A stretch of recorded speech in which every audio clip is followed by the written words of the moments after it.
मैं नहीं कर सकती। Am I audible? Am I audible now?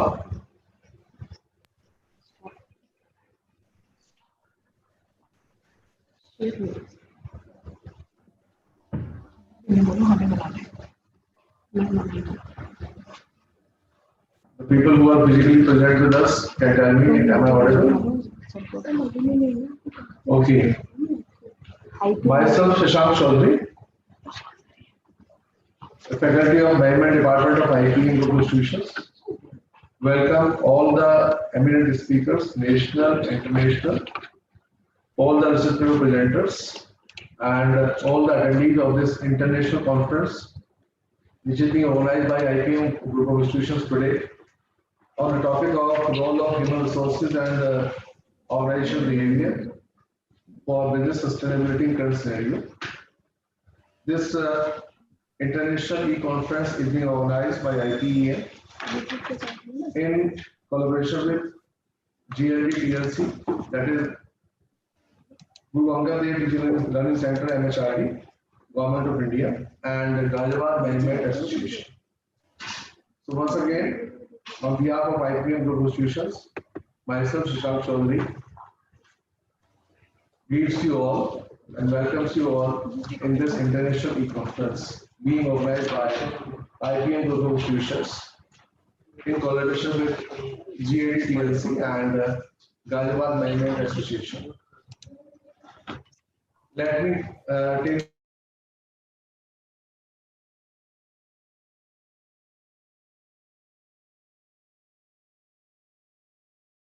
is on the evolving area of human resource management for sustainability in business. Sustainable human resource management, the source of sustained competitive advantage in the local as well as global context. This conference will also focus on the critical reflection of existing concepts, theories, and frameworks requiring refinement for carving a role for human resource management in creating sustainable organizations. This conference is aimed to discuss, discover, innovate, and deliver in the emerging areas of human resource management for creating sustainability in business. The primary tracks of this international conference are human resource, finance, economics, law, and entrepreneurship, as well as higher education. We are privileged to have international speakers with us, Mr. Abhishek Srivastava, MD and CEO of Technological Unit Nigeria, Dr. Dilip Kumar M, Director, Nilai Fire Research Center, Malaysia, Ms. Kiki Rinshi, Managing Director, Right and Right International Company Limited, Myanmar.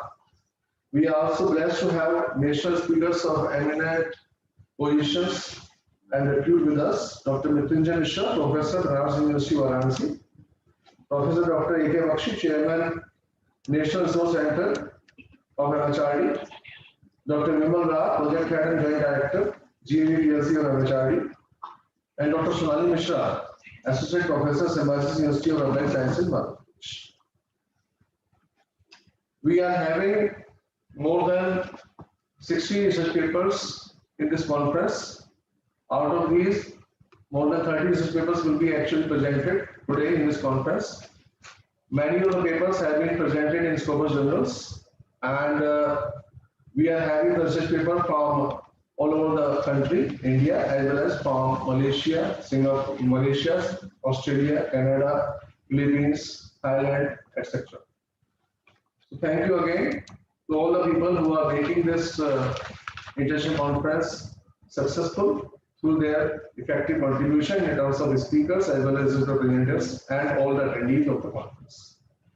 Now, without taking much time, the next activity is welcome address by our Director General, Colonel Dr. A.S. Malhotra. Colonel A.S. Malhotra is the Director General of IPEM Group of Institutions, and he has more than 50 years of experience in diverse field of management and personal administration.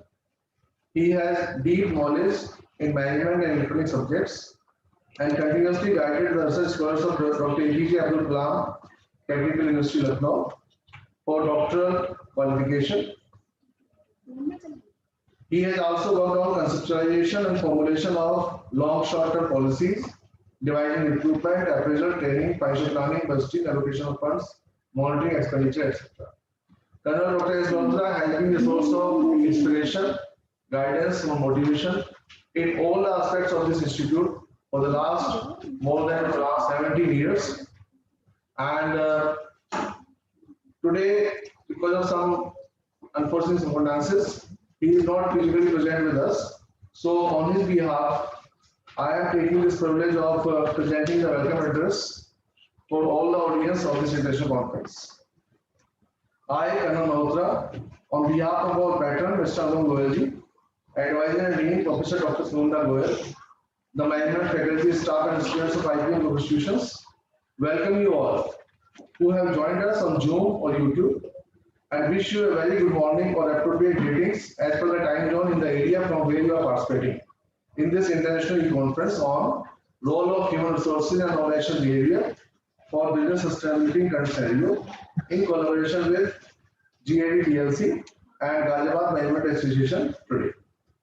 We are indeed privileged to welcome our international speakers, Ms. Kiki Rishi, Managing Director, Right and Right International Company Limited, Myanmar, Chief Guest, Dr. Deepwar M, Director, Nilay, Financial Center, Malaysia, and Guest of Honor, Mr. Vijay Shrivastava, MD and CEO, Telenotica Limited, Nigeria, as inaugural speaker. We are also privileged to welcome Dr. Mrityunjay Mishra, Professor, Banaras Hindu University, Varanasi, as presiding speaker, Dr. A.K. Bakshi, Chairman, NRCC of MHRD, and Dr. Imran Rao, Project Head and Joint Director, GAD-TLC of MHRD, as eminent speakers, and Dr. Sonali Mishra, Associate Professor, Symbiosis University of Applied Sciences, Madhya Pradesh, as well as, most importantly, the paper presenters who have submitted their research papers for sharing the same at this international conference. We greatly appreciate their efforts.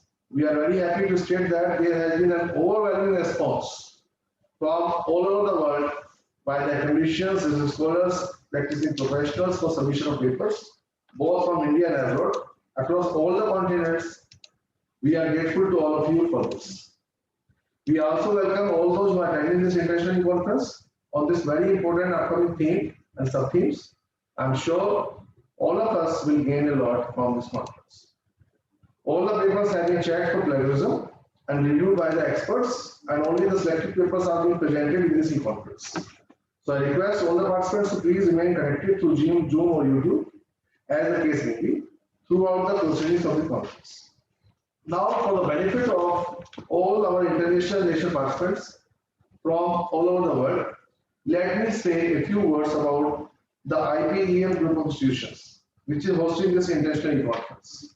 The institute is located at Ghaziabad, adjacent to New Delhi, the capital of India, and comes under the National Capital Region, that is NCR.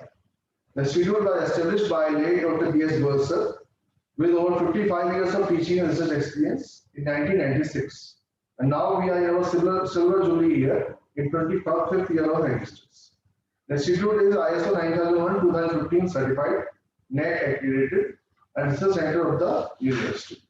The institute conducts professional UG and PG courses in the area of management, information technology, education, and law, all with the approval of the confirmed professional bodies and affiliation with the universities.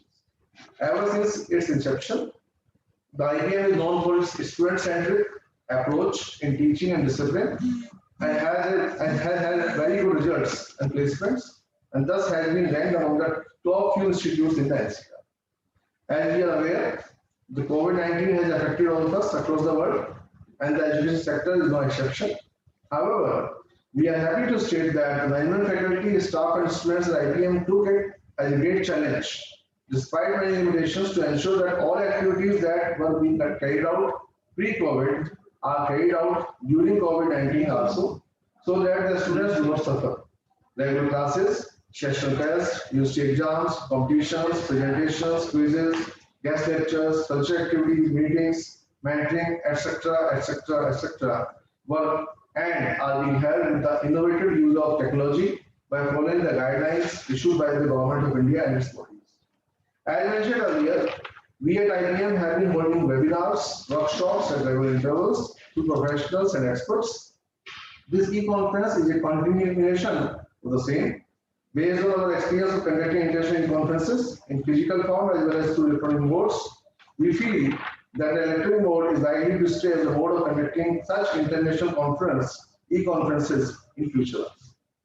Finally, I would like to once again welcome and convey our best wishes, honorable international national speakers, paper presenters and attendees from across the world, and the convener, co-conveners, Dr. Dolly Cliffs, who is the head of Management Department at IPEM, Dr. Neetu Maurya, who is the chief convener of this international conference, and Dr. Minali Patel, the co-convener of the conference, and all those who have worked behind the scenes for the success of this international e-conference. Jai Hind. So this was the welcome address, which was led by me. Because of some particular problem, he is not physically with us, so it had to be led by me today. Now, continuing further, the first speaker, that is our international speaker, Mr. Abhishek Srivastava. So let me take this opportunity to introduce Mr. Abhishek Srivastava a little bit. Mr. Abhishek Srivastava is the MD and CEO, Telenortica Limited, Nigeria, and is a key enabler of smart infrastructure development in several African countries such as Malawi, Zambia, Rwanda, and Madagascar, in the East Africa, and Nigeria, Gabon, Chad, and Benin Republic in West Africa. He is the director and chairperson of the community services of the Rotary Club and works towards, and his focus areas include vocational training, mental health, suicide prevention, peace and conflict resolution, microfinance, and developing sustainable economies for the communities in Nigeria. We are really privileged to have the presence of our international speaker, Mr. Abhishek Srivastava, who is the inaugural speaker of this conference. I will request him to say a little more about him so that we can have more awareness about what he has been doing in the last few years and what is his future vision at the local and global level. And then he can share his wisdom also with us regarding the topic of this conference. Now I request Mr. Abhishek Srivastava to please join us and present his address. Thank you, Shashank.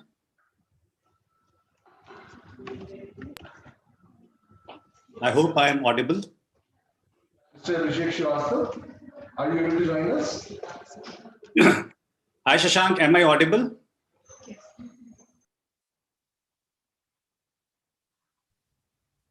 Hello? Yes, you are, please. Yes, you are audible. You are audible. Okay. Thank you, Shashank, for this introduction. And let me start with expressing my gratefulness to IPEM for giving me this opportunity to be here within and be part of such an august gathering. I'd like to thank Shri Anupam Goyal ji, Mrs. Sunita Goyal ji, the Dean, faculty, staff, with special mention to Dr. Neetu Maurya and yourself, Shashank, to all the staff and students of IPEM. I'm really thankful to be here amongst you. You have said a lot about me. I don't think I have to mention more.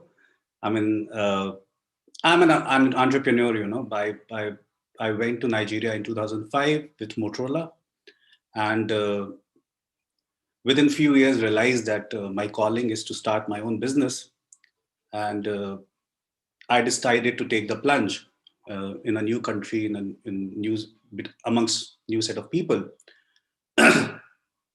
I'm one of those lucky ones that the people there, they accepted me and allowed me to grow my business from Nigeria to some other parts of Africa. It's a beautiful continent, a set of beautiful countries.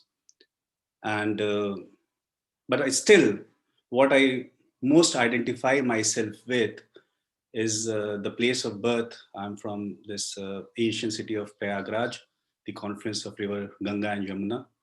And I always give tribute to my birthplace, a lot, because it has always taught me several things, and somewhere induced that fire in me to be able to sustain in different cultures, adopt different cultures, work within them, and so on and so forth. So thank you for this opportunity, Shashank. And without wasting much time, I would like to present what I have prepared for this occasion. Okay, let me just.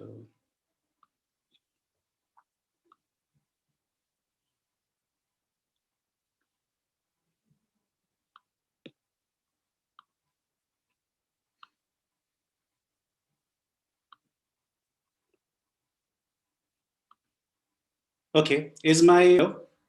Yeah, it's visible. Please go ahead. Okay, thank you. So the topic today is role of HR and organizational behavior for business sustainability under current scenario. Uh, there's something very interesting about this topic, because what is the current scenario? Is it post-COVID? Is it still COVID, or is it the second wave of COVID, a new strain of COVID? So whatever it is volatile. It is still uncertain. And what I would like to present this topic, that what businesses did or are doing to sustain this uncertainty and this volatility. So this is this is a picture which I love a lot. It is from, I have picked it from the website of UP Tourism, and this is taken at the place where River Ganga and River Yamuna meet at the confluence of the Sangam in Allahabad, Prayagraj. And it's very important because, life in general is a confluence and coexistence of contradictions. And so are the businesses and organizations as well. For those who have been to this place would realize that the Ganga is a shallow river. It's a very fast moving. It cannot be bound between two banks really. And at the Sangam, it actually pushes through Yamuna, and the actual Sangam is more towards the Yamuna side than the Ganga. And on the contrary, the Yamuna is, a deep, calm kind of river with a different color. And so, as I said, this confluence reminds me, and I take reference of this in a lot of scenarios during strategy. And the courtesy to UP Tourism and Dr. Ajay has been given here.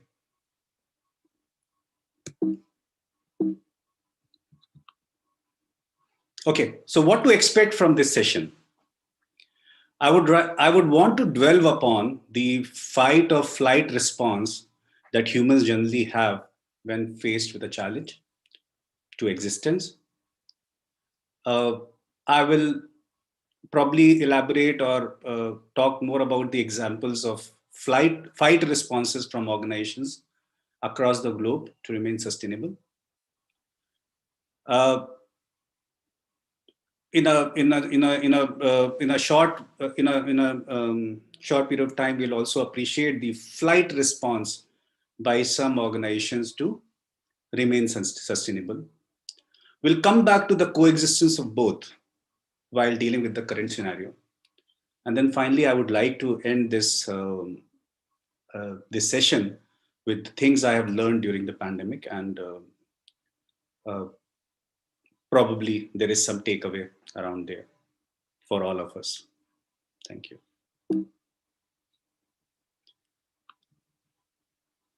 So Walter Cannon was an American psychologist who in 1928 structured the whole psychology of fight or flight within the humans when they face with challenge, right? So ultimately, either of them may work, none of them may work, or you have to adopt both fight and flight to make it work. The end result is not in our control, but our brain is wired, it is hardwired to either fight a situation or to run away from it. This is just a way of categorizing what different in this context is what different organizations did, just to make the lecture interesting. Okay, so uh,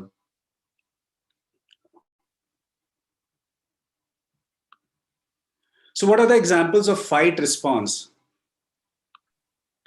from organizations across the world to remain sustainable? Now, this is a fight and flight scenario. To what I've done, I have tried to take an analogy with an actual war, a battle, where soldiers are there, and soldiers represent your human resource, your manpower, and try to make this use this analogy to explain this. So we have always uh, thought about workplace as a highly competitive place where there's a cutthroat competition, there's a one-upmanship. Employees want to really outperform each other, and sometimes in that process, they they even cross the fine line of hurting the organization. So what happened during COVID? So I have given the analogy that the soldiers in the barracks were motivated to come to the front line. They realized the importance of working shoulder to shoulder and watching each other's back. So what happens in war? Uh, War is one situation where the teamwork and trust comes up in a way which is unprecedented. And same thing happened during COVID. People generally realized that uh, uh, they really work. They were working women, mothers. They had their own time. Uh, I've seen that the male colleagues appreciating that fact and working as a team to cover them up. Similarly, the you know the managers were more appreciative of the fact that the employees are working from home. They may have their disturbances during Zoom calls. You may hear a baby cry, a mother running quickly to take care of her, and so on and so forth. So this period, uh, we the organizations realized and the employees realized there was a behavioral change when met with stress and this as a part of the fight response to work for each other as a team and to watch, have that trust to expose one's back to other, and probably the other party not taking advantage of it and really be supportive. I'll move to the second point, that a lot of companies explored their tactical advantages. They utilized it better. They innovated to sustain. So, for example, in Nigeria, there are companies who were producing. Uh, let's say they have the ability to produce some kind of product related to the cloth. They got into manufacturing mask. A lot of chemical oriented companies, they started quickly producing sanitizers. A lot of electronic companies, the normal companies which used to work on LED lights, they got into UV kind of products where you can uh, you can sanitize some stuff. So companies got into this innovation strategy using the similar resources, similar machines, and producing some uh, different stuff than the normal, and aggressively started utilizing the tactical advantage they had during these situations. The third point, just one second. Um, just one second. Sorry for this interruption.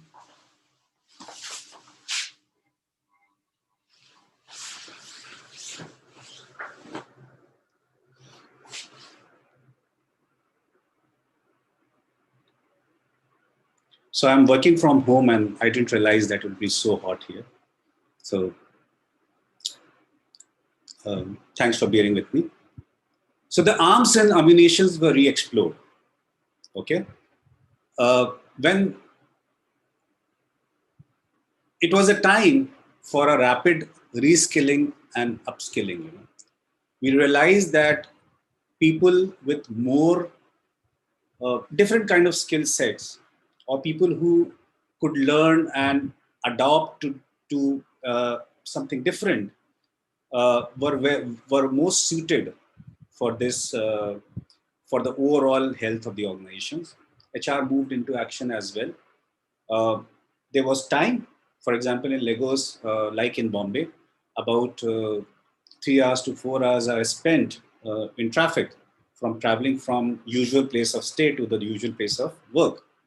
So HRs got into action, and we have heard that you have to sharpen your axe, aches time to time.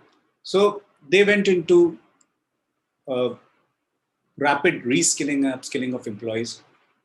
HR got into action, figured out what are the online courses that some of the guys could do. Training needs were looked into, and uh, suddenly we had an extra force, extra hands doing some of the complex stuffs within the organizations who were more of back office kind of staff. The fourth point, the soldiers' well-being became the core of the organization, or the soldiers' well-being in any war is one of the core. So that was implicated in our uh, organizations as well. So human resource management took a front seat. The CEOs who were generally focused on sales and marketing, they were seen working with HR shoulder to shoulder, calling stressed employees, giving them support, working from the front. And this particular you know this particular approach was no longer a lip service kind of thing, where we uh, we generally in organizations, we organize team building, we try to keep the people engaged. This was really uh, from a core empathy point of view, that how my team is coping this situation. If there's a COVID case in one of the family members, they have to go into isolation. What kind of stress they are going through? How can we be more supportive? How can we maintain communication with them? Uh, how can we probably use our own resources to get them medical facilities? Uh, so it gave us an opportunity to really look into the employee well-being from uh, from a more uh, real core empathy than kind of lip service that, sorry, with all due respect to uh, uh, human resource managers, that employees generally believe that HRs do. So no offenses. Now, another thing is that during war, sometimes uh, being aggressive, we all know it's a common sense, and we have heard this this statement a couple of times in our lives, that aggression could be the best form of defense. So, for example, I'll take my example. I took this opportunity to uh, do something which I have always thought I will do sooner or later. I've been in Nigeria now. I just finished 16 years in Nigeria. And I realized that it is high time to also have something in my home country. And we just started Chelnoitka Advanced Engineering um, uh, in Bangalore, India. So, what are the opportunities that are getting created, and how aggressively I can probably explore them to remain more sustainable? Because if you come to the core management principles, I have to deal as an entrepreneur with a lot of things. Currency is one of them. So while African currencies are generally dwindling, right? India is offering a better performance comparatively, and suddenly, for though I've been realizing this from quite some time that that's very important for our business and from the shareholders' uh, overall wealth. It is better that to to look at places which are more politically or uh, in terms of economically stable. So so this idea I was carrying from last 4, 5, 7 years that I'll do something back in India as well. But this time, uh, probably I found I felt was really appropriate to come back to India and start the organization. So I have taken one of the so some of the companies took this aggressive stand. I mean, manpower uh, is uh, is available. I will not say cheaply, but you can there is a overall correction in the salary packages, so you can pick good guys and at a lower salaries at this time and probably grow with them and give them opportunities as you grow. So a lot of aggression could also be shown in terms of expanding. Similarly, in terms of merger and acquisitions, this was the right time for a lot of companies to go ahead and acquire certain companies which are not doing or which probably didn't have the wherewithal to sustain uh, and and pick those kind of company and figure out the synergies through that merger and acquisition and um, grow further, right? So finally, I would want to say that the war is more important than the battle, and we have to remain strategic while being tactical. So as we navigate the now, we should be planning for the future. So it it was a again lot of time to introspect while your problems are there. You have critical problems to handle, which have to be handled through interventions, through tactical maneuvering. You have to remain strategic and navigate towards the future. So that is where a lot of investment of time went into planning, uh, as I have already mentioned, uh, rapid reskilling, upskilling, uh, probably figuring out that what other products or services we could venture into, and so on and so forth. So that was my last point. I hope you are finding it interesting. Unfortunately, it's very difficult to have an eye contact with you. Generally, when we are present together, there's a opportunity for an eye contact. You can see the body language of the audience. You may figure out if you're taking a lot of time, if they're getting bored, or it is interesting.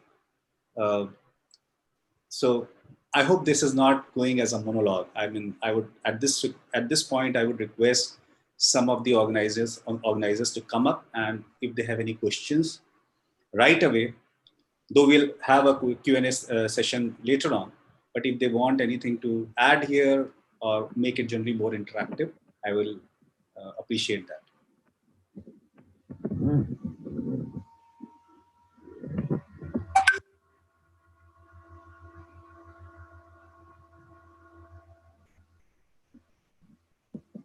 Hello?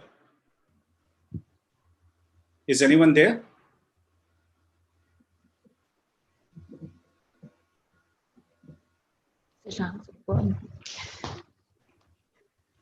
Hello? Yeah, Abhishek. Yeah, Dr. yeah. Shashank, Your hope voice is I am audible. audible Please and speak.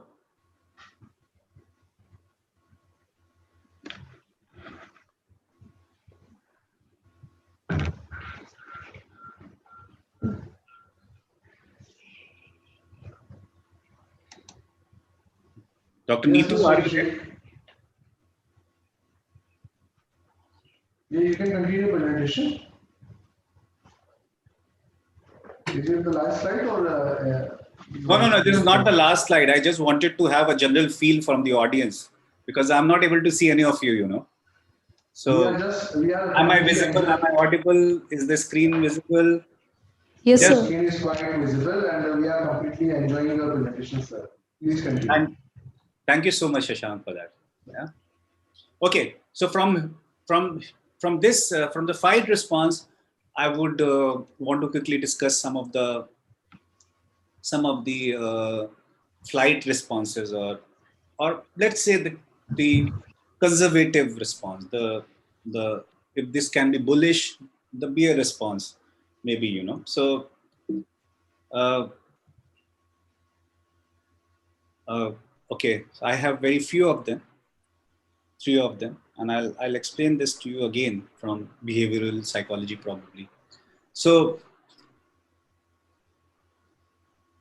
some of the companies took the conservative stand. So what they did, they focus more on saving food for the future. Okay, so when there is a sandstorm, you don't continue walking in the desert. You know, you just cover yourself with something, whatever is available, and uh, and follow what the camel does. You know, camel will sit down and it will protect itself. So similarly, a lot of companies got into this mode of saving for the future. They they believe that uh, cash is always a king. So if we keep holding to our funds during this tough time, uh, curtail our expenses, we will be much more uh, better position to exploit the market situations when things calm down. A lot of us, and including us actually, I must admit, we went into a workforce trimming exercise.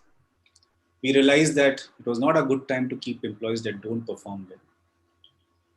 We were able to identify, and a lot of managers got exposed that were negative influence on others, and also projects which we didn't see potential anymore.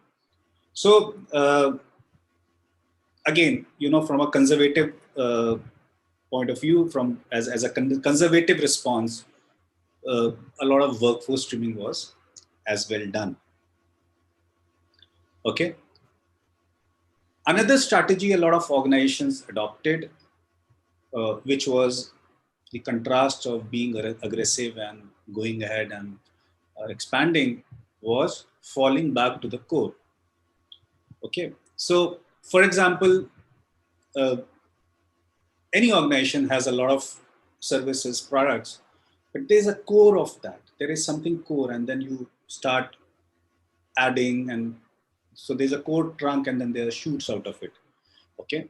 So, a lot of companies did shrunk back to the core. Again, you know, if you know, when during a war, you sometimes have to fall back.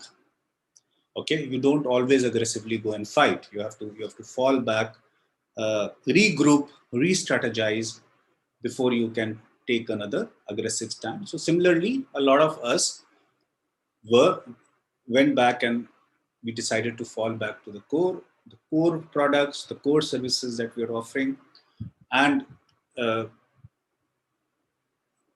you know, and try to wait for the time when things will be normal and we'll come back and expand again. At this stage, again, the question is that uh, what is right? Is trimming workforce right, or training workforce right, to for them to become more uh, uh, useful? Is expansion better, or falling back to the core better? Okay, is investment better? Should we not market more when our competitors are not, and remain relevant, or we should reduce our marketing expenses amongst other? Okay, so I'll come back again to my favorite slide, you know, which is this: there is no black and white, you know. There is nothing right, there is nothing wrong. Uh, it is just that what your uh, the nature is, what your nature is, and within a scenario, whether it worked out or it didn't work out. Okay, it is very easy to look at the hindsight and believe that, oh, probably I should have not tried to expand and probably try to focus on my core. Um, or probably I should not have trimmed or allowed these manpower to go. It is so difficult to hire now. Probably we would have invested in them. Uh, these are all to be answered at the hindsight. Every organization has a nature. The Ganga nature, aggressive, can't be bound within the banks, and a Yamuna nature. Every organization has a culture, and it does certain things based on that innate culture, innate uh, uh, uh, fabric of the organization, and there's nothing right or wrong. It it is all risk. It all works sometime. It doesn't work sometime, and more often you have to probably choose and pick both the strategies, which is the fight and the flight, and hope that we all survive and those strategies work. Now, another interesting thing is if you look at it, I had about 5, 6 under under the fight response and only 3 on the flight response, because it's my core inherent nature to uh, and that's how I could only figure out a lot of fight responses as compared to flight responses. It's my nature is of Ganga more than Yamuna sometimes. So that again explains that why I had a long talk on fight responses and very few on the flight responses. Uh, Finally, what I learned, things I have learned from the pandemic, and probably uh, all of you would, some of you would identify yourselves with them. So, how to work from home and stay focused. That's one of the very simplest thing to learn. It's a skill worth acquiring. Okay, how to plan your day, how to, uh, you know, work, organize this whole cluttered stuff at home, how to make it more conducive to both your living and your working, so on and so forth. So work from home, staying focused is the first thing that I learned. Secondly, I would like to talk about the business continuity planning. So business continuity planning has never been so relevant as part of an organization strategy as during this time. Suddenly you realize that a lot of your documents are in the office, there's a lockdown, you can't go there. uh, uh, you know uh, you have to get a assessment, if the tax assessment done online. Some documents are there, some documents are not there. So during this time, overall, uh, it brought back. We all plan for disaster management and business continuity planning, but uh, this time we really saw it happening. Okay, so that's where now business continuity planning, uh, I believe, is more important than it has come to the forefront than ever before.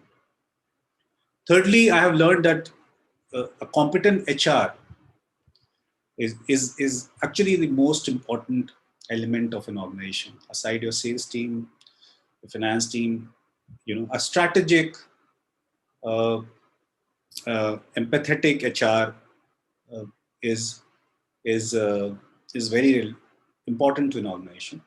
And I learned to have a real focus on employee well-being. Okay, uh, suddenly their importance was really felt when they were absent. Point number 4 is that the business environment is a symbiotic one. Suddenly we were more empathetic to both our customers and vendor suppliers.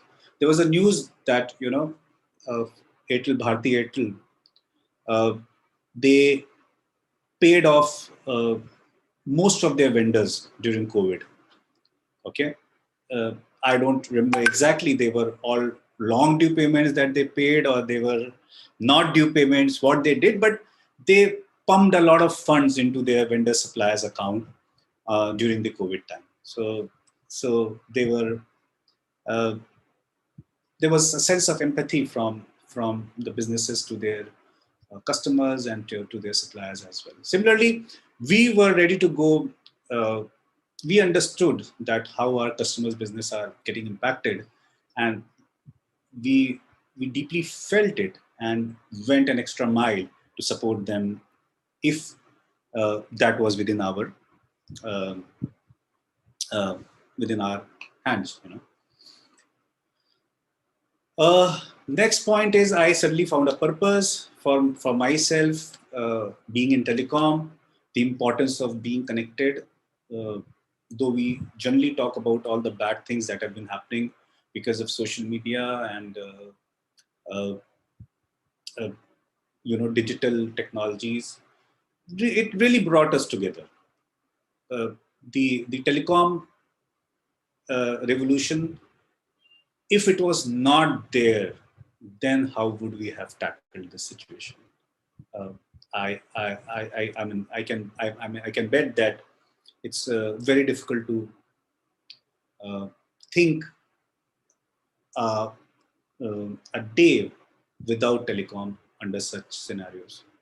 We remained in touch with our loved ones. We remained in touch with our employees through social media, and that's where I suddenly felt that there's a larger purpose of my organization um, within the telecom. Similarly, a lot of people working in the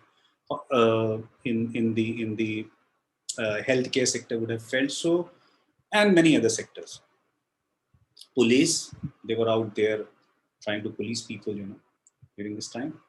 And finally, I learned to take some tough decisions.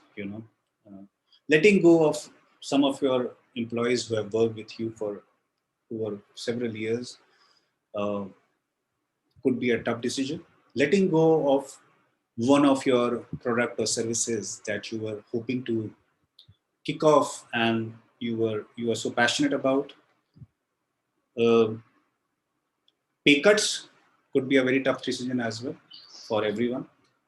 So there were some tough decisions to be taken, and normally we would not be. Uh, it would have been too difficult to take those decisions, but somehow in this crisis, uh, such tough decisions have had to be taken, and I personally learned a lot from that. Okay, so with that, thank you. That's my team, a snapshot from my team in Nigeria. A mix of, you see there are a couple of Indians and a lot of Nigerians there. Uh, Africans generally are very welcoming and very nice people. They gave us the opportunity to serve them for such a long time. And I'm really thankful and grateful to them for that. So thank you everyone once again. Thank you for the time and opportunity. And I hope I have done justice with that time. I'm available for any questions. Thank you.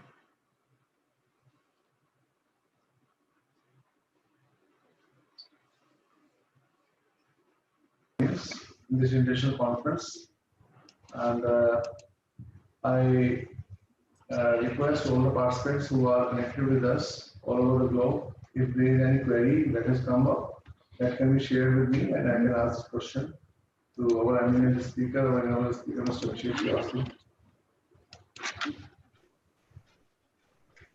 Well, I think the presentation was delivered in such a smooth manner and it was so gripping and thought-provoking that all felt spellbound, nothing to speak, nothing to ask as such, and all things are to be implemented in a personal professional life. And we are really thankful on behalf of IPEM Institutions to Mr. Abhishek Srivastava for sharing his wisdom with us and making us aware of the different aspects of sustainability and HR and making us understand the importance of HR in the present scenario and the coming future time.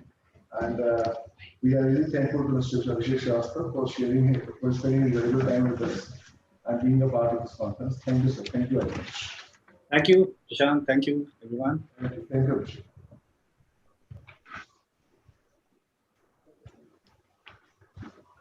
Now coming to the next presenter, Dr. Mrityunjay Mishra ji. Dr. Mrityunjay Mishra is our presiding speaker. Dr. Mrityunjay Mishra is a professor of environmental economics, Department of Economics, Faculty of Social Sciences, Arts University. The majority of his work contributes to the areas of environmental and ecological economics, regional economics. He has published several research articles in national and international journals. He has received various research awards and honored by USIEF, Fulbright Nehru Environmental Leadership Program, Fellowship Environmental Economics Overseas, Postdoctoral Fellowship under World Bank Aided Environment Capacity Building Project, and UEC Teacher Fellowship for College Teachers for completion of PhD Coordination Center of Study of Nepal. Founder Coordinator BRICS, and new initiated Master Course in Energy Economics PhD, Sandy Grant. I request Dr. Mrityunjay Mishra sir to please start his presentation and make us aware about the different aspects of sustainability as per his long and wide experience in the area of economics and sustainability concern. Please welcome Dr. Mrityunjay Mishra. Good morning. Good morning, sir. Thank you so much. I thank at the outset, I thank the organizers for giving me an opportunity for interacting with the great people under an international platform. I'm not an expert in this business kind of things, but as a teacher, I have something in my mind regarding the present scenario of the world. And we see that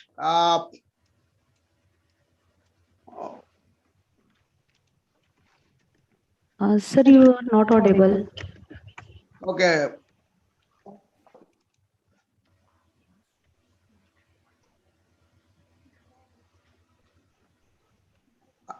Now, Nitu, is it audible now? Sir. Yes, sir, you're audible, sir. You're audible. Okay. So you see the present scenario as we are still trailing with the pandemic, we should have some ideal situation and we should follow what is this concept of sustainability.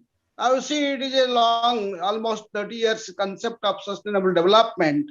But if you look at the sustainability is there in human mind from the time immemorial.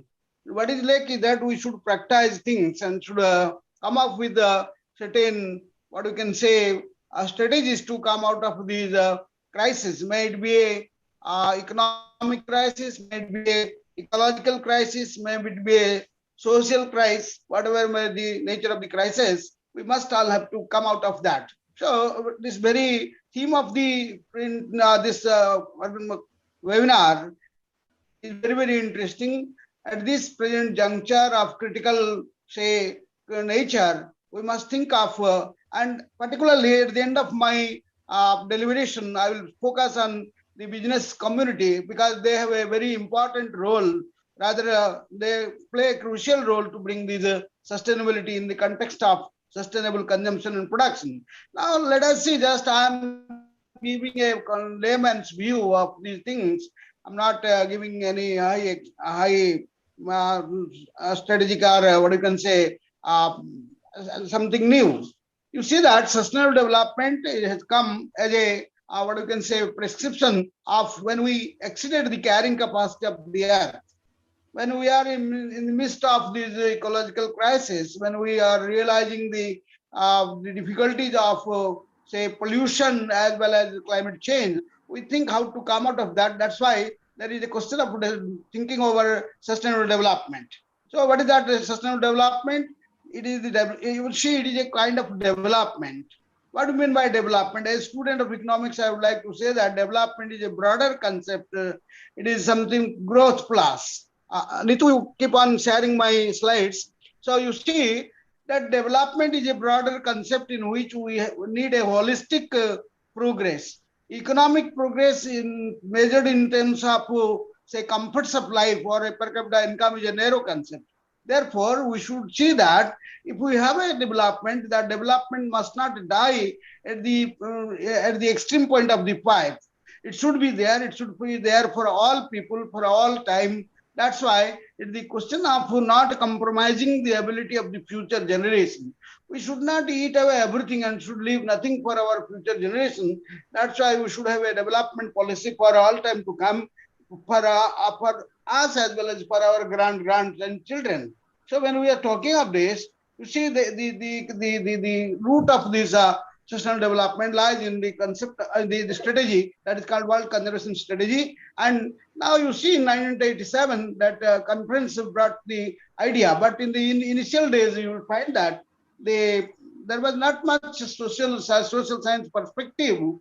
Particularly, it was focusing on ecology only. Now, when we see that society is the main focus and economy is the driving force and ecology is the base, so this triple bottom line concept came into existence. Yeah, came into practice. Now, what is that Brundtland report says? How it defines sustainable development?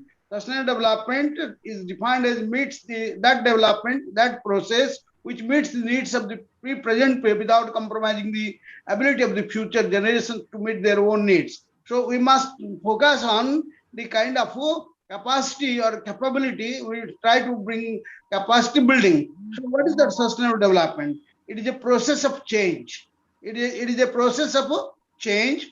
That change is through exploitation of resources, through directing investment towards more productive and more, say, profit seeking, not only in terms of money, but in terms of social welfare, bringing technology to reduce the, what we can say, input coefficient and keep our natural resources, natural capital for a prolonged period of time, and also bringing institutional changes like we see empowerment of the, say, deprived one, empowerment of the, say, legged people, empowerment of the gender. So we see that we can think of that together, this process along with wise exploitation of natural resources, a very prominently directed investment towards profit plus, that plus is nothing but the social welfare, and upbringing technology for what you can say the most efficient use of natural resources, and guiding the society through institutional framework. That is the question of what we can call the sustainable development. So when I'm talking of that, you see that this sustainable development focuses on, more importantly, two aspects, that intergenerational as well as intragenerational. We say intergeneration in the sense we must keep the capacity for the future generation. We must use our natural resources as well as the assets and inputs in such a manner that as if we think that we are borrowing from our future generation, so we must return them in toto. In whatever we have borrowed, we must return to them. Similarly, it is a question of what we can call as the effective use of natural resources, and we can say that it is interlinking the intrageneration in the sense the question of looking after the present people also, that everybody gets the share, everybody gets the benefit of economic development, and so it is intergenerational as well as intragenerational, that is important. So what is that? Is sustainable development. We see it's a harmonious integration of what we can say economy. We should have a sound and viable economy. There should be responsible governance. There should be good social cohesion, and there is an ecological integrity. So these these four important sectors in a three-pillar approach: society, economy, and ecology. Taking these three bottom line approach, so we find that this is nothing but economic development will be sustainable only when we have the question of economic development along with environmental protection, with social reforms. That means powering, what I can say, changing scenario, behavioral change, attitudinal change towards the society, towards the mother nature, mother earth, towards the economy. It's not only the profit, it's people, it's profit as well as the planet. that should be taken into consideration. So economic development along with the environmental protection, social reforms, and people's participation in the sense empowering the what you can say lagged out behind people, empowering the weak people, empowering bringing up them to a equal level. That's the called the sustainable development. So you see, there are different approaches. There is a Rambus approach, a AG approach. I'm not going to all the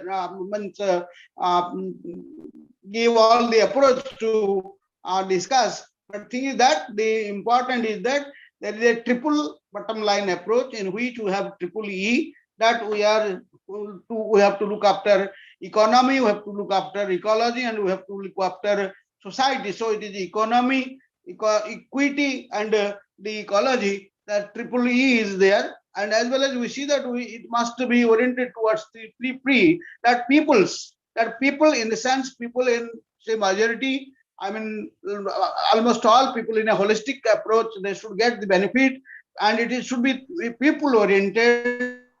That people's welfare is the first and foremost goal of economic development. Similarly, there should be the prosperity. You see, without prosperity, how can we think of everybody's comfort? So we must look at the prosperity. Economic prosperity should be there, and we must also see that the planet is nurtured, not tortured. I would like to bring here one of the important contributions of Professor Kenneth Boulding. Professor Boulding said, this Earth is just like a coming spaceship. So you see that it is a coming spaceship, spaceship in the sense we have a finite capacity, we have a finite world, and within the finite world, we must have a very careful and wise utilization of the resources, so that the planet Earth should be cared, the planet Earth should be left unaltered, and no harm to the planet Earth, its capacity, its what you can say, services. Because you know that when we are talking of, if we run after prosperity and we go on harvesting, exploring natural resources, you see, we are confined to a very important law, the law of physics, that is called the MBM principle, material balance model. So when we draw the inputs, obviously, no doubt we produce output that are for our comfort, but at the same time we have what is called the kind of our residue, the waste, the throughput.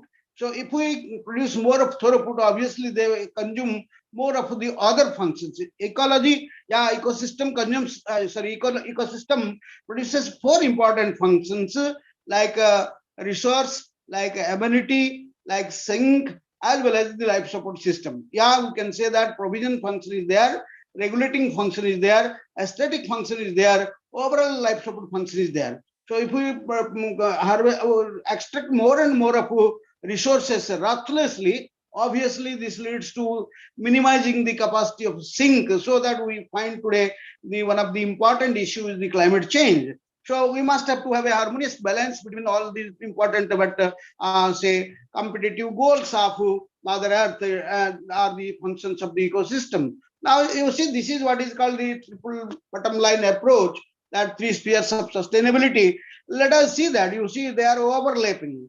The circle of environmental, say, natural resource use is overlapping with the social, say, structure, standard of living, or what you can say, equity and opportunity. As well as, on the other hand, it is also overlapping with the economic aspects like profit, cost saving, growth, and comforts of life.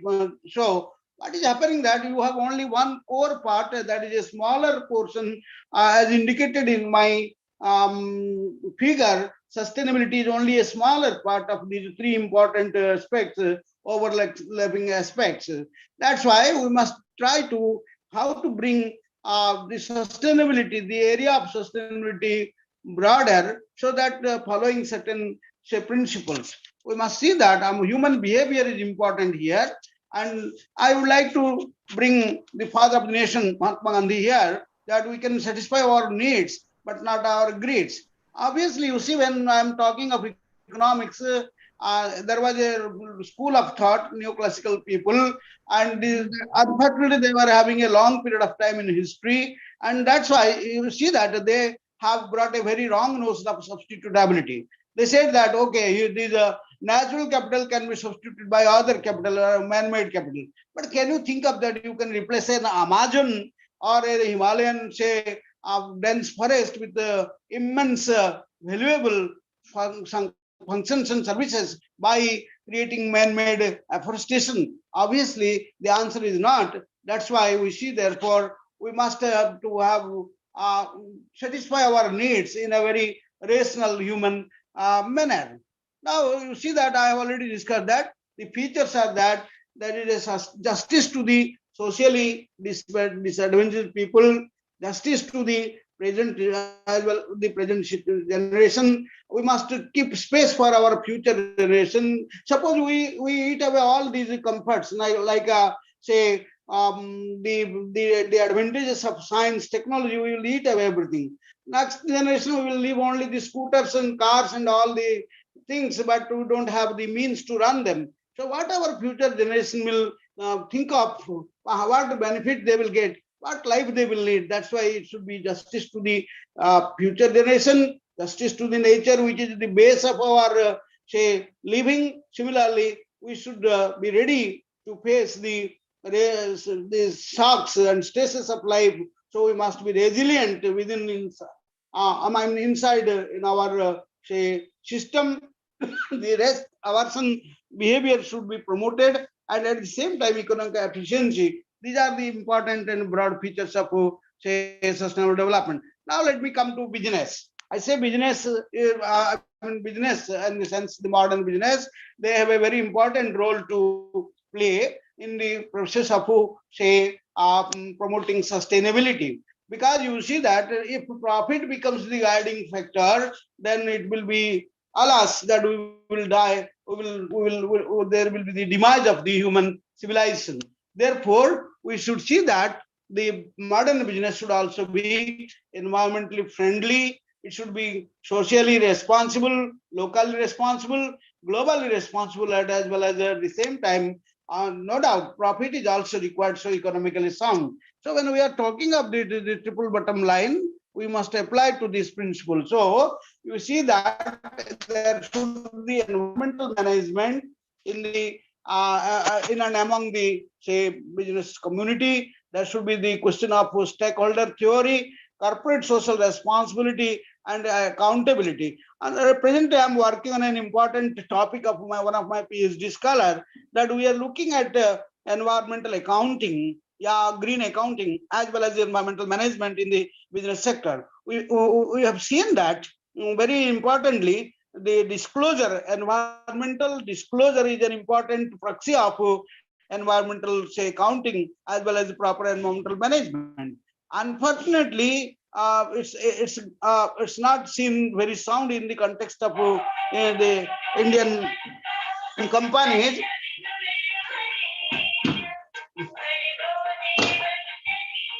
And we'll find that. So in this context, I would like to say that there should be say spending towards the mother nature, and there should be honest. The business society, business community at this present juncture should be honest to the human society, and the sustainable development for this means there should be they should adapt the business strategies and activities so that the guiding principle of sustainability is met. While we are honoring the present generation, we also honor the future generation. We'll protect the mother nature, sustain and enhance the human and natural resources that will be say a continuous source for our to come. Thank you very much. This is my say idea of bringing sustainability to business society. Thank you very much for giving me a chance for speaking a few words.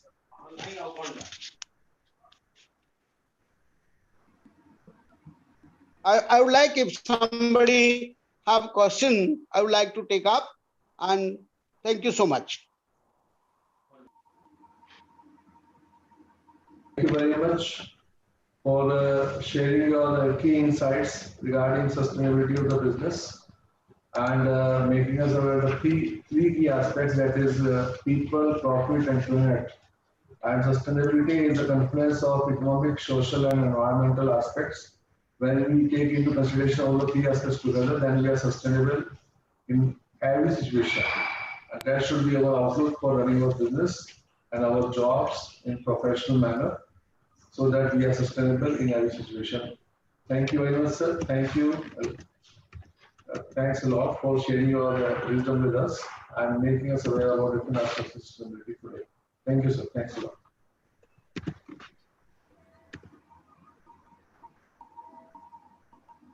Our third speaker of today, that is the address by a guest of honor, Professor Dilip Kumar M. Professor Dilip Kumar M is a professor of research, entrepreneurship, organizational behavior, HR, and strategy. He has written more than 80 short case studies, 9 books, and 3 monographs in the area of business and human resource management. And he has published more than 180 international and national peer-reviewed high-impact papers. He is the editor and editorial member of several Scopus-rated and high-impact journals. He is an exceptional track record of research, training, consultancy, and teaching. He is a strategist of quantitative, qualitative, and mixed methodology research. He has guided several doctoral and postdoctoral scholars. He has devoted his life to research and institution building initiatives. It is a privilege to have the presence of Professor Dilip Kumar M with us in this international conference. And without wasting much time, I will request Dr. Dilip Kumar M to please deliver his address to our audience. Please welcome Professor Dr. Dilip Kumar M.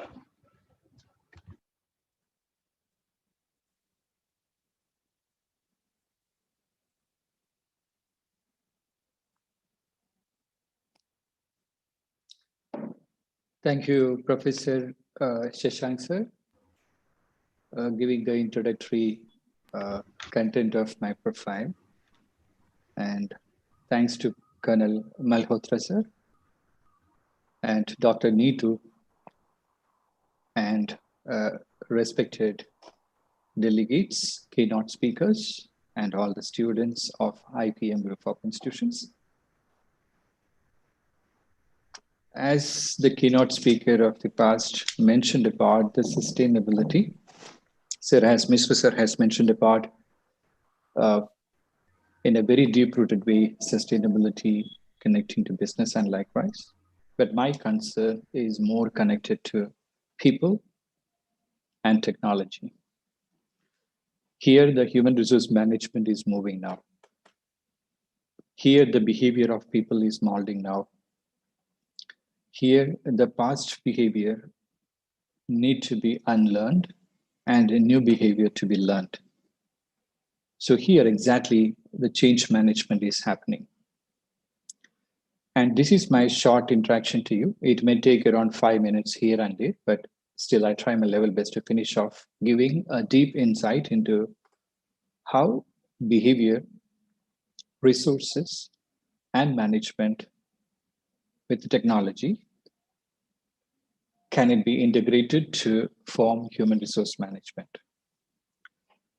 So the topic of this particular conference is very apt in the context of pre-COVID, post-COVID, and during the COVID scenario.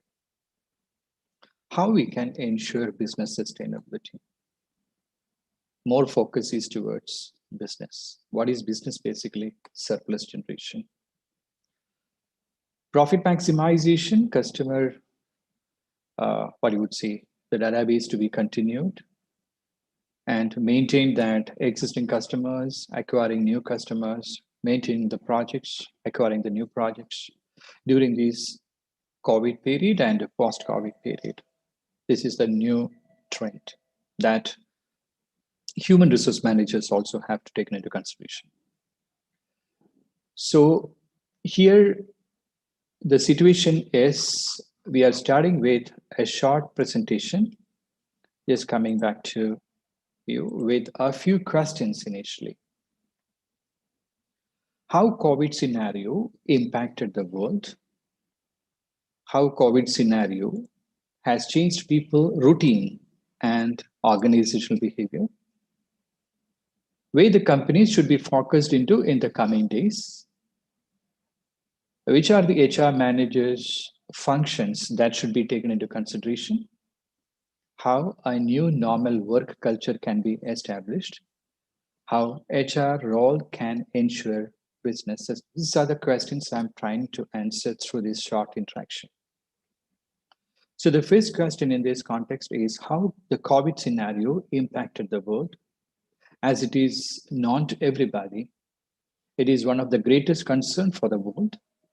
Prolonged recession of the global economy, high levels of structural unemployment, another global outbreak we are trying to expect, COVID-19, or differentiation of the infectious diseases with different strains, weakening of fiscal positions in major economies, failure of industries or sectors in certain countries to properly recover, surge in bankruptcies, especially on SMEs, and there is a wave of industrial consolidation. Tighter restrictions on the cross-border movement of people and the goods. So this is one of the few of the major concerns industrial establishments are facing. In this context, the role of HR managers is changing. So when you look upon unemployment scenario related to different races like Blacks, Hispanic, Asians, whites, you can see that the unemployment rate is going high, very high. And the latest World Economic Outlook growth projections clearly indicate that the GDP growth and the percentage level 2019, it is expected to 0.9 to minus 4.9. Now it is moving up and it will be moving up. This is exactly the projection and we are not sure about it. So in order to capture this 5.4% of global growth requirement, a lot of inputs need to be gathered in the COVID as well as post-COVID scenario. So how COVID scenario has changed people, routines and organizational behavior? When you look upon that, work life before and after COVID-19, which is purely connected to blue collar jobs.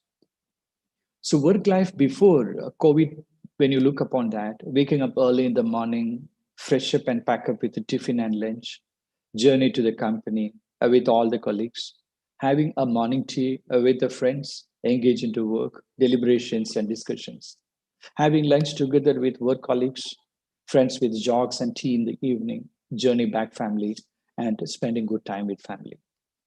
In between, you could be able to manage your work and family, means that you can easily maintain your work-life balance.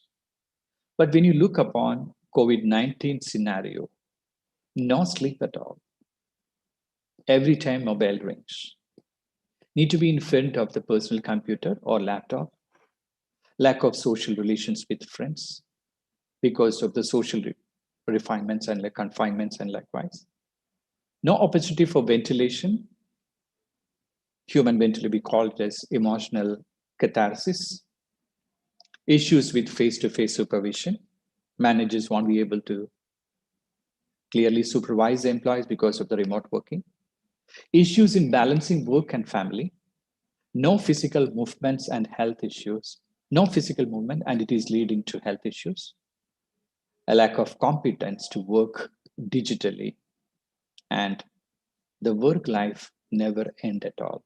Any point of time, your supervisors, your colleagues, or somebody's phone will be ringing and you have to be just before the laptop or the screen.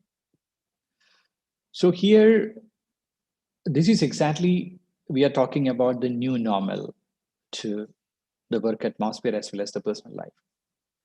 How COVID scenario in this context of change that created a kind of aberrations in the work atmosphere and what all the things they can do about or what they can think about during this post-COVID period. The first aspect is rethinking HR and hobby. It is moving from brick and mortar lifestyle of work to remote work. Spike in office furniture. You can see that a lot of increase in sales of furniture because you have to arrange your home to work. And another aspect is connected recruiting and onboarding, which is fully connected to online.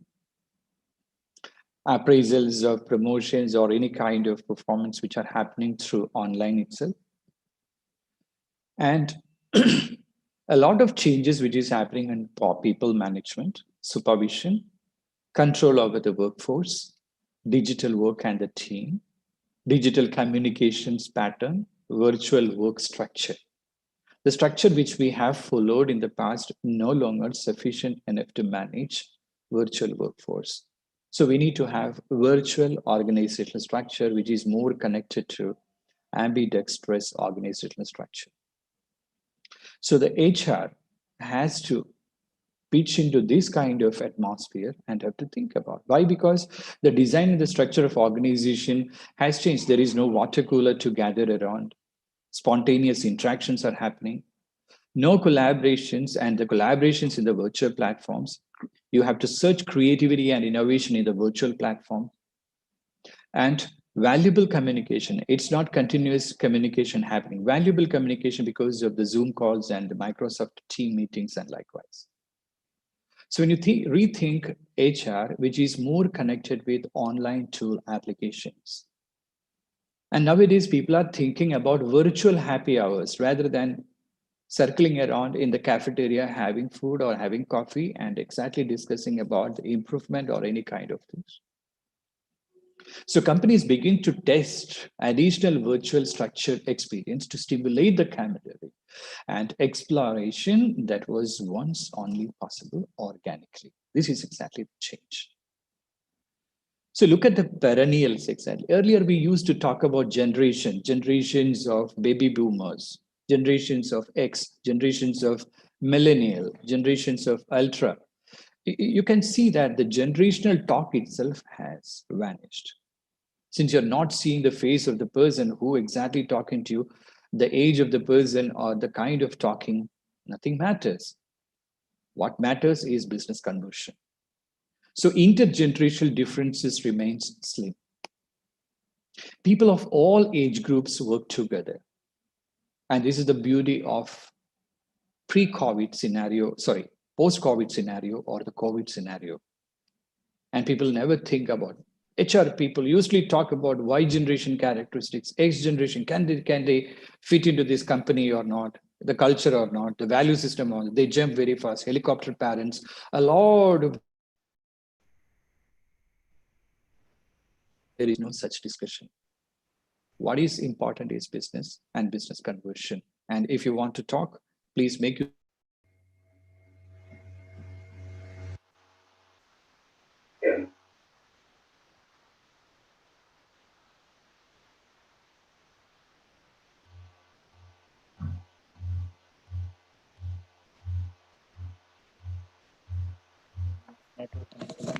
Uh, Sir, you are not audible. Really, Yes. the technology aspects is one of the issue which the past generation, the communities was facing. Now, do or die situation, everybody has to learn. And as one of the speaker has mentioned, upskilling is the most important task. You have to upskill your workforce, and that is the task of your HR team. And you're not working face to face. You will be sitting at home. You will be sitting in some other places, but still with your tech oriented skills, you have to accomplish all these PDCIMS: procurement, development, integration, maintenance, separation, all kinds of functions of HR. So learning as a driver of business success, this is exactly most important thing. Redesign the employee journey. You were exactly engaged into a kind of employee journey which is structured, very systematic, organized during the brick and mortar season. Now what you are thinking about purely into online platforms, So you have to redesign the organizational structure in accordance with the virtual platforms. So elements like here, most important thing is coming up is work-life balance, well-being of people during this virtual space, collaborations, formalized online connections, partnerships, how you can pilot the business interactions between people belongs to different countries. So these are all very difficult aspect for an HR manager. Stay connected and stay engaged. This is one of the major tasks HR managers have to look into. So 3 capabilities of HR which is required for the conversion of business or business sustainability is data literacy. Data-driven and evidence-based decision is happening now. So you have to have the capability of read, understand, create, communicate all data coming from all sources, and you have to synthesize, and you have to evaluate, and you have to create the data which is eligible for decision making. Second aspect is business acumen, absolute business acumen through virtual platforms. So you need to have a strategy, virtual organizational strategy that is leading to data compilation, and finally data synthesis leading to decision making. And finally, not but the least, digital integration, which is very important aspect, leading to application of different HR technologies into decision making. So when you look upon the 2020 which has clearly driven the seat of HR from a supporting staff to a strategic partner. It is not a function of strategic, it is not a function of operational aspects alone. It is more connected to strategic interactions. And your major task is to remove all the personal difficulties of people who are working in virtual platforms.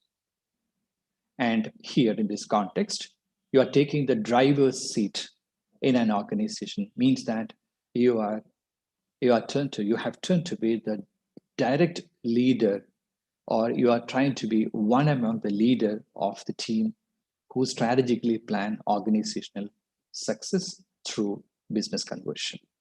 So here HR departments have to engage in facilitating employees, handling business requirements, managing concerns and questions of their employees. A lot of answers you have to be mentally prepared, or experientially you have to handle it. So effortless shared service is another aspect HR has to think about. Complete shared information. There is no bottleneck which exactly block the information and never facilitate an employee to take a decision. So the most important aspect is digitalization, and automation of your functionalities, 100% functionalities, and where the competencies of the staff should be matched with. So the transition to effortless shared service is another aspect.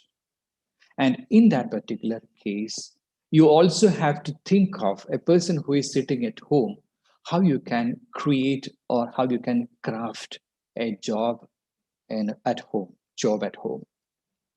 And you don't know where exactly the person is sitting, and you don't know what exactly the kind of dynamics with which the person is going on, and still the work is going on. So you need to exactly personalize a room for employees for the conversion of business transactions. So they might work outside the traditional hours also. They may make use of Zoom or any kind of platforms or anything, it doesn't matter, but you need to craft the job. So creating room for personalization, it's a technique that enables employees to improve their job in 5 different ways. It improves their task, it improves their skills, it improves their purpose, it improves their relationship, and it improves their well-being. So HR has to look into these 5 aspects. So if you look upon more on analytics, this is my major and favorite topic, which I would like to share you today. is analytics platforms. More data-driven organizations are coming up now. It's not verbal driven also, it's more connected with data driven. So you have to pace, you have to make use of the analytics platform to convert the business. So the most important aspect in this data driven organization is measurement. How you measure each conversation or each transaction or each interaction towards business conversion. So here, the employees have to be properly trained and their performance management system, appraisal system to be developed, and absolutely tracking the value added proposition, how much value added business propositions are created by the employees or they are engaged into, that need to be clearly monitored. So aging analytics need redesigning the systems. So if there is nothing like that, then there is lack of strategic integration of our HR systems. So we need to have the systems in place, software based on point solutions and managed by strategic HR survey management units. And the last but not least, the third ability required, HRBP capabilities. You are acting as a business partner. You are not at all acting as a supporting person or supporting staff. So your role has changed. So HR business partners should be taught to read, understand, and communicate data as information for this to be resolved. So if you look upon that, we need to convert our organization more in the form of purpose-driven organization.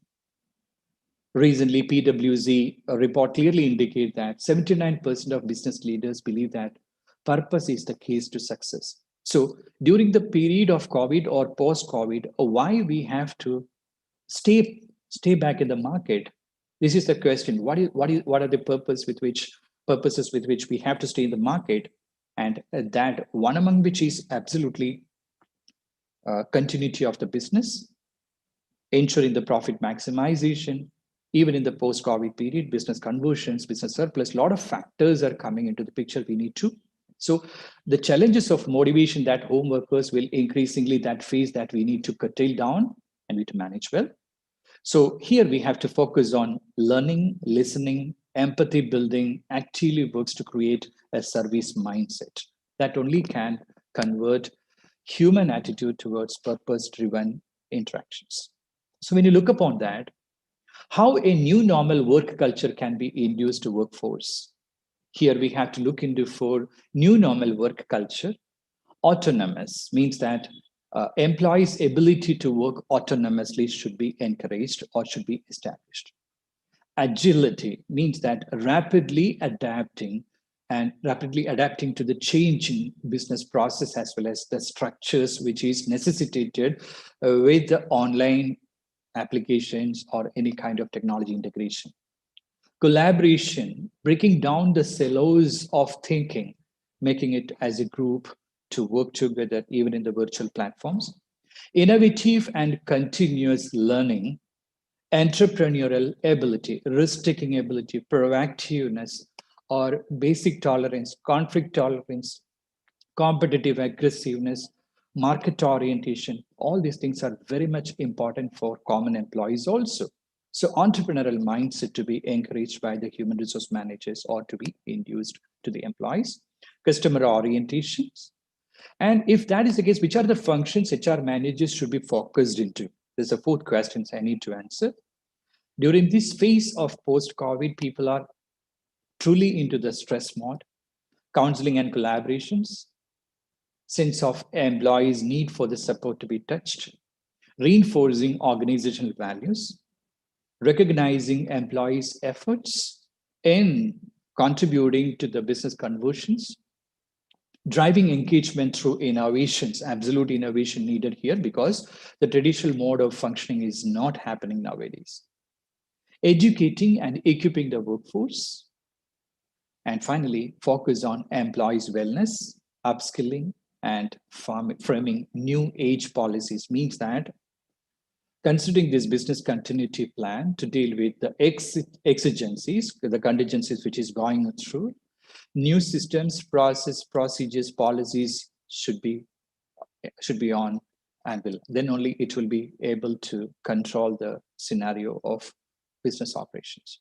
So if you look upon Gartner's recent survey, top 3 priorities for HR leaders in 2021. First, building critical skills and competencies, organization design and challenge management, and current and future leadership bench. These are the 3 aspects 2021 leaders of HR should be focused into. And my last question in this short interaction is, I know I'm running late, taking around 2-3 minutes extra. Business sustainability through HR and technology. So the most important aspect is creating a global mindset. Beyond the culture, beyond the practices, beyond the value system, you need to ensure that the corporate culture marries across different cultures and they accept it and it is to be accountable. Business alignment is another aspect. It's not that means not as just as administrative service, but you need to concern it as a strategic business approach of alignment of the business with the platforms which they are integrating. Third aspect, communicate to all locations through, it's a kind of mobile culture we are exactly experiencing. So communicate to all locations, common corporate culture, allow local culture to maintain their identity, establish common systems, provide managements with education, outlining how company does business, create a mission, a new mission if it is needed with the support of technology, plan it across, and written strategy outlining the corporate culture. So if you ask me which are the technology-based skills or the kind of competencies required in this context of post-COVID scenario, every employee required technology-related skills. Skills in identifying new applications and technologies. Skills in developing new technologies and advancing existing technology. Skills in identifying technological solutions to problem, operative technical skills. Skills in operating to new tools, equipments, applying new methods, specifically in HR also. Skills in applying new process or tools to existing work, how you can make a hybrid platform. Skills in installing and maintaining new products. Skills in manufacturing new products. Skills in identifying innovation outcomes. Skills in knowing when to or how to market a new product, tools, process, and likewise. Skills in securing intellectual property rights. Skills in setting up efficient manufacturing process. Skills in negotiating appropriate training provisions. Building an educated and highly skilled workforce. Becoming a leader in knowledge creation and innovation. That means developing linkages, clusters, and networks to become a more integrated network local economy. Fostering high levels of entrepreneurial or enterprise-related formations and business growth. Globally focused, creating business environment and infrastructure. So here I'm trying to integrate, I'm trying to give you the message that outsourcing, IT integration, all these things are required. Last but not least, let me talk, what are the aspects HR managers have to look into for business sustainability now is, the first is blockchain integration. Second is artificial intelligence integration. Third is application of HR analytics, integration of cloud HR applications. 2 minutes. So a lot of advantages connected with blockchain solutions are in improving profitability and quality, increasing transparency, and reinventing products and process. So HR has to really look into that. Second, artificial intelligence. You can see that the reason output coming from Test Gorilla clearly indicate that the experience of employees, employee experience, employee connectivity, employee engagement, all these things are clearly going up with artificial intelligence applications like machine learning, deep learning, or NLP applications, and likewise. It's clearly indicating improved productivity, return of investments, very clear. Benefits lot, enhanced candidate experience, efficient, effective recruitment process, enhanced motivation, smarter compensation and planning, personalized learning, career development for all, 24/7, 365 days employee support system through artificial intelligence platforms. HR analytics, when you look upon that, absolutely SAP, IBM, Oracle, Microsoft. And A lot of softwares are available like RStudio and Python with the support of coding, Microsoft Excel, Power Business. So you can easily understand what kind of skill set needed for new generation HR managers. And it is really happening now just because of the opportunity given by the COVID-19 scenario. So benefits of compensation management, all these things are coming into the picture for application of these AI platforms. And last but not least, HR applications, when you look upon that, SAP having very high, and a lot of many small softwares are available in the market which support the organizations in the HR processing as well as business conversion. And all these softwares which are available for the HR managers to think of whether apply it in the field or not. So a lot of functions where you can extend this HR applications platform. So let me finish off this short interaction with all of you in this IPM conference by giving a message to this conference theme, which is absolutely suitable in this context. And I really appreciate IPM group of institutions to organize this particular conference because it has high relevance in business sustainability and how human resource managers and the people who are exactly engaged into molding the behavior means that they're trying to unlearn and learn new practices, new values, new culture, new behavioral interactions and likewise, and they're facilitating that culture here. And here, the most important aspect is connect the human resource functions with the technology, with people, and with HR process. And for that, marry blockchain, artificial intelligence, HR analytics, cloud HR, and least but not least, it is HR applications. All these are the days ahead for the HR managers in its application for business conversion. Thank you so much. Have a blessed day. Thanks a lot, sir. Thank you very much for giving us the key insights and making all the audience enlightened about the present situation, challenges, and in the future, what we need to learn, what we need to develop to become effective in HR and for sustainability of business. The various aspects related to data literacy, business acumen, digital integration, and how we have to integrate HR analytics, blockchain, cloud HR into our day-to-day working for sustainability of the business. Thank you, sir. Your presentation, your address will contribute a lot in the success and the effectiveness of this conference, we believe. Thank you very much.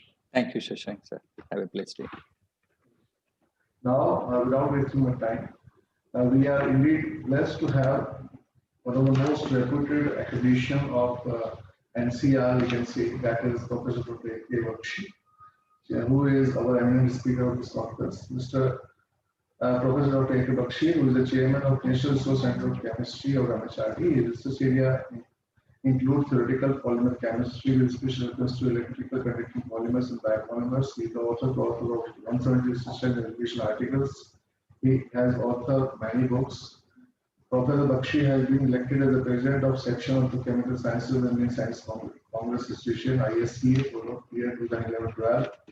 Professor Bakshi was felicitated by the former President of India, APJ Abdul Kalam, for his contributions in the e-transformation of the University of Delhi as Director IPEM. He is also the distinction of being one of the first persons from the universities in India to have been selected as a member scientist for the third Indian research expedition to Antarctica in 1984. We are really blessed to have the presence of Professor A.K. Bakshi in this conference, and I will request him to deliver the address to the audience. Please welcome Dr. A.K. Bakshi.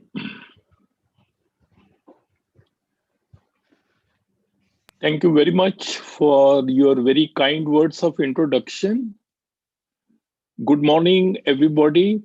It's indeed a great pleasure and a privilege for me to have got this opportunity to speak on this very distinguished and august platform. I'm very happy that this international e-conference is being organized on a very important theme. And in this, the collaboration of our institute, Guru Angad Dev Teaching Learning Center of Ministry of Education, Government of India is there. And we are collaborating with IPM group of institutions. As a matter of fact, I would like to mention it at the very beginning that I am not from this discipline of management and others. I am basically a chemistry person, and presently I am Vice Chancellor of a university in Delhi. I have been earlier Vice Chancellor of UP Rajrishi Tandon Open University, Prayagraj, and also Executive Director of Tertiary Education Commission, Mauritius, where I was looking at the entire higher education scenario of the country. So when I was invited to deliver this talk, I thought the best topic for me would be about higher education and how the various human resources and academic leadership can play a very important role in its, sustained development. So let me share my screen and make a small presentation.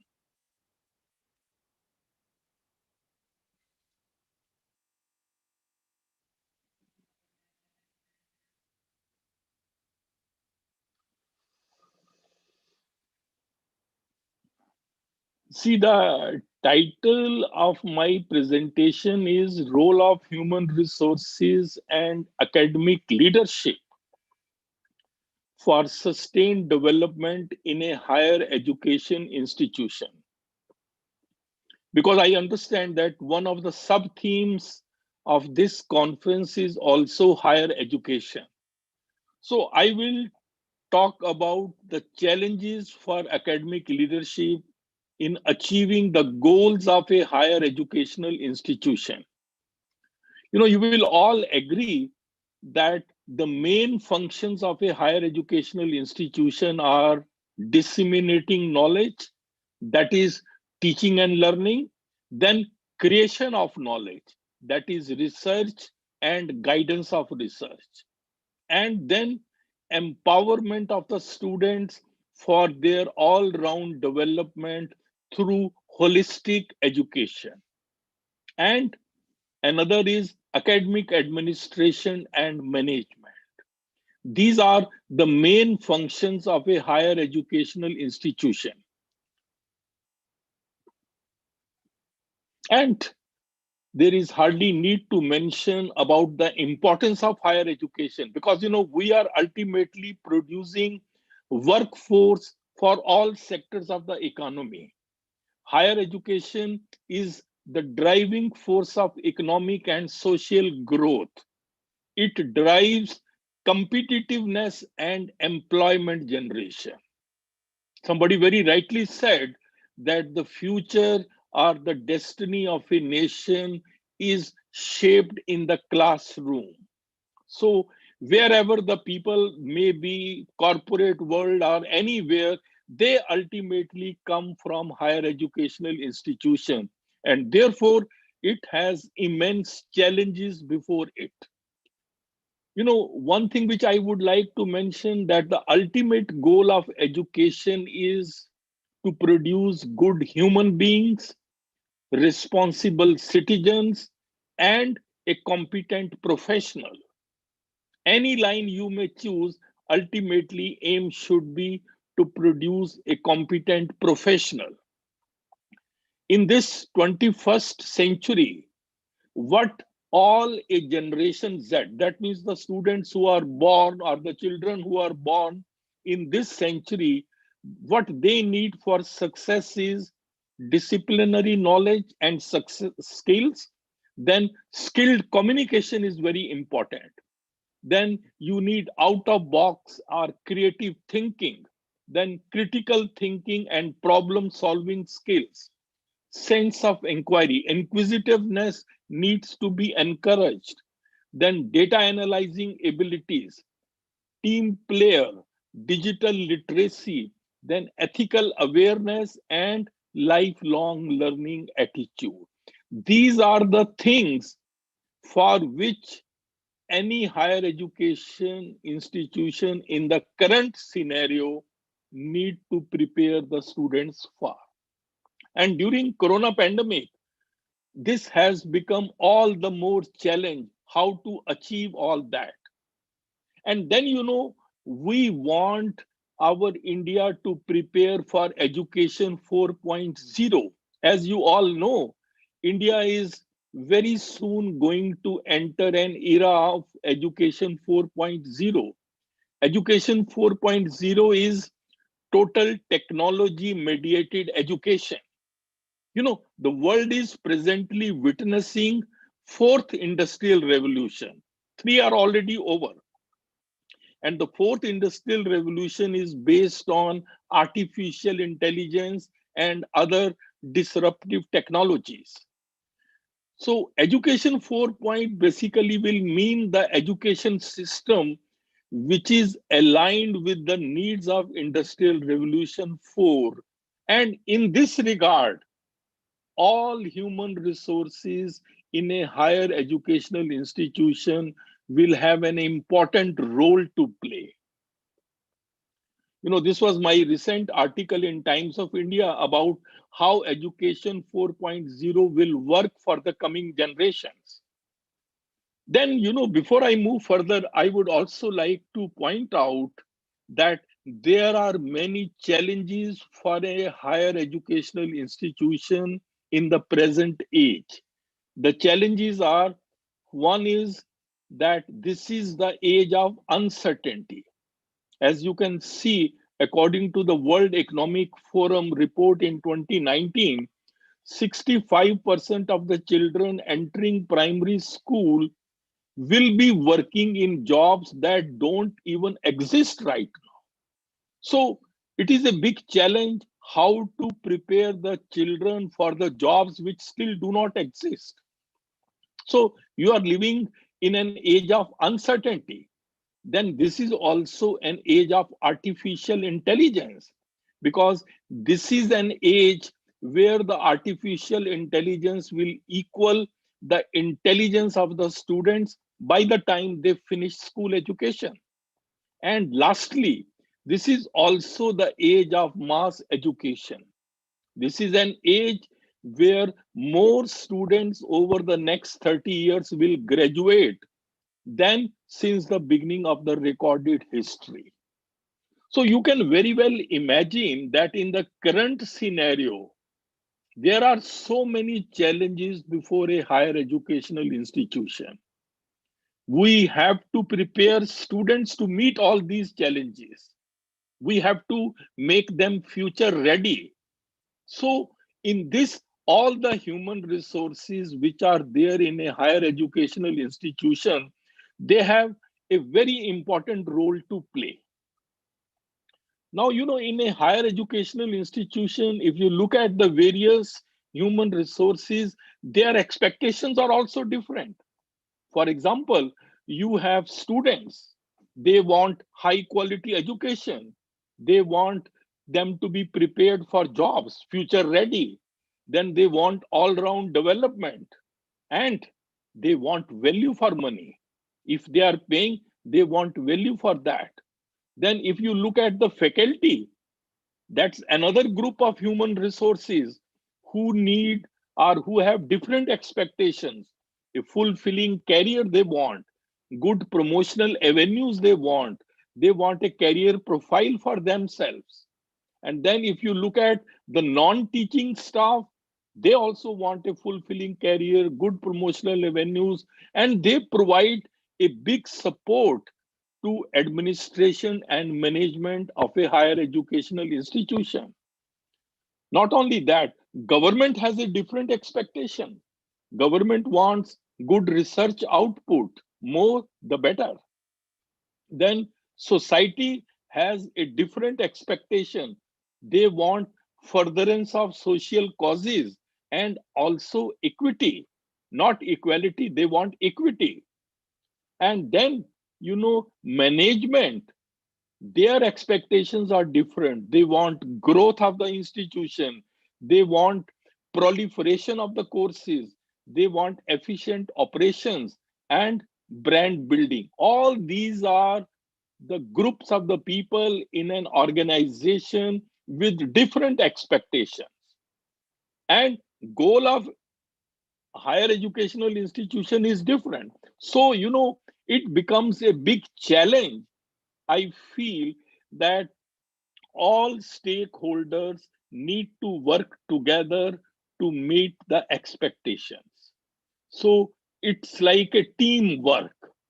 Together, everyone achieves more. And in this regard, I personally feel that the role of an academic leader in achieving excellence in all the functions of a higher educational institution is very, very important. Because without the appropriate leadership, the institution is like a ship without a rudder.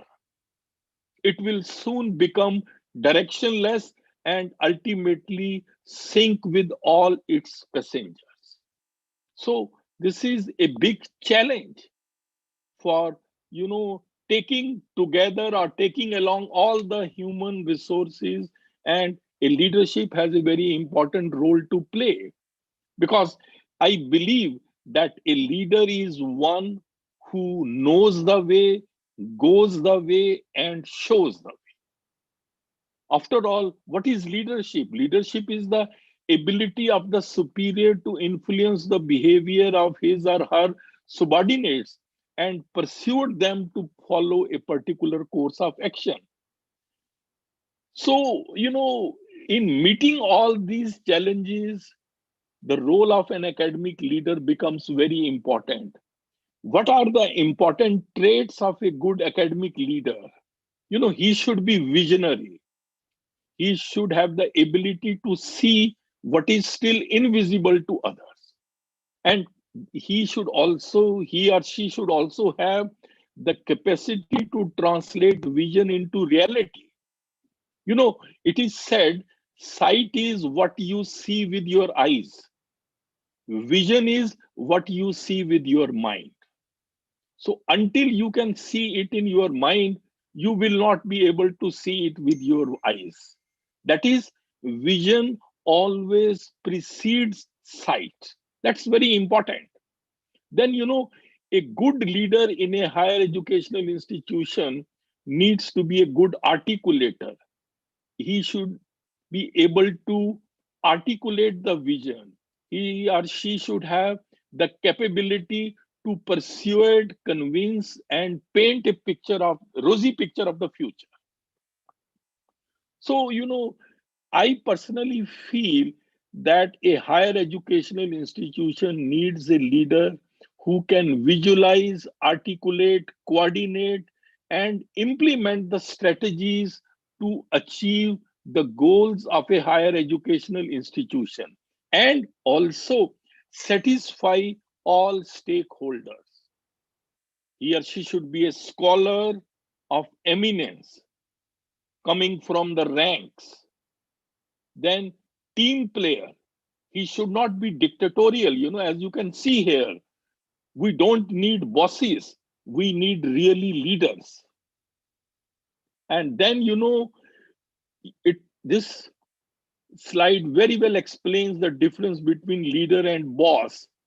A leader will develop people, whereas a boss will use people. Then, a boss will inspire fear. On the other hand, and not only inspiring fear, the boss will also take credit, whereas leader will generate enthusiasm and give credit. Why I'm telling all that? Because in an organization, taking the best out of every human resource and able to achieve the goal of higher educational institution is not that easy. And one should remember that everybody has gifts and talents. A good leader should know how to harness them towards the same goal. This is very important. One should not forget that before you are a leader, success is all about growing yourself. But once you are a leader, success is all about growing others. You should take pleasure and pride in the growth of your colleagues. And it is a psychological treatment that a person who feels appreciated will always do much more than what is expected. So this is also a way how you can handle the human resources. This is a big challenge. It's a psychological treatment. You should do that. Give due appreciation and all that. And then, you should lead by an example. This is also very important. You should have the courage of conviction. You should act in accordance with your own beliefs. You should be very hardworking, available, hardworking, but sensibly also. That is very important. Because in respect of hard work, direction is more important than speed. And then you should have good knowledge of rules and regulations so that you are not dependent on administrative staff. You should have a full grasp. All these things will help you run the institution much better, taking along with you all the different personnel. Then you should be out of box thinker also. This can do wonders for you. And then dedication is required 100%. Whatsoever time is required, you should be ready to do that. Then, I also feel in taking along different human resources together in achieving the growth of an institution, there are certain skills also which a leader should have. These are networking is something which is very important, team building, time management, resilience, presentation skills, leadership and management skills. All these are very, very important. It is said that the true test of leadership is how well you function in a crisis. So that's very important. There are some don'ts also for an academic leader, I would put it. Basically, all of us also ultimately come from some academic institution. So that's why I'm sharing my experiences. Don't react emotionally. Don't act arrogantly. Don't be rigid. And don't be biased. These are some don'ts which you have to keep it in mind. Because, be careful what you tolerate, because you are teaching people how to treat you. Then don't focus on the problem, rather focus on solution. And also don't compromise on quality in recruitment. This is very important. In higher educational institution, when you get new resources, never compromise on quality, because ultimately an institution is as good as its faculty, or I would say human resources. So all this is very, very important. While I was preparing, I also thought I would share why do sometimes academic leaders fail.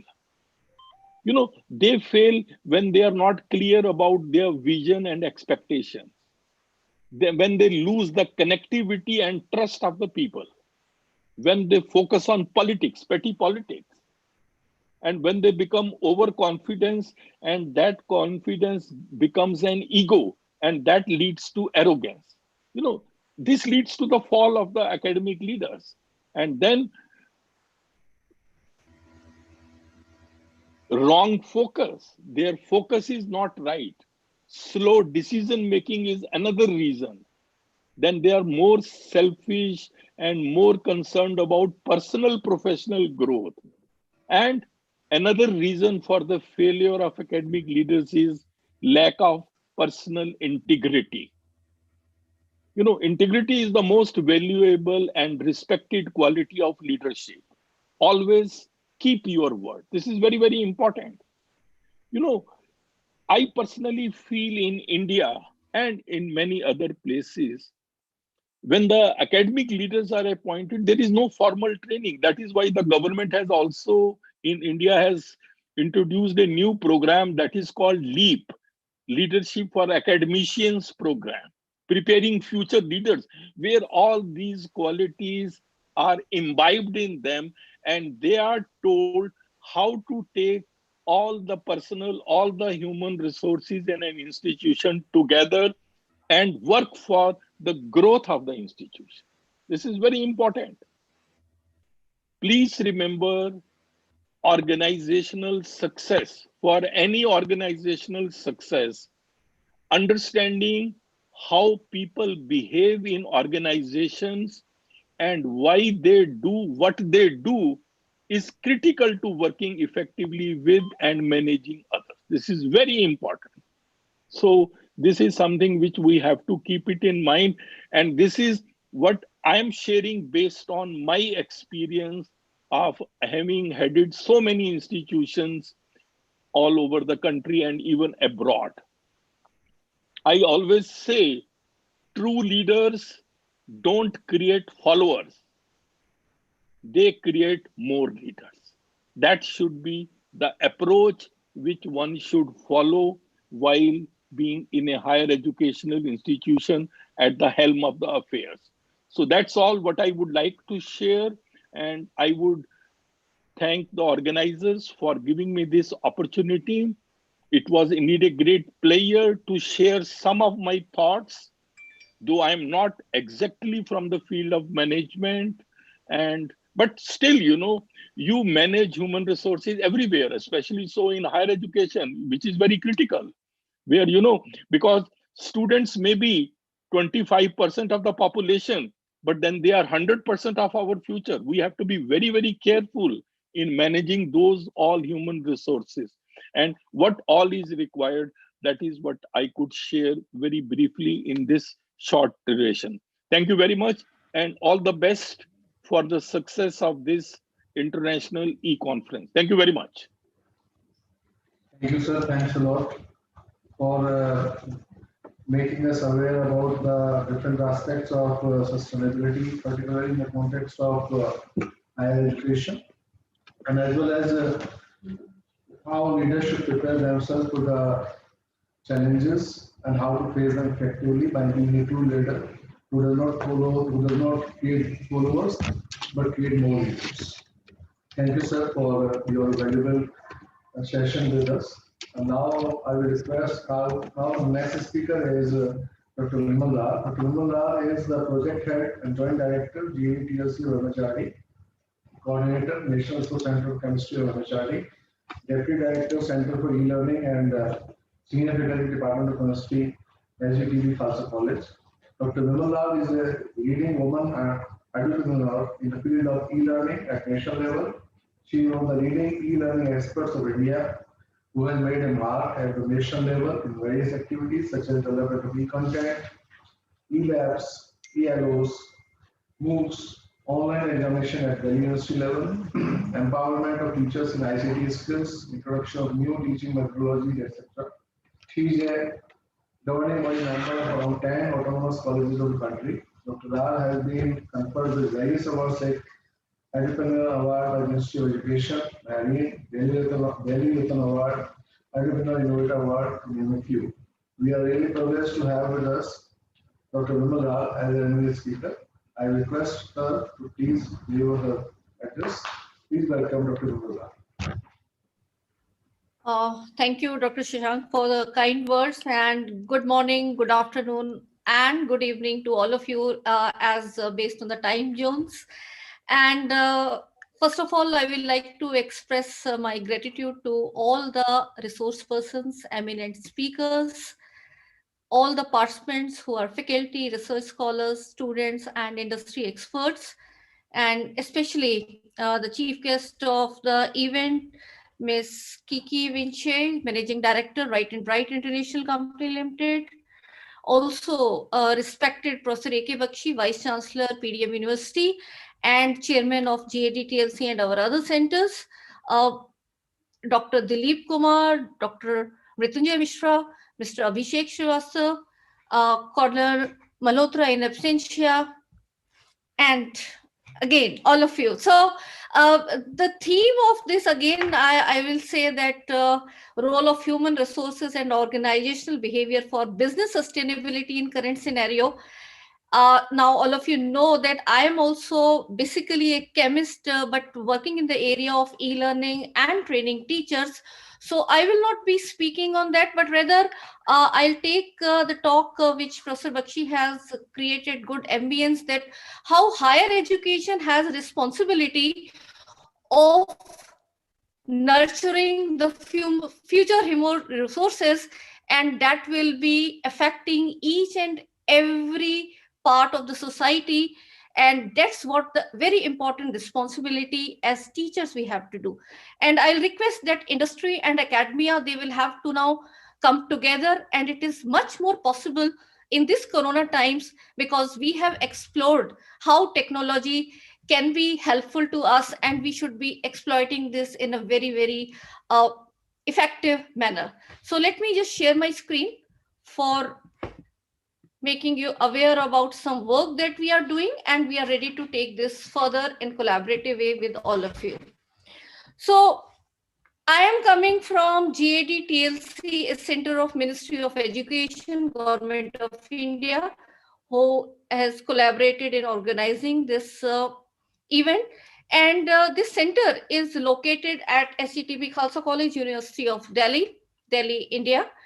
And we have this very prestigious scheme, which is Pandit Madan Mohan Malviya National Mission on Teachers and Teaching, which has been launched by Government of India in 2014. And since then, there are various centers across India, around 50. There are teaching learning center, faculty development center, schools of educations in maths and science, and we are collectively taking it further. At my center, which is Guru Angad Dev Teaching Learning Center, the name has been kept in the honor of the second of the 10 Sikh Gurus, my institution being a Sikh organization.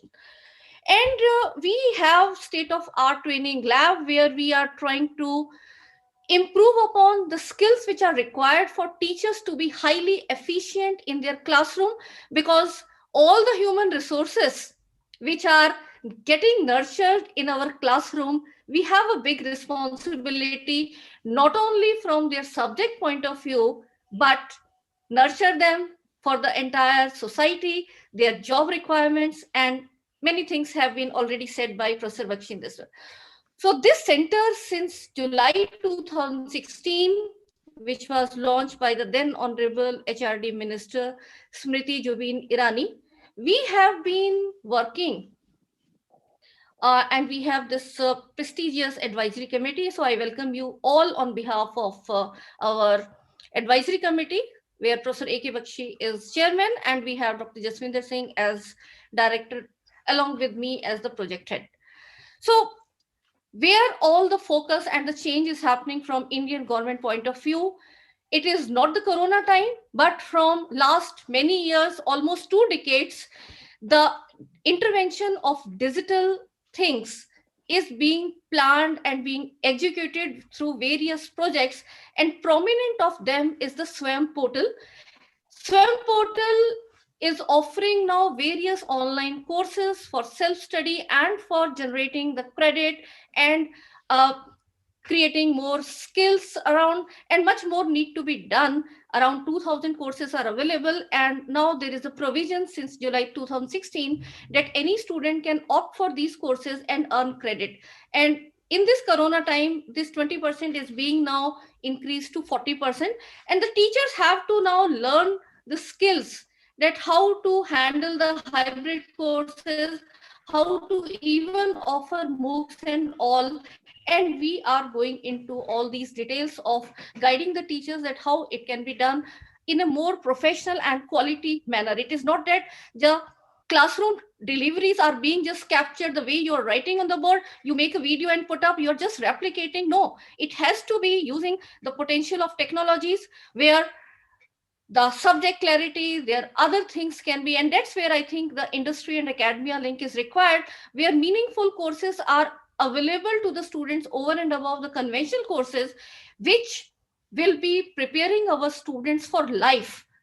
if we have to prepare them for the jobs which do not exist, I think we have to prepare them for lifelong learning, how they can relearn, unlearn, and also with the help of these technologies, how they can go into data searching, data analysis. So all those small projects, I think as teachers, we have to ingrain in whatever we are teaching. So it does not mean that management and the business sustainability has to be taught by only the management professional.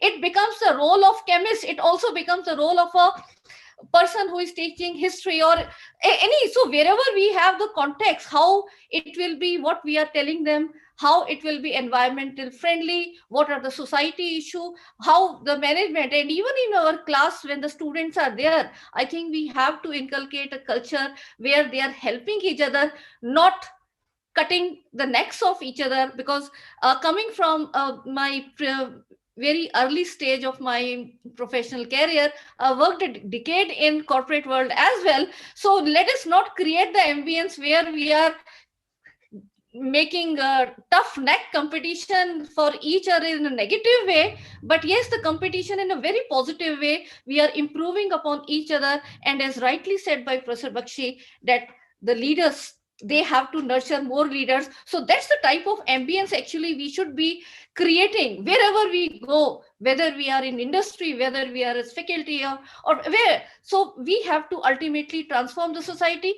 not only from our nation perspective, but at the global level. And there is also a neat scheme of MHRD where now these industry-based courses, they are now also being integrated with AI, and it will be providing the students as per their requirements of the learners, because there are some slow learners, there are fast learners, and we are actively also contributing in these schemes. Government of India has also come out with National Testing Agency, which will be now ensuring that the assessment, because assessment is ultimately driving the entire teaching learning and telling how much efficient the learner has been. So that has to be very fair and transparent. And in that spirit, National Testing Agency is coming. And I'm sure with these improvements, the quality of higher education is going to make exponential growth. And when we are coming into ICT enabled education, the role of teachers are now changing. They have to integrate technology in how the pedagogy for virtual learners, the course formation, whether online or MOOCs, or how the teaching learning in blended board, the flipped classroom model, the virtual way, how you can be as a chemistry teacher. If you're not able to share your recording of the screen capture, the interactive board, then without writing equations. So as per your subject requirement, you have to learn these tools and also integrate in your classroom teaching, and as well as how effective assessments can be taken. With the national education policy coming into place now, there are now emphasis on improvement of quality, and we have to work around this. And I'm happy to share that we as a team, we have contributed through our another center for e-learning, where we have developed more than 50 MOOCs for Government of India. We have our own studio and technical team, and these are the EPG Pathshala program, which are now available for everyone to use in these 6 subjects, as well as MOOCs and many other programs. We have collaborated and designed the curriculum. Like one of this is the flagship program of ministry, which is faculty induction program. Now any higher education faculty who joins higher education are properly trained. It is not like that you do net and PhD and you start teaching. There is 1 month program where they are holistically developed into the entire needs, whether it is the teaching pedagogies or the use of ICT, or developing them as leaders, or even into emotional requirements of the students. We also we also have this National Resource Center of Chemistry. There are many national resource centers in different subjects, where subject specific improvement of the faculty is being targeted. And these are MOOCs for teachers training, I will say. So any teacher can learn sitting their own in the flexible time. And these are the ARPIT programs, annual refresher program in teaching. So in all the subjects they are available, and those who want to join, they can. So this is my GAD-TLC's Telegram group, and I'm happy to share that in the Corona time, even we explored how much these technologies can be helpful. From 2016 to 2020, we had trained around 8,000 teachers, and now since April 2020, my center has touched more than 50,000 teachers, and the number is growing every day. So I invite all of you to come up with ideas where we can do collaboration with you, and we are happy to collaborate, and you can approach us in these. So thank you, everyone. And once again, I wish all the very best to the paper presenters and everyone who has joined this conference. So thank you, everyone, and have a nice day.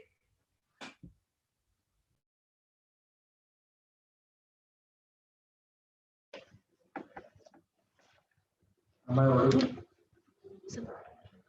Thank you, ma'am. Thanks a lot for making us aware about the different endeavors which are being done by GAD-TLC in higher education, and how to make it sustainable in the current scenario as well in the future years. We are hopeful that your all initiatives by your center, and as we are also collaborating with you, this relationship will go ahead in the future also, and we will do a lot in the field of business sustainability and higher education. Thank you. Thank you very much. Then our chief guest for today is Ms. Kiki Vishwi, who is the managing director of Right and Bright International Company Limited, Myanmar, and founder Kiki House provides a home for young girls of Myanmar. It encourages them to live safely, affordably, and even on scholarship, if unaffordable. She is really serving a noble cause at the global level, and we are really blessed to have her presence as the chief guest in this international e-conference being organized by IPEM Group Institutions in collaboration with GAD-TLC and Rajabal Management Association. Now, without wasting much time, I request Ms. Kiki Vishwi to please present her address. Please welcome Ms. Kiki Vishwi.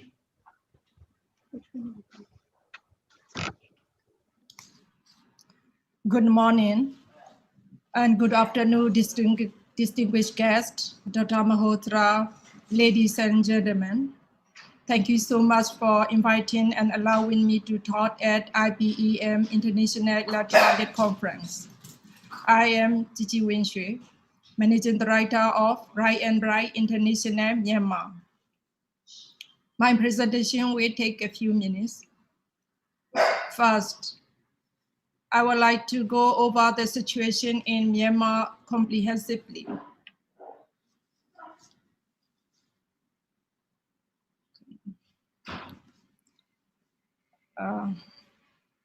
As you all aware, Myanmar's current situation is frightening and its future is hard to predict. Since the beginning of February, we have come under the new military administration, and the whole country is facing political unrest. Could you move to the next PowerPoint, please? Okay, thank you. Consequently, the entire mechanism of government and businesses have been slowed down for more than 3 weeks. The situation is very unpredictable and unstable for the time being.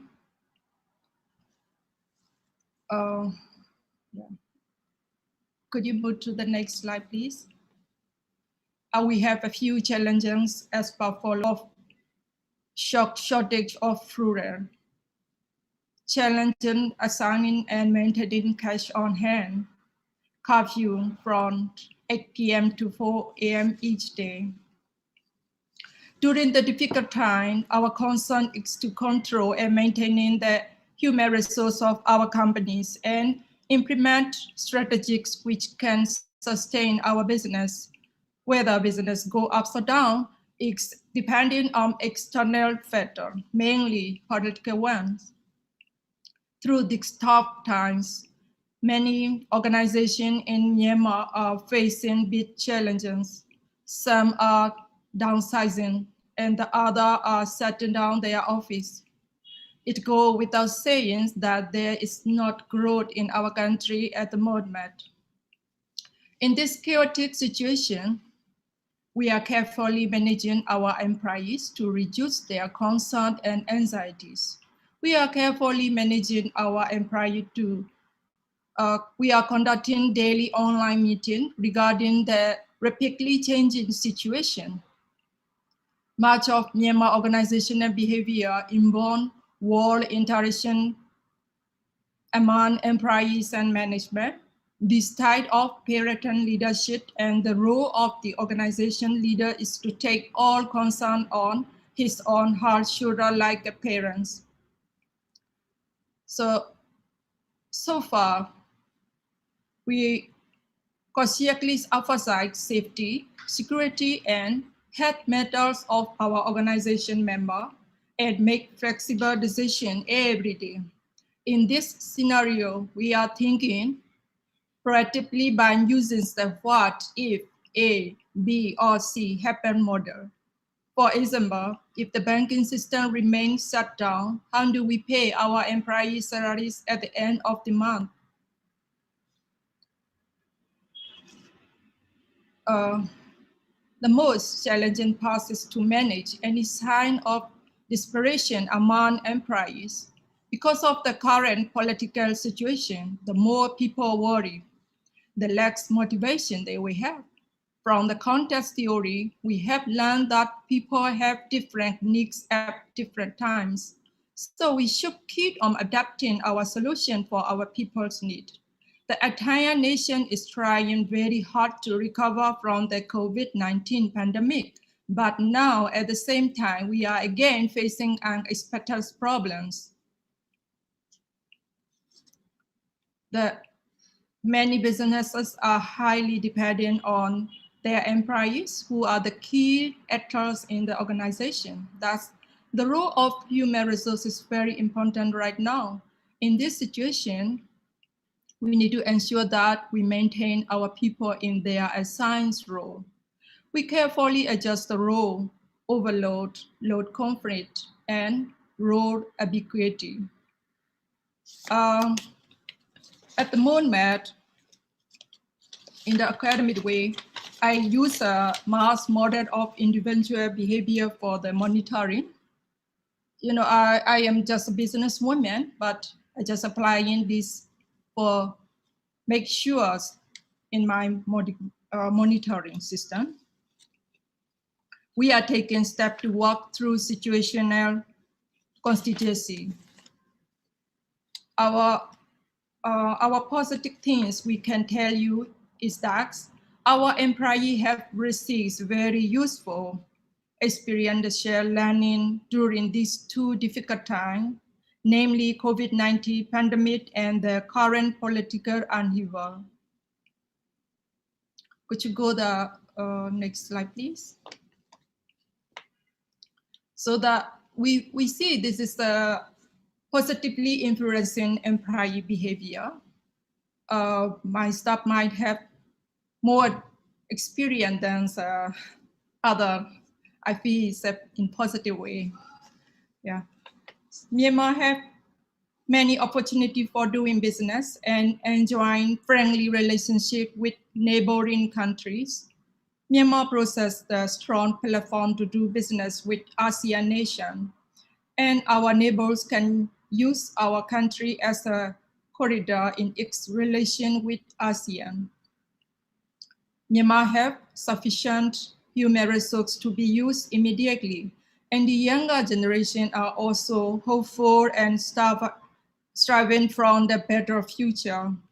So why Myanmar economy is not as good as it seems, there are great prospects for the future. That's my own opinion.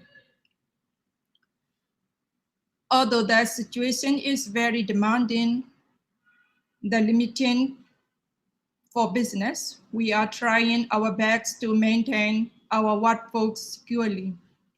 They are our comrades. and they are our future.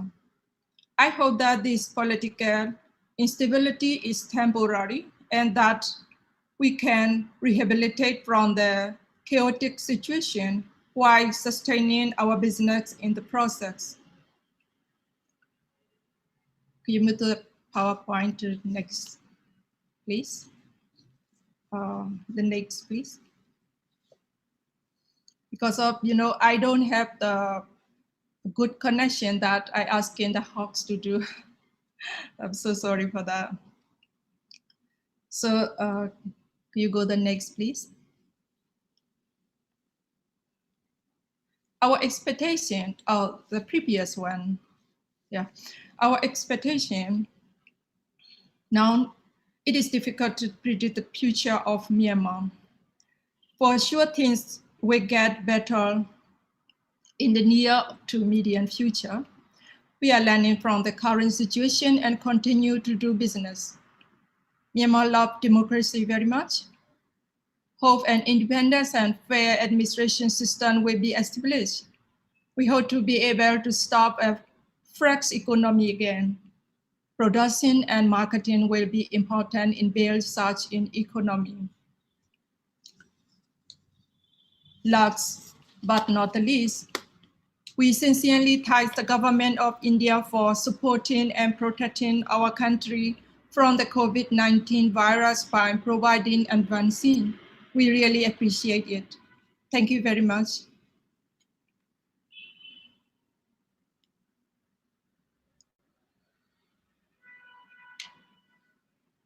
Thank you, ma'am. Thanks a lot for thanking our country for the support we could provide to your country and particularly make us aware about the different aspects of sustainability, particularly in the context of business and helping people, the role of HR in crisis, especially with reference to Myanmar, what are the upcoming challenges and how you are all motivated to cover and overcome those challenges in an effective manner using the most important strength, and that is human resource. Thank you very much. Thanks a lot for spending your valuable time for us and making this conference really successful through your presence. Thank you. Thank you so much.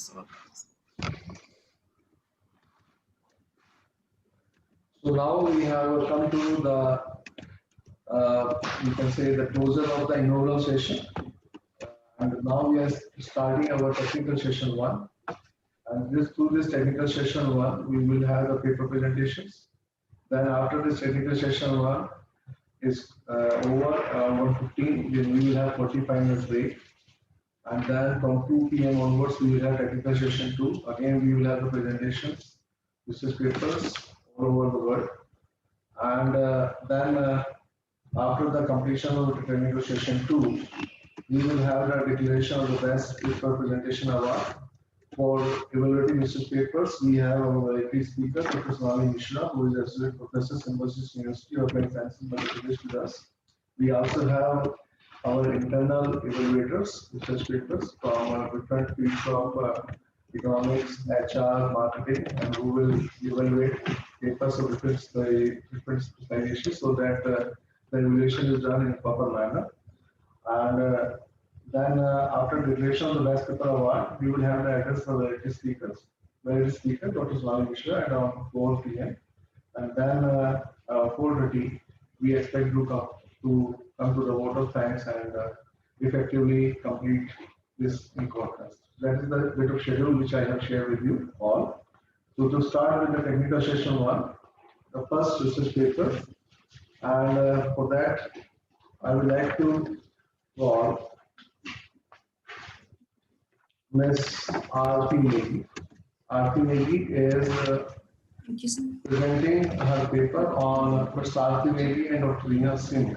They are the authors. I think Ms. R.P. Negi will present. And the topic of their research paper is impact of organizational justice on employee engagement of faculty members for sustained growth of higher education institutes. So I hand over the stage to Ms. R.P. Negi, please. Thank you, sir. Thank you so much.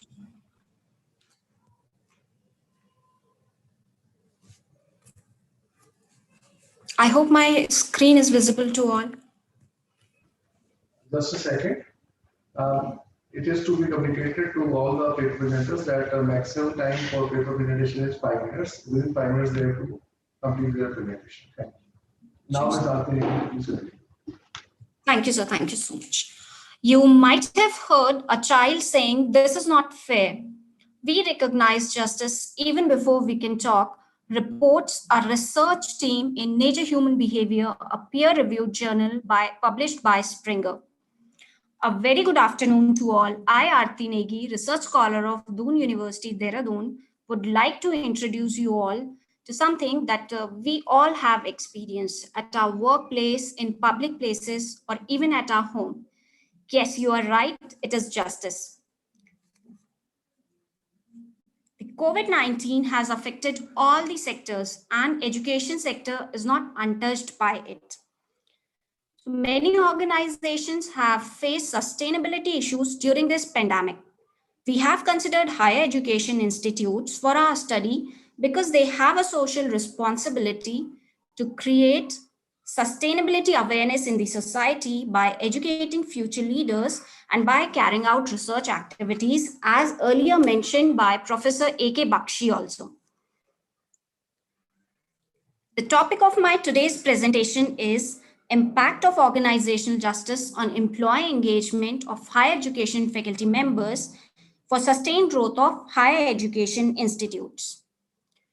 Now, the organization justice. What is organization justice? It is employers' perception of fairness in the workplace. Whether the employees feels that the fairness prevails in his organization, the transparency is there. We all sometimes feel that my workload is high, my salary is not up to the mark, my rewards are not good enough, and so on. So organization justice is further divided into distributive justice. It is concerned with distributing the resources, the fairness in distributing the resources. Procedural justice is concerned with the procedure that we adopt to distribute those available resources. And then comes the interactional justice, which is concerned with treating people with dignity and respect. Then comes the employee engagement. Employee engagement is the extent to which employees feel passionate about their job. And it is also further subdivided into vigor, which means high level of energy. Dedication is being strongly involved in one's work, and absorption is happily engrossed in my work. The objective of this research is to find out if there is any relationship between organizational justice and employee engagement among higher education faculty members. The hypothesis based on the literature review is that there is a positive relationship found between organizational justice and employee engagement. As far as methodology is concerned, for data collection, we have used already available questionnaires. They both were on 7-point Likert scale, and data has been collected from 100 permanent faculty members of higher education institutes from Uttarakhand by personal meetings and through emails. The validity and reliability of the scales have been checked. The demographics of the respondent, 55% were male and 45% were female. Most of the respondents were between the age of 30 to 45 years, and majority of them had experience ranging between 1 to 10 years. The total teaching experience the majority of respondents has was between 10 to 20 years, and maximum of them were assistant professors, followed by professor and then associate professor. Most of the respondents were PhD holders, and 87% were married, 13% were unmarried.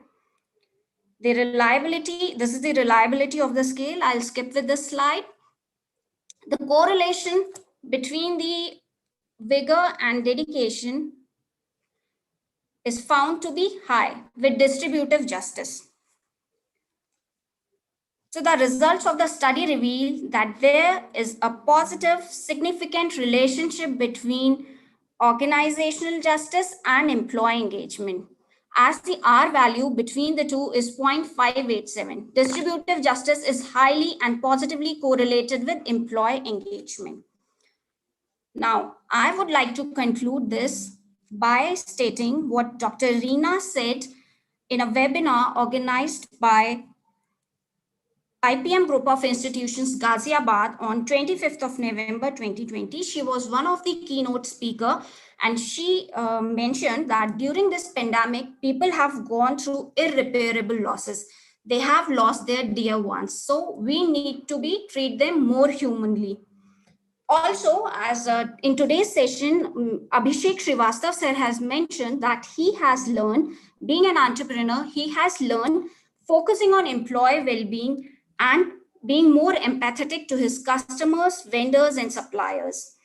So quality education can only be given to students if faculty members are motivated and they feel that they are being treated fairly, that transparency prevails in their organization, and they are treated with respect and dignity.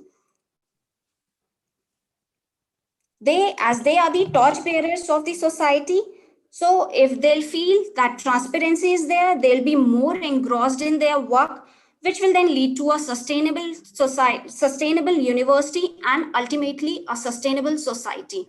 Thank you very much. Thank you, everyone.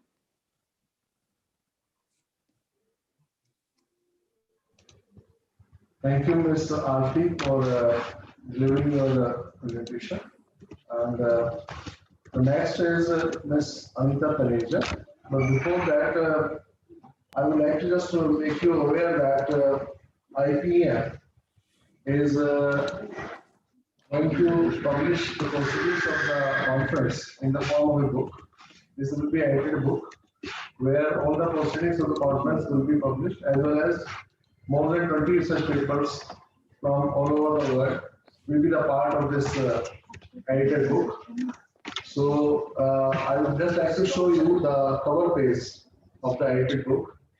I will request the technical team to please show on the screen the cover page of the edited book. Yes, this is there. This is the upcoming edited book of the conference, which will be published, let's say, in the 15 to 20 days of the conference completion. Let's say in the mid-March, or let's say by March end, we will be able to have the publication of this edited book. And as you all are aware, we all know that it carries a lot of weight academically to have a paper in edited book.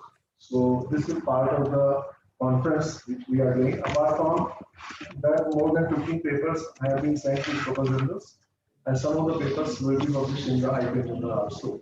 So now I will request Ms. Anita Taneja to please deliver her and present her paper.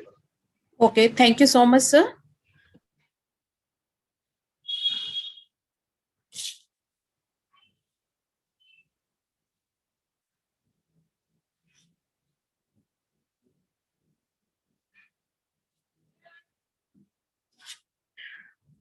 Good afternoon to all the worthy members or presenting in the conference. I am Anita Taneja, PhD research scholar, lovely professional University of Fagwada, Punjab.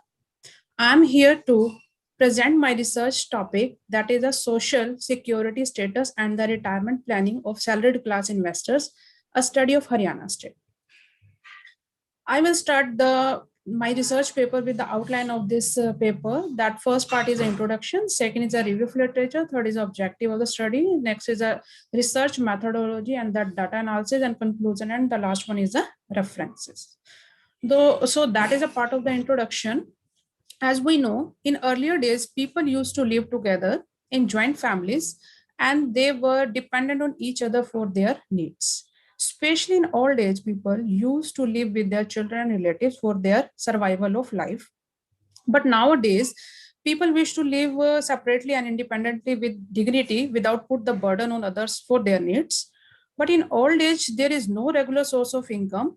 So it is necessary to plan for their retirement and invest their saving in pension plan to secure the future and fulfill their needs of the old age survival and live happily. But all these depends upon the attitude and the behavior of the people towards the retirement planning, what they think about the retirement planning. But in the past few decades, there is a drastic change in the behavior of people towards the retirement planning in India. And social and economical security is also closely related with the retirement planning.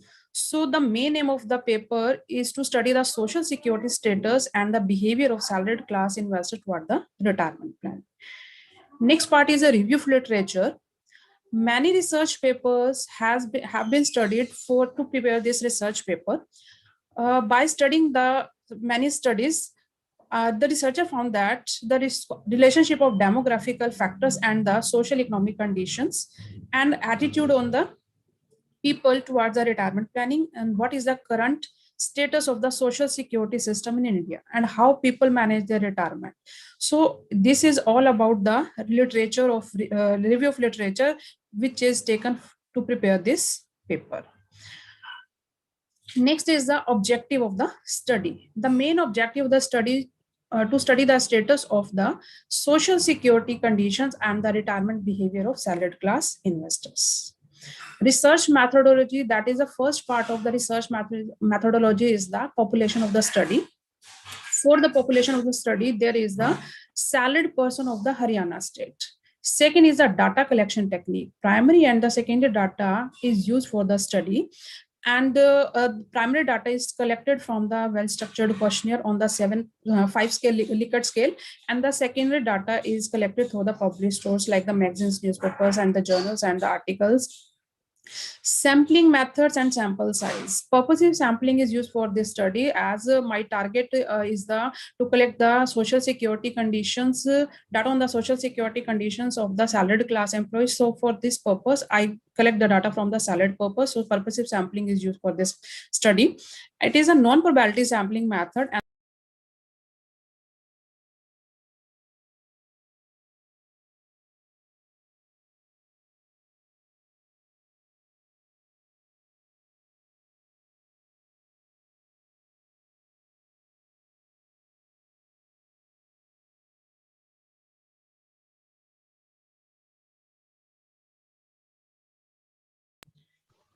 gender, age, marital status, and the nature of employment, job experience, annual income, and number of dependent family members. The gender is classified into male and female two broad categories. Age is classified into the 5 broad groups, that is up to the 25 age, that is 25 to 35, 35 to 45, 45 to 55, and 55 to above 55.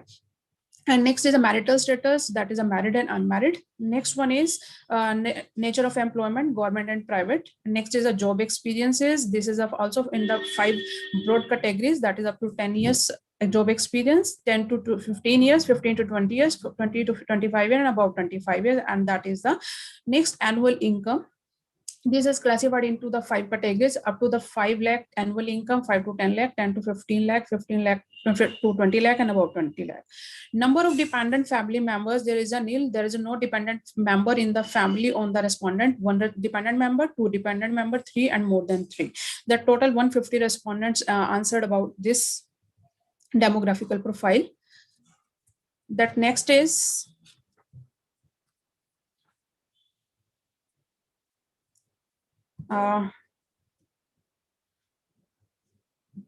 just a minute, it's a technical issue. I'm not able to, just a minute.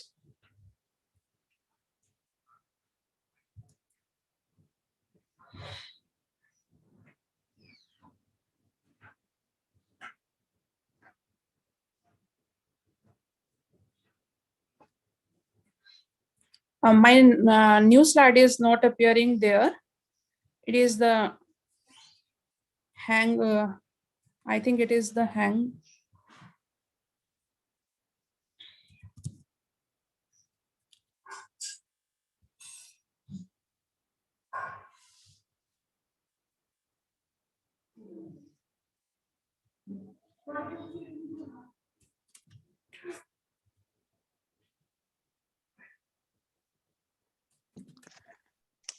Excuse me, sir.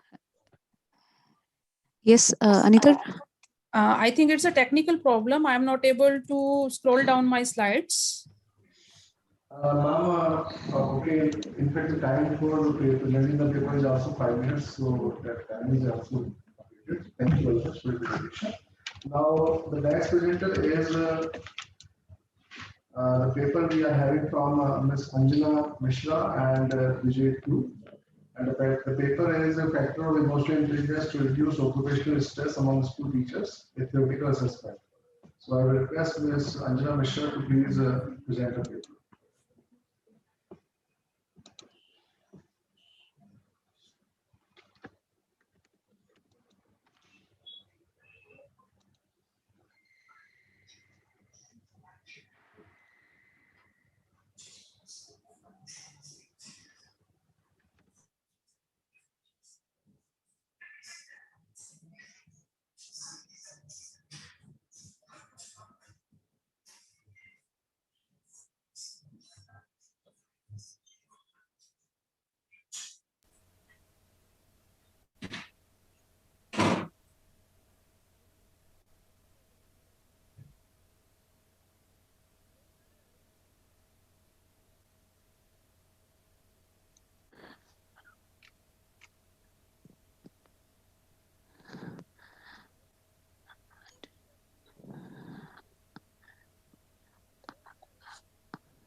Miss Anjana, you are not audible.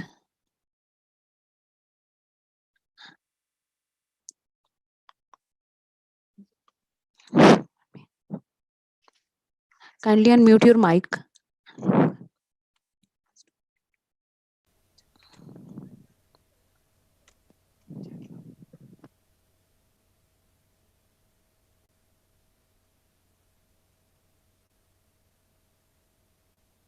Ms. Anjana Mishra is not audible and she is not able to present at present. It can be done later. And the next presenter, the next paper is from Mr. B.L. Gupta and Ajay Kumar Chaube. The paper is on National Education Policy 2020, Dimensions of Autonomy.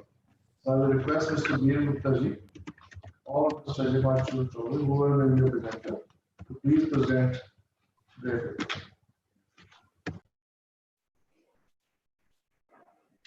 Good afternoon, everyone. I would like to thank the organizer and the chair for giving me this opportunity to make presentation on our research work, which is related to NEP 2020 and autonomy.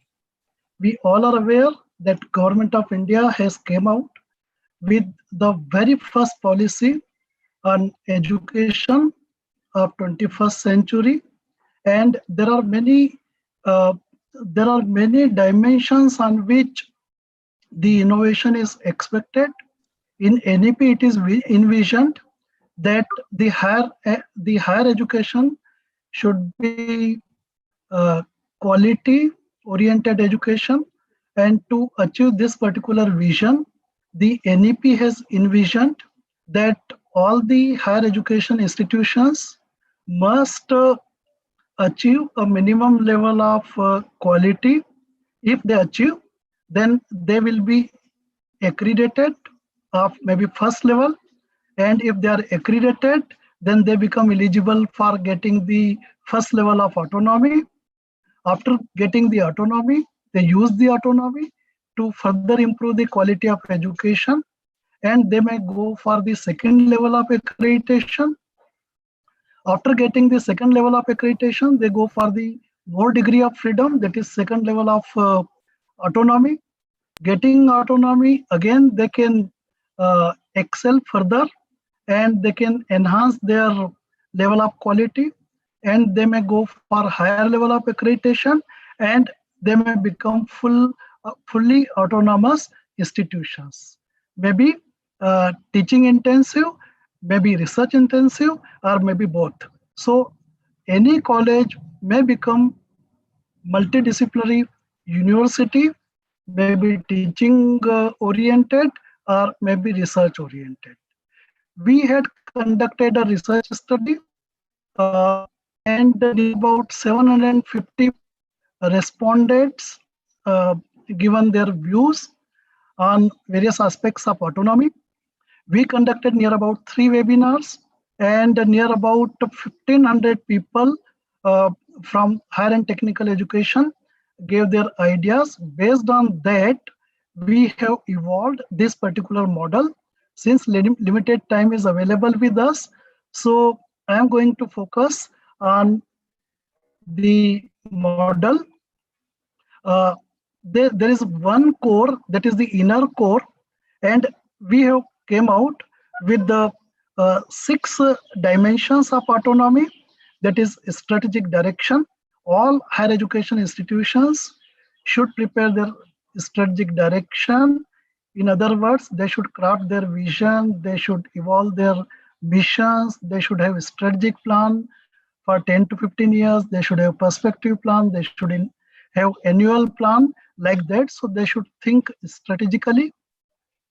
Then the curriculum should be based on outcome based education philosophy. Its implementation should be learner centric, and the assessment should also be based on the outcome based philosophy that is very close to competency based education. Then NAP has talked about the multidisciplinary, interdisciplinary, and cross-disciplinary education.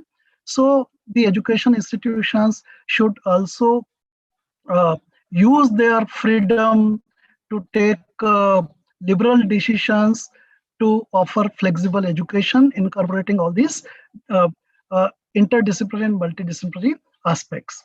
Then value-based education. In this policy, the values, social values, professional values, cultural values, and the professional ethics have been given a lot of importance, and it is expected from the higher education institutions to work in that direction. It means to develop the values in the students.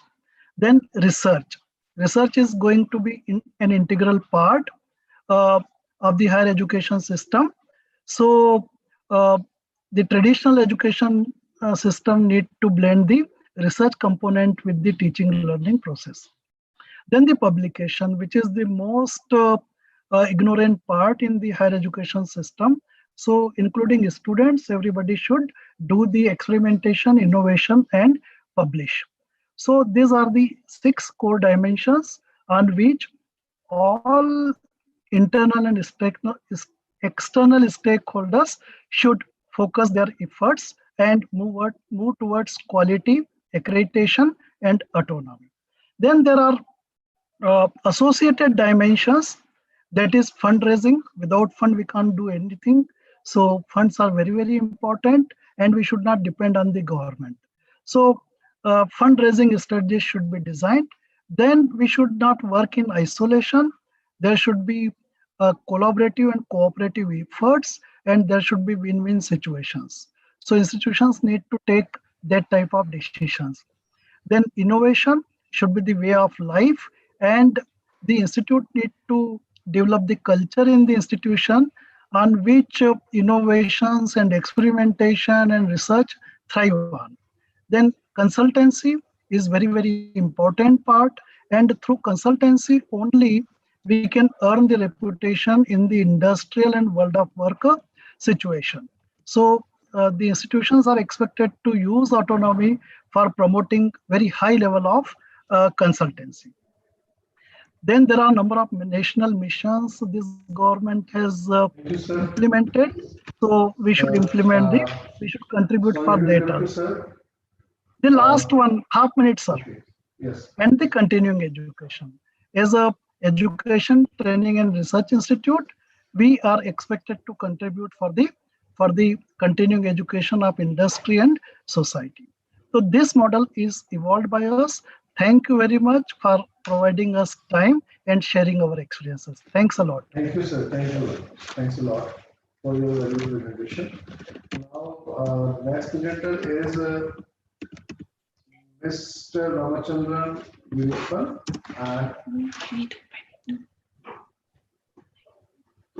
You know that? Thank you. Mr. Ramachandran Vinipal and Abhinay Mulviya. They are not there. So then we will come to Dr. Rupa Mukherjee. Dr. Rupa Mukherjee, Yes, sir. the topic is study on the factors influencing farmers' access to institutional rural training. Yes, please give your presentation. Sir, please allow me to share my slide. Host participation screen sharing.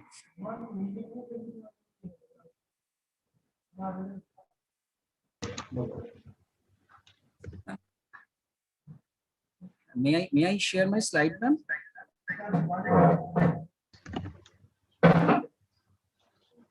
Hello. Yes, sir. You can share Actually, host has disabled participants screen sharing. That's why. Please enable me to share my slide, ma'am.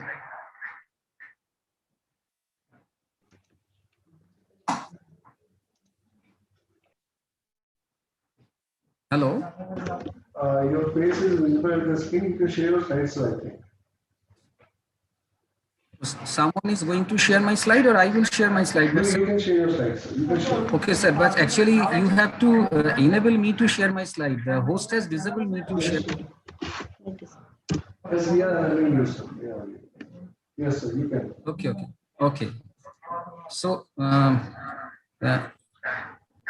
can I share?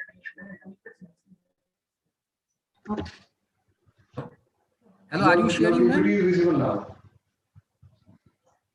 Okay. So, kindly, ma'am, you share my slide. I'm just going on to my lecture. A very good afternoon to all of you. Thanks to all of you for being here today. I am Dr. Rupa Mukherjee, Assistant Professor in Economics, Kobi Shukanto Mahavidyalaya, the University of Burdwan, West Bengal. And today I'm going to present before you my research paper titled A Study on Factors Influencing Farmers' Access to Institutional Rural Credit in West Bengal. Next slide, please. Now, it is very known to all that availability and accessibility of credit, these are the critical inputs not only to promote agricultural productivity, but also to enhance the rural development. Now, this crop loan is important due to three important effects. Now, the credit supply can raise the input use of the farm, that can promote farm investment, and also help the farmers to adopt progressive farming practices. And there is also a consumption smoothing effect of this rural credit. This also helps the farmers to take the risk associated with farming. And also it has a secondary spillover effect in terms of input, labor, and output linkages. Next slide, please. Now, if you look at the growth of this crop loan over time for the last 4 decades, then you will see that short-term crop loan has grown much faster than the long-term crop loan over time. And if you go to the regional shares in agricultural credit over different parts of the nation, then southern region captured the major share of this crop loan, I mean the institutional crop loan, compared to other parts of the nation. And if you look at the share of the outstanding debt of rural households from the institutional and non-institutional sources, then you will find that from 1950-51 to 1991, these institutional sources of credit have gone down considerably. But since 1991, there was again an upward trend, which signifies the fact the question of financial inclusion in rural areas are in stake.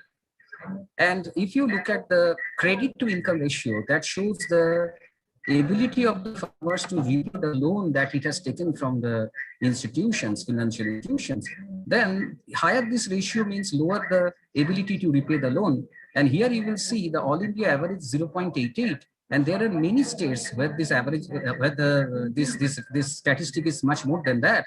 Look at Tamil Nadu, it is 2.21, Madhya Pradesh 1.43, Andhra Pradesh 1.21, Odisha 1.3, Karnataka 0.91. And you will see these are the states where the problem of debt and farmer suicides is also quite evident. Next slide, please. Now, my motivation for this study is that there is substantial rural financial exclusion is there, and about 86% of the farmers are small and marginal in nature, and they have very limited access to the sources of rural credit. The 70%, the 70th All India Debt and Investment Survey report of NSSO in 2014 has shown that 44% share of the outstanding debt of the cultivator households in the nation, and they're from the non-institutional sources. And this indebtedness problem due to high-cost non-institutional sources is one of the major cause for concern. for the recent major manifestations of the agrarian crisis and unending chain of farmer suicides in different parts of the nation. Next slide, please. If you go through the literature, there is a wide range of literature. I'm not going into detail of it due to the paucity of time, but this actually literature review has helped me to identify the factors affecting the choice of the sources of credit. And that has also helped me to identify the factors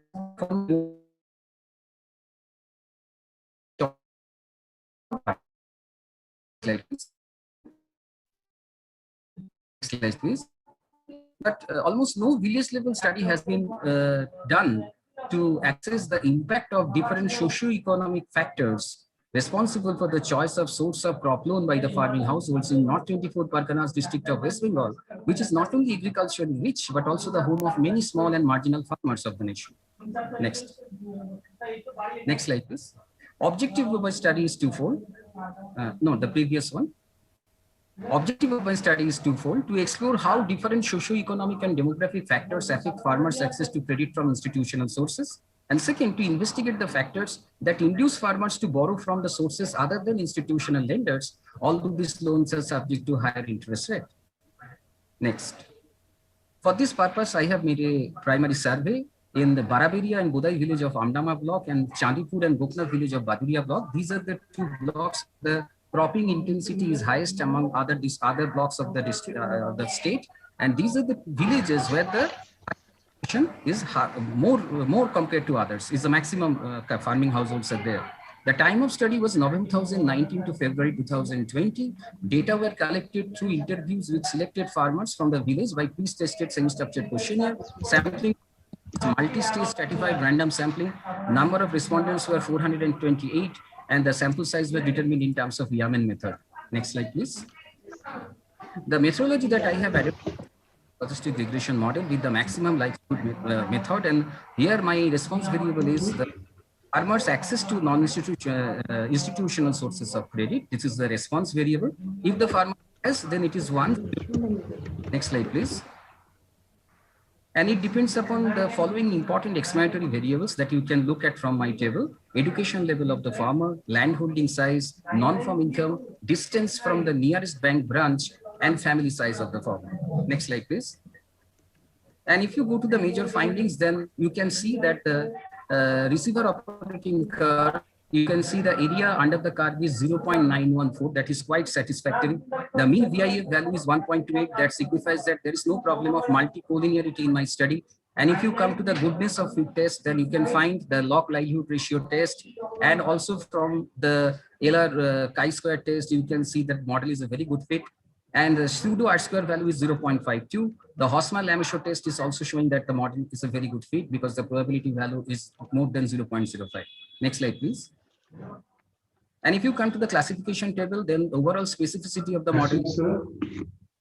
Yes, sir. I will take just 1 minute, sir. I will complete within 1 minute, sir. Just 1 minute. And the overall accuracy level is 91.2. Next slide, please. And the major finding is that both education, land holding size, non-farm income, and distance from the nearest bank branch, all of them are statistically significant in explaining result. With the rise in education level of the farmer, the access to formal sources of credit rises. This result is significant at 5% level. The land holding size case also, you see that the larger farmers have access more formal sources. Maybe they have better collateral compared to small farmers, and they are good customers in the eyes of the banks. In case of non-farm income, farmers having non-farm income, they have access more formal sources of credit, maybe due to the fact that they have the better ability to repay the loan due to their non-farm sources of income. And closer the bank branches from the home of the farmer, more is the likelihood that the farmers will take the loan from the institutional sources. Next slide, please. So this is my policy relevance. This is my conclusion slide, sir. So I propose expansion of branches of formal credit outlets in the area of study, and government should arrange the awareness generation programs to disseminate information regarding the benefits that farmers may avail by borrowing from institutional credit channels in terms of regular campaigning, and the initiative to organize workshops in rural areas to help farmers understand the procedures of.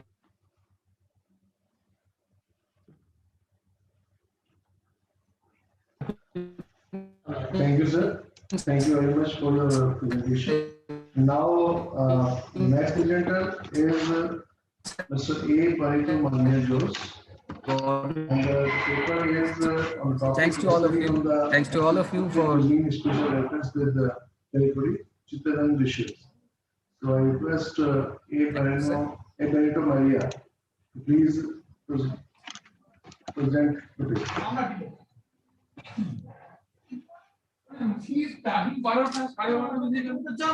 Yeah.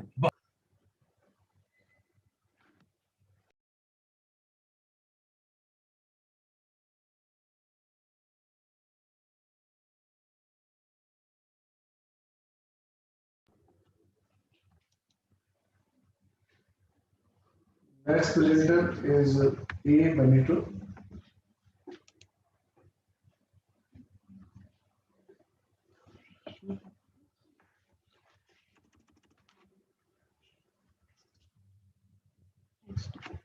Are you hearing us? A. Benito Marijos. Okay, then we move to the next presenter. Next presenter is Dr. Padmavati S. And the topic of the paper, his paper is, I don't know, accelerating technical skills for rural youth of India. Dr. Padmavati. Good afternoon, sir. Yes, good afternoon, sir. Can I share the screen or screen will be Yes. You just please shared? share the screen. My screen. Okay, sir.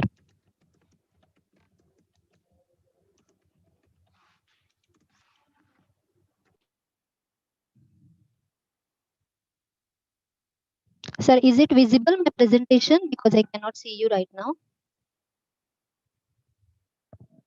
Hello, sir. Yes, sir. Yes, ma'am. Yeah. Okay. Yes, sir. Thank you, sir.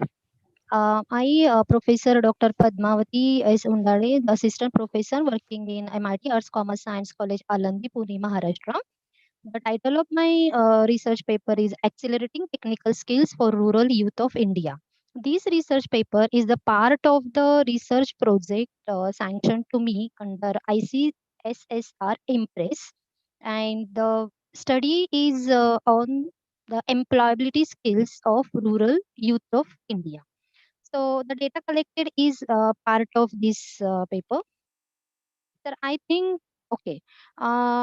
The paper is based on the technical skills, as we all are aware about the fact that employability skills generally is the combination of the hard skills, soft skills, and technical skills. Hard skills are the core academic skills, soft skills are related to behavioral skills, and technical skills are the abilities to operate technical tools. Technical skills are defined by many people in a different way, but the core is that technical skills is a training that a person acquire and learns to use technical tools. In the era of this information and technology, the technical literacy has become very important.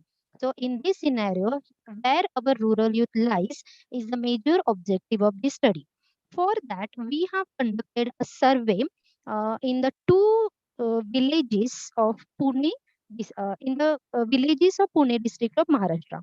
And these villages are the part of two tehsils, Daun and Indapur. The age group for this survey was 18 to 30 years people living in these villages, and total 100 responses were collected. When the data is analyzed, you will see here uh, that 67% respondents have not done any technical course. Only 10% respondents have done ITI, 3% MCBC, 12% technical certificate course, and 8% technical diploma. So the study shows that majority of the respondents are not yet technically literate.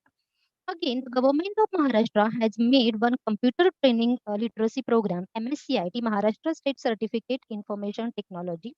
We surveyed that how many respondents have completed even that course. So the fact is that only 58% respondents have completed this MSCIT course, 2% are pursuing, and even 40% have yet not completed. Now, the question was asked regarding whether they have done any other computer course. The answer, the result is in front of all of us. 74% respondents says that they have not done any other computer course. Only 26 respondents have done some courses. The finding of the study is like this, that the majority of the rural youth lag behind in the technical skills. Most of the respondents have taken training, not taken training of any other technical courses. Acquisition of technical skills will make them capable enough to handle variety of tasks, and acquisition of technical skills definitely will provide more chances to be successful in their future career. Now, how can we bring this rural youth into this technical literacy program? How can we accelerate them? So we can conduct awareness program that where the various platforms are available, various technical courses are available, which they can do and they can be the more employable. We can conduct workshops, training sessions, experts guidance in these villages, not in the colleges. We can organize such programs, particularly in the villages. We should develop the concept of digital library. We can have certain technical projects undertaken by some technical institutions, higher education system of the government projects. We can also think on English language development programs, because most of the technical courses are in English and the students are having a fear of English still in their mind. And we can also think about availability of the required resources such as computer labs hone chahiye. They should have a internet access and many other things which are required to make them technically literate. Now, if we do all these things, definitely being a researcher, I think what will be the expected outcomes? Confidence building, because we all know, and in the COVID-19 pandemic scenario, we have seen how the technology helped us to survive, to continue our all education, business, and other things. So definitely, if we are able, we are technically literate, it will help us to develop our confidence. Again, technical literacy will leads towards the upliftment of our lifestyle. Will become more employable. We can have the capacity of earning. Then again, those who are very much curious, very much eager and interested can go further towards the creativity and innovations. We have the very super examples of Facebook, WhatsApp, the new technology. This is coming. It is just the example of creativity and innovation. So we engage the rural youth into this technical, you can say, technical era or Excuse technical me, scope. ma'am. Yes, sir. I'm just concluding. It will also help to rise entrepreneurs, and it will also contribute into the growth in rural economy. So that is overall, and thank you for giving me a chance to present my views in front of all of you. Thank you, sir. Thank you, ma'am. The next presenter is Dr. Rekha Singh and Ms. Shanu Tyagi. They are the research paper contributors. The paper is on the topic of role of human resources and organizational behavior for business sustainability in that area. So that is the topic of the conference itself. So I will request the presenters to please give their presentation. Dr. Rekha Singh or Ms. Shanu Tyagi, whosoever is present.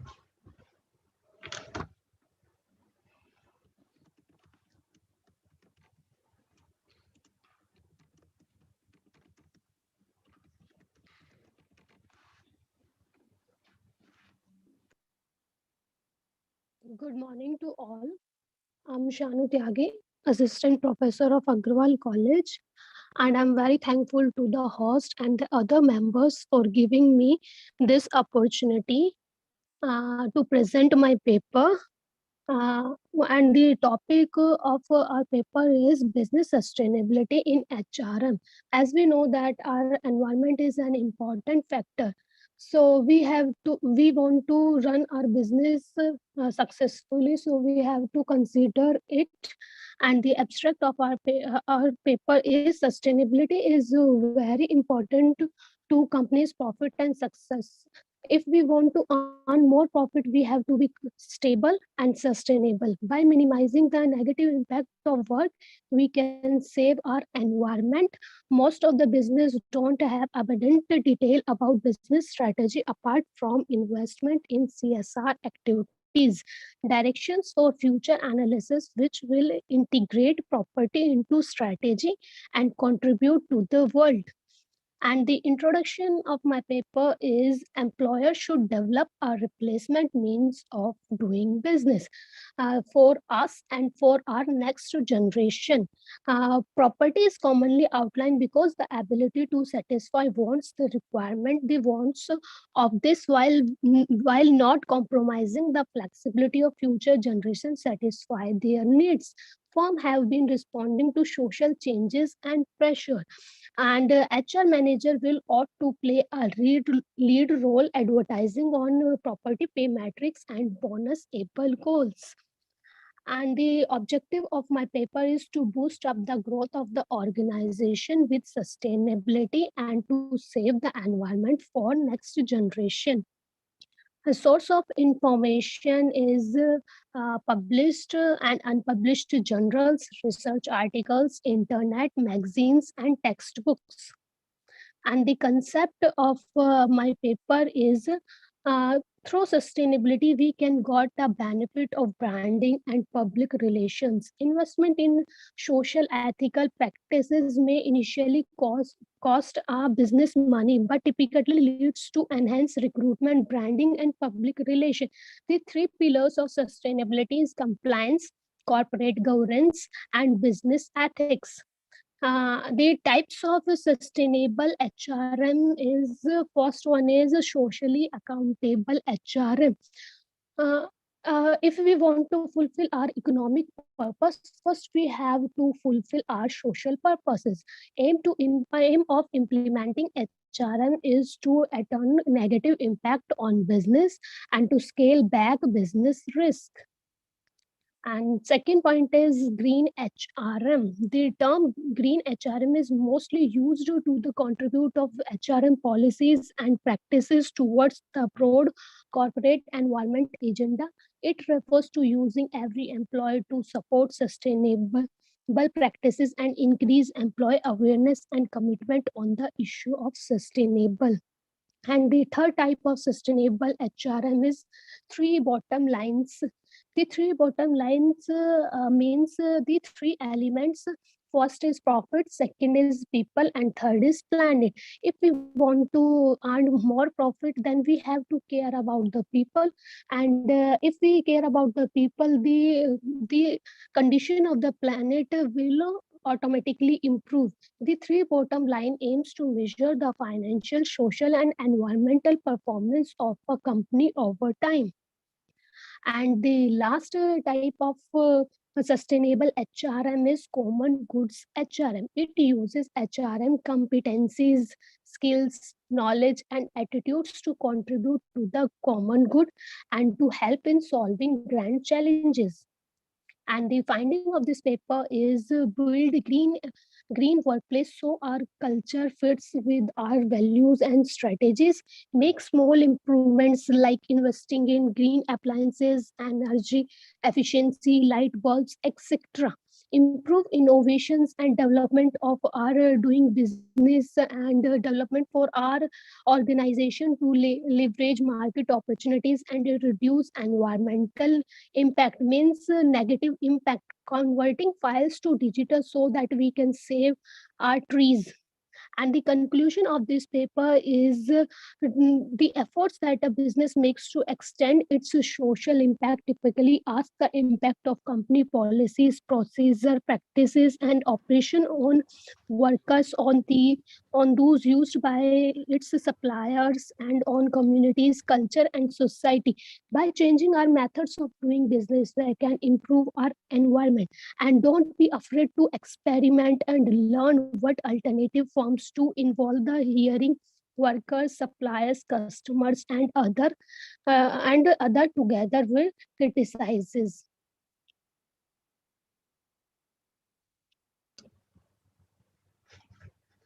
Thank you, ma'am. Thanks a lot for this valuable research paper presentation for the conference.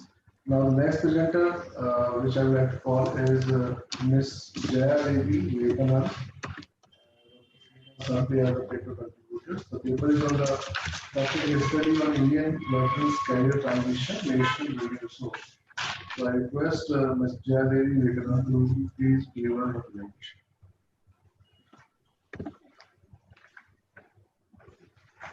Uh,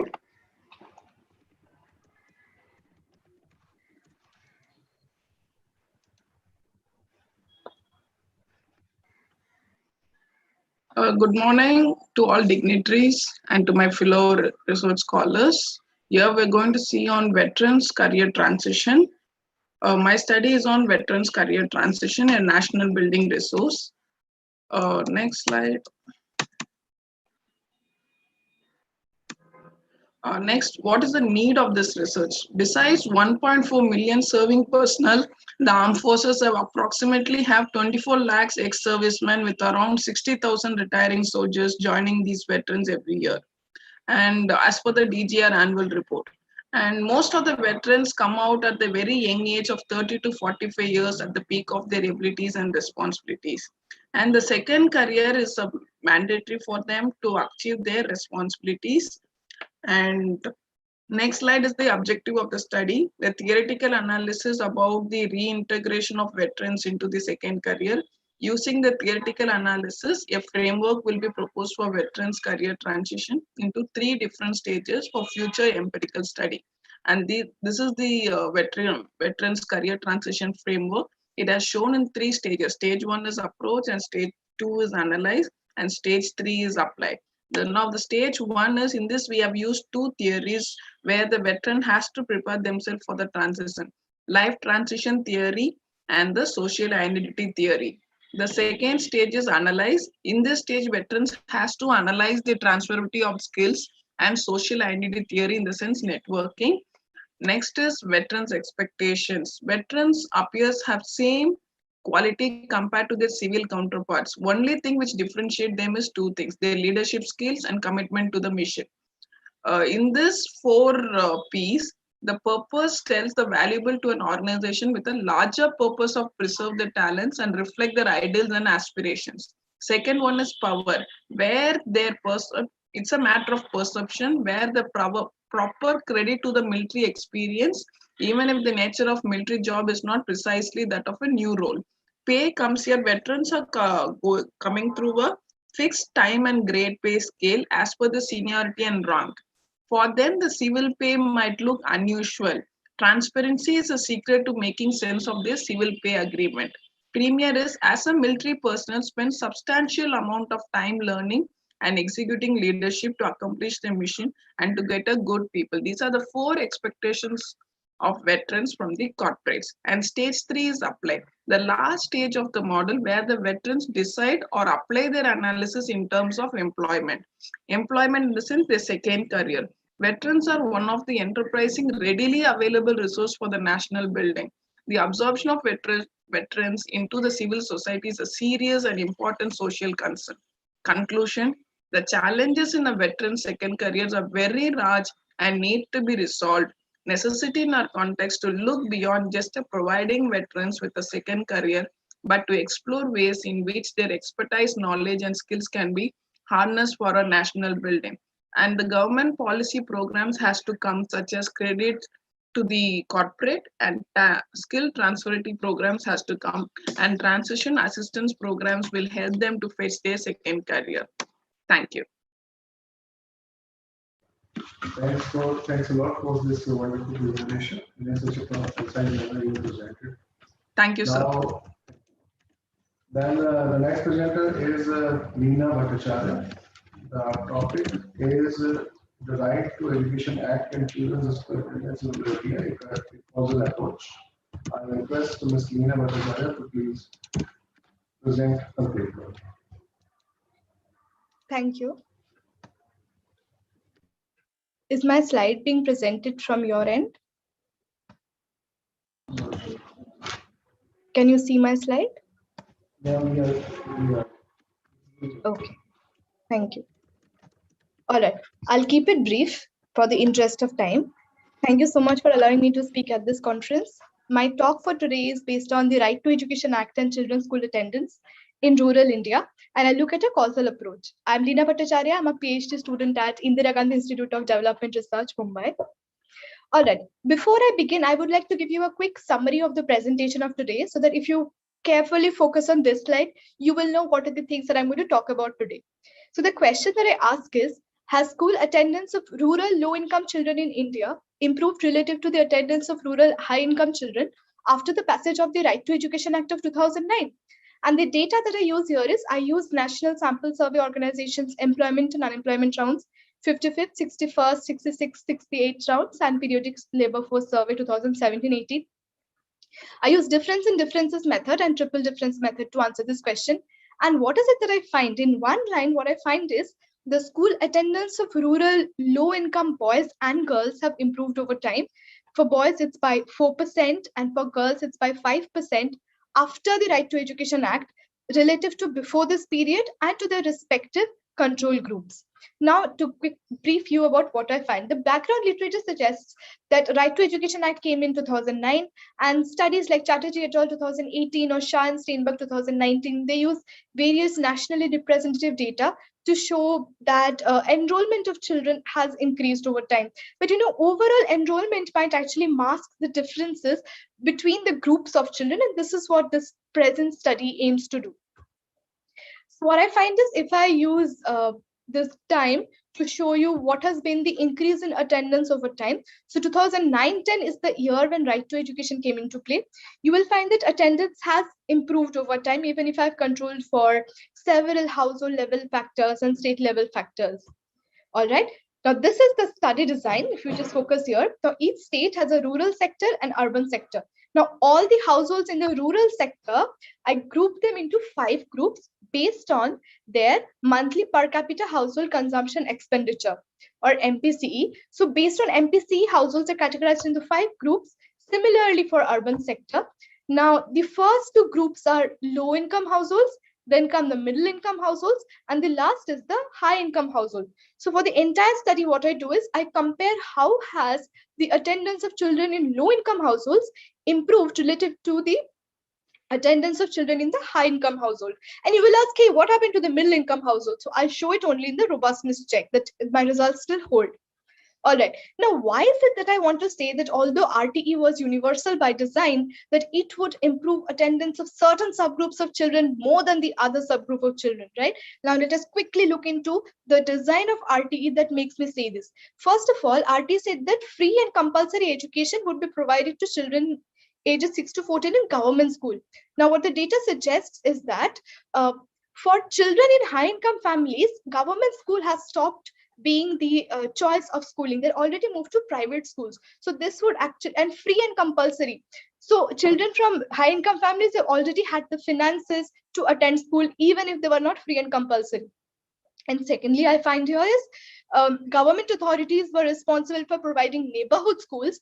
Now, when I actually arrange the households and I say that, hey, who are the children who are actually dropping out because school was far away? I find the clustering is more in the low-income families, whereas children in the top quintile, they already had the finances to attend school, even if they were farther away.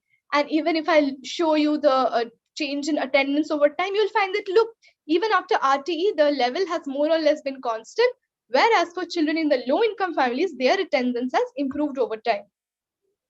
If I look at the type of school attended, what I find is, see, this is similar to what I told you earlier.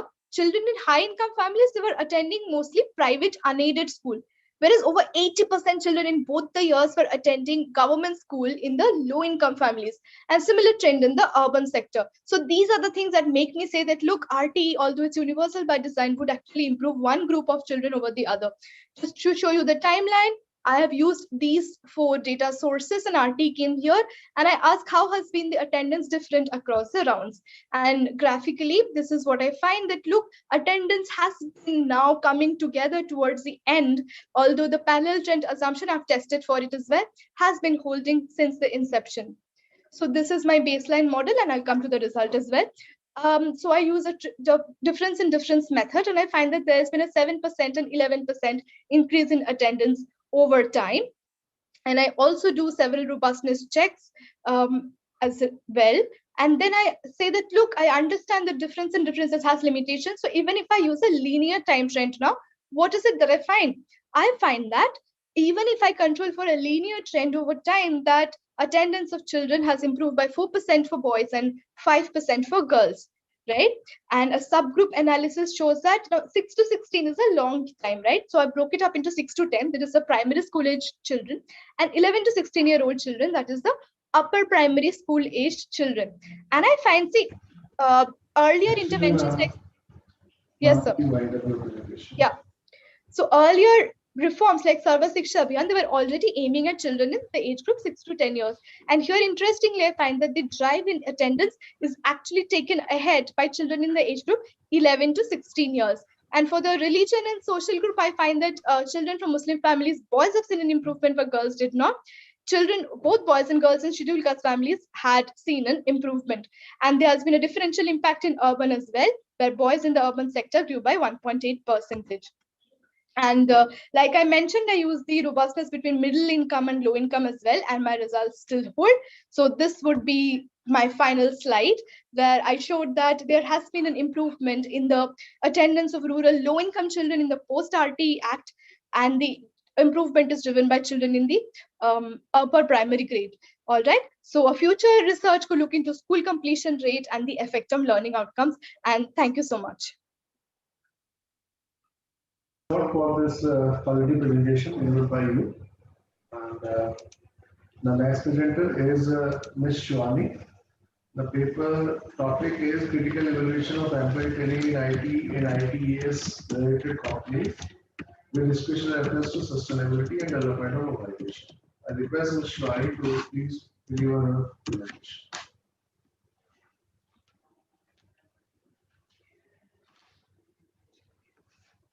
Ms. Shwani, please.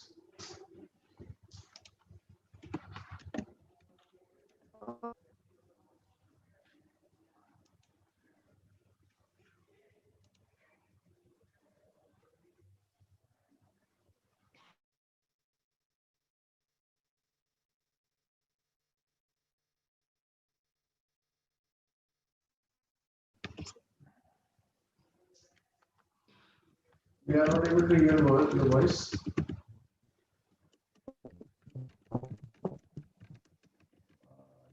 Due to some technical problem, she is not audible to us. Then we can move to the next presentation. The next presentation is to be from Namrata Muruganation. And the topic of presentation paper is work done from home culture and its impact on maintaining work-life balance with special reference to online teaching learning during COVID-19. So very relevant topic as per the conference is concerned. I will request Ms. Namrata to please deliver the presentation. Good afternoon, everyone. Myself, Namrata Murugesh, working as a professor in Praladre Dalmia Alliance College of Commerce and Economics, which is in Mumbai. My research paper is on work from home culture and its impact on maintaining work-life balance with special reference to online teaching during COVID-19. As you know, like during this pandemic, a lot of things have changed, right? Government has put a lot of restrictions like you can't go out, and every corporate sectors has inculcated work from home culture. So this was something really new, that government took an action that education sector should also come up with work from home culture, so where we have to take lectures from home. So it was a quite different scenario which has never occurred before, and nobody has thought like something which is going to be like this. So it has almost become 1 year which we are taking lectures online. So my research was only focused on the teacher's perspective, like what would be the teaching output and what would be the learning output. So we have only focused on the research that has been taken from the degree college professors, and what the way they have maintained a work-life balance, and what all issues and what all things they felt happy or they feel some pain factors during this pandemic. So the objective was to see the work-life balance and the impact of teachers and students,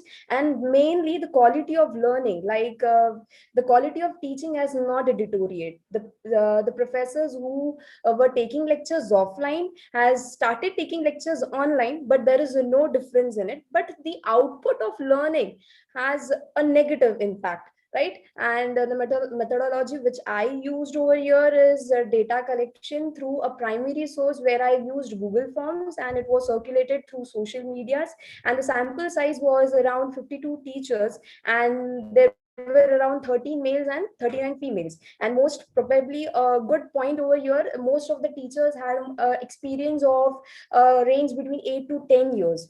So findings about here, the engagement period, like in week, how many hours did they spend conducting online lectures. So there were around teachers who also shown in the survey that around 28 to 33 hours per week they conducted online lectures. So that was something amazing.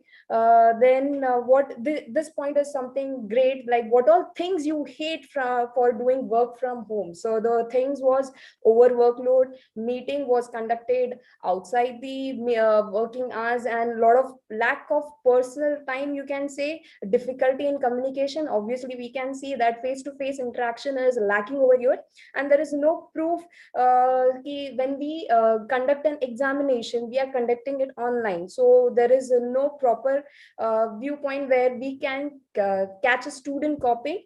Then what all things you love while doing work from home? That is work time flexibility. You need not travel to work every day, safety, time with family, and obviously virtual interactions with everyone and anytime whenever you want to. And it's a great opportunity for everyone to use technology or to learn how to use technology. Like so comparatively, if you see like how education, the quality of education is comparative between the online and offline. So the education quality from the end of learner point has reduced, but the teaching points remains the same, right? And yes, so I'll just directly jump to the two more important things. That is question number 8. That is, if you love to teach online even after the pandemic situation gets over. So most of the teacher has responded no, and that's really shocking, like because most of the teachers love to interact face to face. So that's the most important thing they are missing right now. And people, those who are conducting online lectures, has not faced any mental issues or physical issues. And here, if overall to conclude my research, the last question which I asked in the research was, what would you select, the online teaching or the offline teaching or the combination of both? And this is quite interesting that people have maximum choose the third option, that is need a combination of online and online teaching, online and offline teaching. So to conclude my research, I would say that it's a good opportunity for everyone to use technology, because being a teacher, we don't use technology that much, but because of pandemic, we have learned n number of ways to conduct seminars through online, to conduct a meeting online. Most of the time corporate people use online mode, but here what we can say is that we have evolved a lot. And to suggest something, it's like we human beings are evolved from conducting offline lectures to online lectures, right? So we have become adaptive. And to suggest few things, educational institutions should provide certain remedies or certain measures so that we can provide a module there where you can include offline lectures also and online lectures also. And you should also provide certain infrastructure, like providing computers or providing laptops or even providing data. That would be great. So that's it from my end. Thank you for giving such an opportunity to share my valuable thoughts with you all people. Thank you so much. Thank you very much. The next presenter is Ms. Pratibha Bundela Gupta. The topic of her paper is Strategic Human Resource Management Practices in Higher Education, P2 Implement National Education Policy 2020. I request Ms. Pratibha Bundela Gupta to deliver her address. Respected chairperson and senior professor and dear colleagues, I am Pratibha Bundela Gupta, research scholar in Barkatullah University, Bhopal. I take this opportunity to present my paper on SHRM model for higher education system. I should share my screen here. Okay. Are you able to watch the screen? Hello? Yes, ma'am. Okay, sir. Okay, we all know that Government of India has come up with National Education Policy in 2020, which envisions higher education system as quality, accreditation, autonomous, and multidisciplinary university and college. For that, I have come up with a strategic human resource management model, which is this. There's this, because of the time constraint, I am not able to explain it properly, but I'll try my level best. It is traditional higher education system, which works as strategic human resource management practices. It includes recruitment and selection, which is selection of right person for the right job. Then comes orientation and induction, which enables a person to know about the institute he is working properly. Then comes training and development, which enables a person to train himself and develop according to the need of the organization. Then deployment and redeployment. Deployment and redeployment, sometimes deployment, redeployment, it gives a chance to them to enhance their working skills and make. Okay, and then next is succession planning. Many times someone is resigning, someone is resigning, and someone is getting retired from their job. So there should be another person to fill the gap. Then career progression, then potential appraisal, which is an important part of human resource planning. Potential appraisal should be done on the basis of the performance. Then performance appraisal and development, mentoring, coaching, guiding, and counseling, retention of talent, which is an important part, creating conductive culture, grievance management. This give rise to strategic intervention. Then higher education institution development. It evolved SHRMPs for the institute. It result strategic outcome of SHRMPs and intervention, enhance institution performance, strategic outcome of institute, development plan, strategic achievement. Then I'll just come to the last slide because of time constraint. It is recommended that higher education system must create a dedicated SHRM cell led by a full-time senior faculty member of the institute who is trained in SHRM.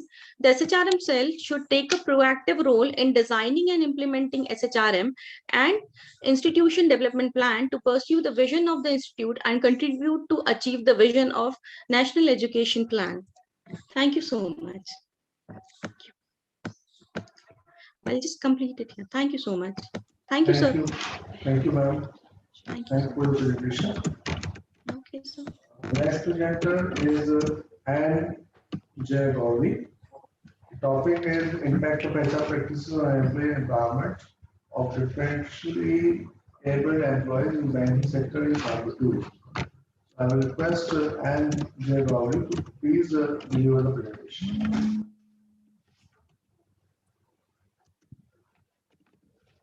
Good afternoon, all. Hope I am audible. Yes, ma'am, you are audible.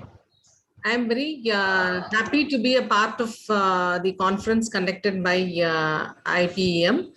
My research scholar, Ms. Jay Gauri, is a visually impaired candidate doing her thesis under me. I am happy to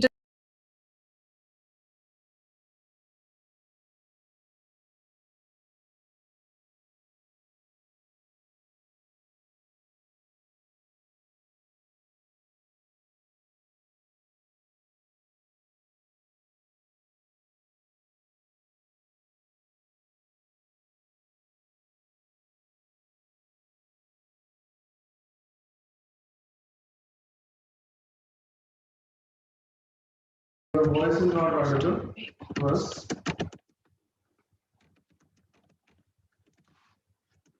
Now, please continue your presentation now.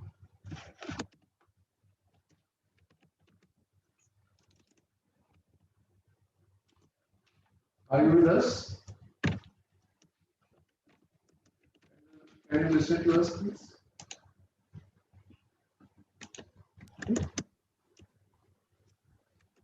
I'm not able to share the screen. Now your voice is audible, your face is audible.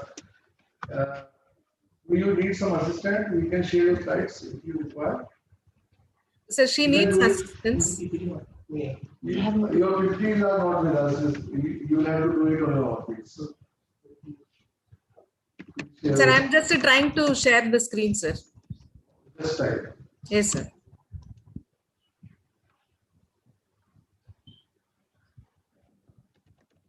Is the screen visible? It is visible now. Okay. Jai Gauri, you can start your presentation now.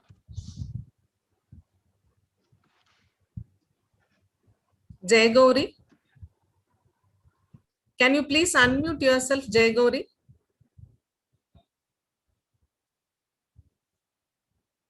So please hold on for a minute, sir. I will just. Jai Gauri, can you please unmute and talk?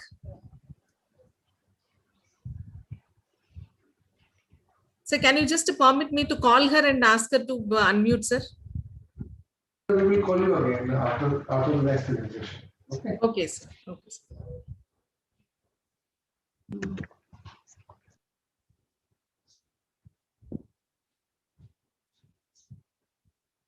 Earlier she was not able to connect because of some technical problem. Ms. Shivani, can you present your paper now?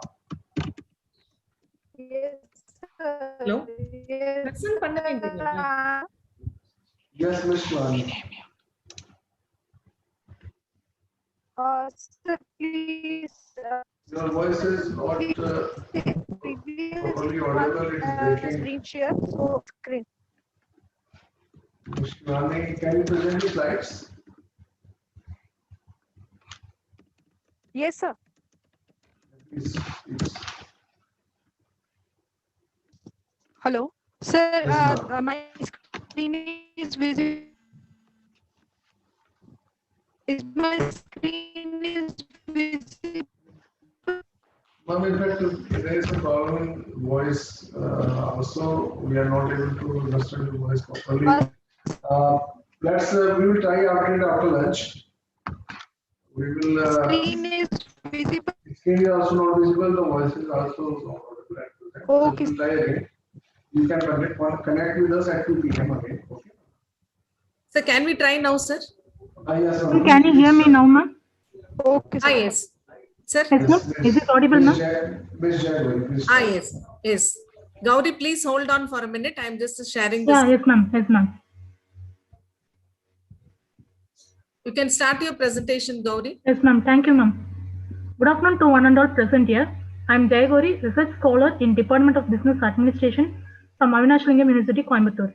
And my supervisor is Dr. J. Aarti, Associate Professor. The title of my article is Impact of Human Resource Practices on Employee Empowerment of Differently Abled Employees in Banking Sector. The objective is to assess the impact of human resource practices on employee empowerment in public sector banks. The study was conducted among employees with blindness, low vision, visually hearing impaired, and locomotor disabilities working in public sector banks in Coimbatore district. The sampling procedure is judgmental sampling, and the sample size is 50. Data was collected by using questionnaire. Variables and constants considered are under HR practices: recruitment and selection, training and development, teamwork, counseling, grievance redressal. These factors are treated as the determinant of the support system provided for the employees. Under employee empowerment, the constructs considered are power to make decisions, superior subordinate relationship, and adaptability to change. Results and discussion. The overall mean score value of HR practices is 4.05. Teamwork has the highest score value of 4.48, and the grievance redressal with a score of 3.48 is the lowest among the factors considered. The correlation analysis between HR practices and employee empowerment shows that there is a significant positive correlation between the two, which is confirmed by the correlation value of 0.313. The regression value of 0.622 shows that there is a positive impact of human resource practices on the empowerment of the employees. Suggestions. For higher level employees, among differently abled employees are considered in public sector banks. In terms of, we suggested that the organization should adopt the better HR practices like enhancing teamwork further through group assignment, building awareness and investing in training, instituting special grievance redressal mechanism, providing assisted technology, improving the infrastructures, focusing on health and well-being. This will further impact the HR practice. This will further impact the feelings of empowerment and boost their satisfaction level. Thank you so much, sir. So I would like to conclude telling that she had actually taken 250 samples of different kinds of disabilities. And for this paper, she had considered only 50 samples from public sector banks alone. And she had devised a model being a visually impaired person herself. She is planning to devise a few enriching strategies to the corporate so that the disabled employees will be empowered in the corporate environment. So that is the final objective of this scholar. So I take this opportunity to thank the chair, the organizing committee members, and I appreciate Jay Gauri for her efforts in presenting in this conference. Thank you so much for the opportunity. Thank you. Thank you, Ma'am. Thanks a lot. And it is really a great effort. And we all appreciate this research paper prepared and presented by Ms. Jay Gauri. Thank you very much. Now, this is the completion of technical session 1. We are going for 30 minutes lunch break, and at 2 p.m. we will connect again. All the paper presenters whose paper has not been presented till now and who are part of this conference can present their papers in the technical session 2. So have a little break and we connect again at 2 p.m. Thank you very much. Thank you.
लोगों के मुंह में लड्डू फूट रहे हैं आपके college के। आप qualification बढ़ाते नहीं हैं आपको।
मनीषा फोन कर रही है।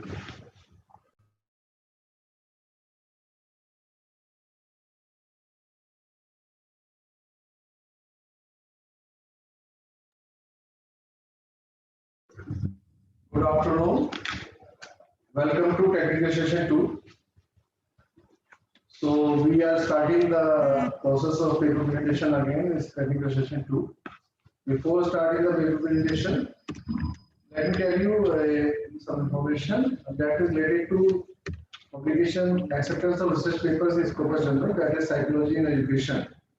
The papers of the 4 particular authors have been accepted in psychology and education journal Scopus. That is Ms. Anita Taneja, Ms. Rekha Sen, Mr. Ashish Gandhi, and Ms. Cuba Nagini. The research papers of these particular authors have been accepted in the Scopus Journal of Psychology and Education. So this was some information which we had to share with you. Now, continuing further, the first presenter of the technical session 2 is Ruta S. Desai, and the paper topic is study of competency-based HRM for business sustainability. So I request Ms. Ruta S. Desai to please present a paper.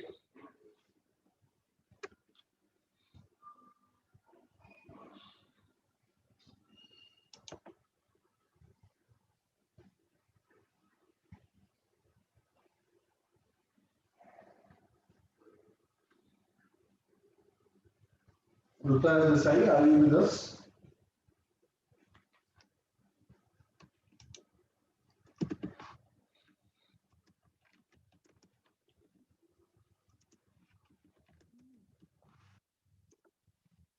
I think she is already connected. So then we have to move to the next presentation.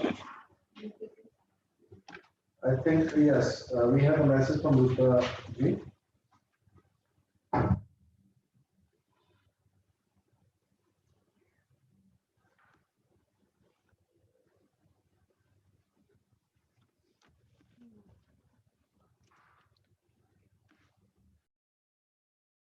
a message from Ruta ji, that is, she is facing some problem sharing her presentation. So we are moving to the next presentation. That is by Aparajita Ambro.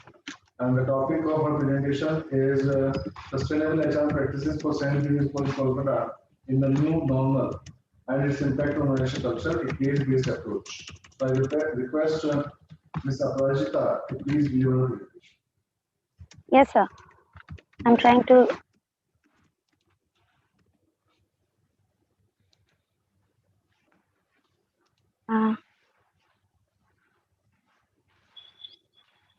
I'm just trying to share my screen. Yes.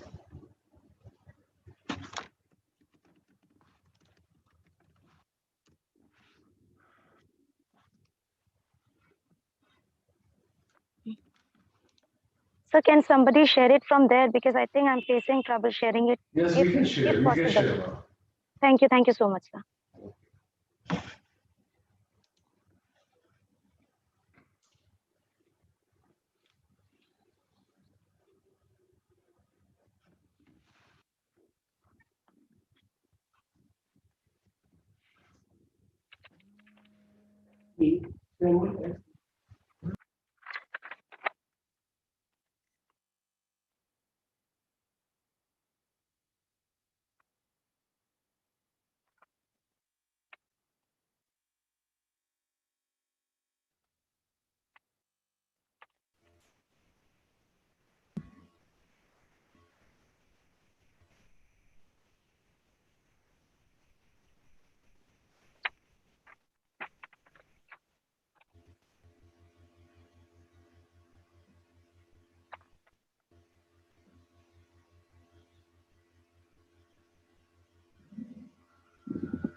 Ma'am. Yes. And stop video கொடுத்துட்டேன் ma'am. Sorry.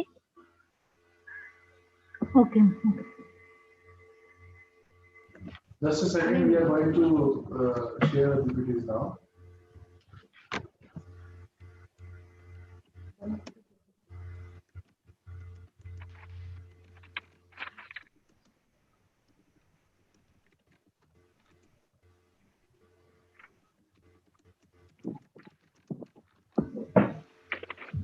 This is the screen which is being presented. Ms. Aparajita, please start your presentation. I think it is not working at present. We can try later. Then we move to the next presentation. Next presentation is by Ms. Shivangi Dhawan. And the topic of our presentation is higher education institutions, quality and student satisfaction, and meta and subgroup analysis. So I request Ms. Shivangi Dhawan to please present her paper. So is my screen visible? Yes, ma'am, it is visible. Please start.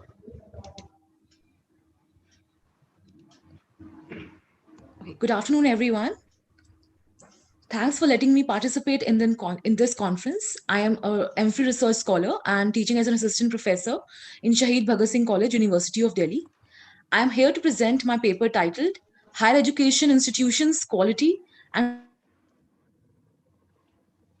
Student Satisfaction, Meta and Sub-Analysis. So we know that quality in higher education is a central concern. It has been a priority for nations around the world. It is becoming a core driver of global competitiveness in an increasingly knowledge-driven economy. As Furqan Qamar stated in his paper in 2008, excellence in education flows from quality, and it is an advancement towards the greatest heights. Education plays an important role in evolution, advancement of any country, in economic success of any country. Researchers in the past termed quality as a wicked contradictory, chameleon-like stakeholder relative concept. There are many stakeholders present in higher education institutions, and this wide spectrum of stakeholders increases the wickedness of this issue. The satisfaction of all the stakeholders is preeminent for higher education institutions. So why we are taking only students in this study? Because the authors like Hill and Crawford stated that students are the primary customers and stakeholders of higher education institutions. We identified these dimensions from the extant literature: faculty credentials, pedagogical quality, course content quality, tangible resources quality, student support quality, and administrative service quality. We found these particular literature identified the relationship between these quality dimensions and student satisfaction.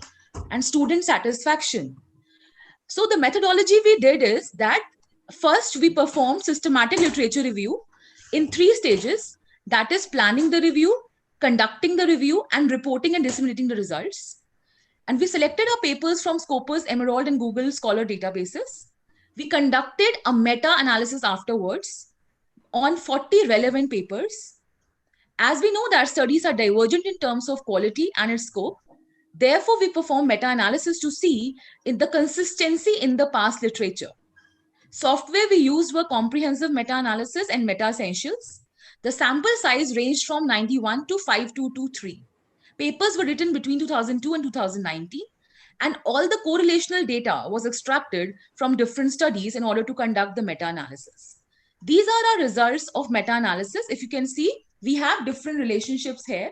These are the sample sizes and number of studies we took in each relationship. The combined effect size shows the strength of different relationships. And we got significant result that yes, there exists a strength or a combined effect size for these individual relations. And also it is proved by that there is no zero between lower limit and the upper limit. We performed heterogeneity test, and as per Borenstein et al. And Hack et al., I-square is the best heterogeneity test. It indicated that our studies are very heterogeneous and we need to find some factors which is causing such heterogeneity. And we got significant results for heterogeneity also. So we performed subgroup analysis therefore we divided our data into different groups, that is on the basis of type of student, type of university, and country of the study. And we individually stated the combined effect sizes and the I-square, that is the heterogeneity. So subgroup analysis only showed that in the PG category, there was 12.63. So the heterogeneity reduced to 12.63 in the case of PG students in course content quality and student satisfaction, but no more results were there in the subgroup analysis. So this indicates that the future researchers can perform meta-regression to find the better results. So consolidated and robust findings allow us to identify the state of existing literature, what we consider and do not consider. This study helps us to understand what are the important factors that affect student satisfaction and how powerful are these antecedents. So to our understanding, the current research will be the first one to examine the relationship between the 6 higher education quality dimensions and student satisfaction based on meta-analysis. All 6 dimensions were found to have a positive relation, that is a very good combined effect size. And the best one was administrative service quality, followed by SSQ, that is student support quality, and the least combined effect size was found for tangible resource quality. These results were somewhat similar to the past studies. Therefore, we can say that there might be similar relationships existing between the quality dimensions with student satisfaction. Result of subgroup analysis shows no factor that is causing heterogeneity in the study. Therefore, the researchers can perform meta-regression in the future studies. These are the references. Thank you so much.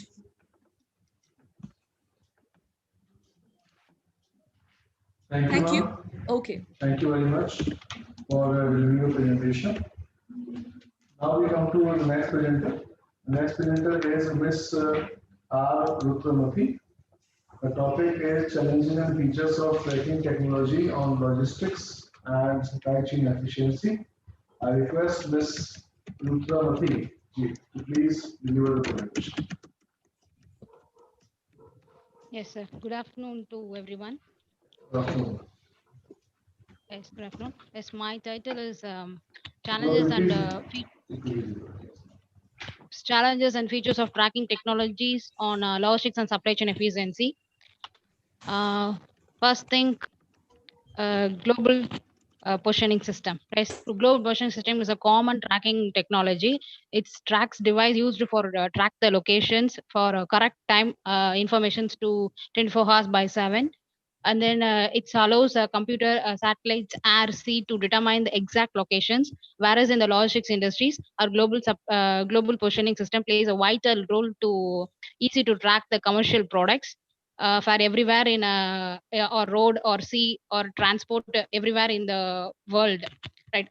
Effective supply chain management is becoming a crucial competitive advantages now. It's a automated solution to manage supply chain activities. My main objectives of research area is benefits of global supply chain global positioning system, and then challenges and risk faced by the transporters and features of global transport services provider, and then give a valuable suggestion to promote the GPS efficiency and tracking. My research methodology comes under 4 divisions. First thing, democratic, and then level of GPS tracking methods, and then various challenges faced by the transporters, and then fourth one is features of GPS in logistic service providers. And then my sample sizes are 97 sample sizes. It's a convenient sample sizes. In democratic, in demographic, gender, age, qualification, designation, and then year of experience in their organization. So male will become a 50% and female will become a 47, and then age qualification is there. And then difference between the designation of a respondents and risk of using GPS technologies, like GPS satellites are not visible, poor mobile network coverage, human interventions, other environmental issues, no power in their area, and then independent decision making abilities, no trust, does not trust the employee in their organization. These are the risks faced by the GPS technologies service providers. And then features of GPS tracking technologies like real-time tracking, and then smart moving, geofencing, and speed alert, battery operators, and car power operators. These are all the features of facing the GPS tracking system. And then my suggestion is to give a tracking methods is a order to improve their efficiency, and then GPS methods to tracking a risk faced by the operators, like throughout the world, like environmental conditions, and the operator have a started environmental conditions step by step for various situations like signal failure, mapping, locating sculpture, and then inaccuracy, safe time, and that these are the classifications of operators. And then time functions are widely used in the critical infrastructure and transport industries, and particularly aviation and maritime. To control the environmental issues of various features in networking system with the security, check all the help to achieve their higher targets in GPS tracking.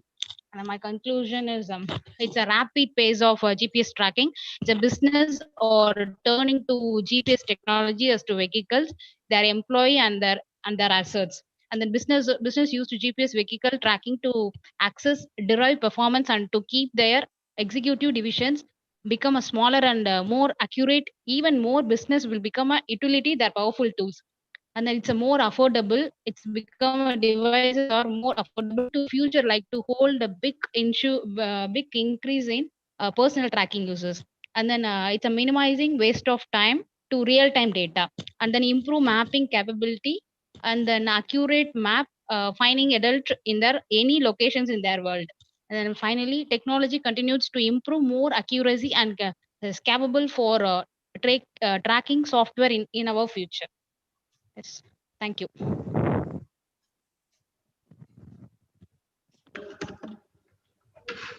Thank you, ma'am, for sharing your valuable insights and presenting this paper. Now, the next presenter is Dr. Sanjay Ganesh Mishra. The topic is Can an appeal vocal for local make a big difference for Indian business? So I request Dr. Sanjay, please deliver his presentation. Thank you very much, sir. This is Dr. Sanjay Mishra, and with the permission, I would like to start my presentation.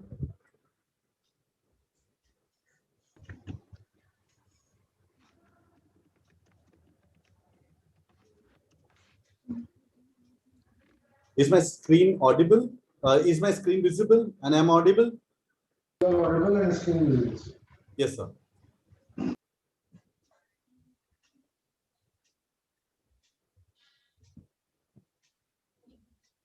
Just a moment, sir. So, first of all, good afternoon, each and every one present here on this particular virtual platform. And thank you very much to IPEM institution for giving me the opportunity to present my paper on the International E-Conference. I'm Dr. Sanjay Mishra, Principal, Sri L.R. Tiwari Degree College of Arts, Commerce, Science, that Mira Road, that is there in Mumbai. And the topic of my particular presentation is, can an appeal, vocal for local, make a big difference for the Indian businesses?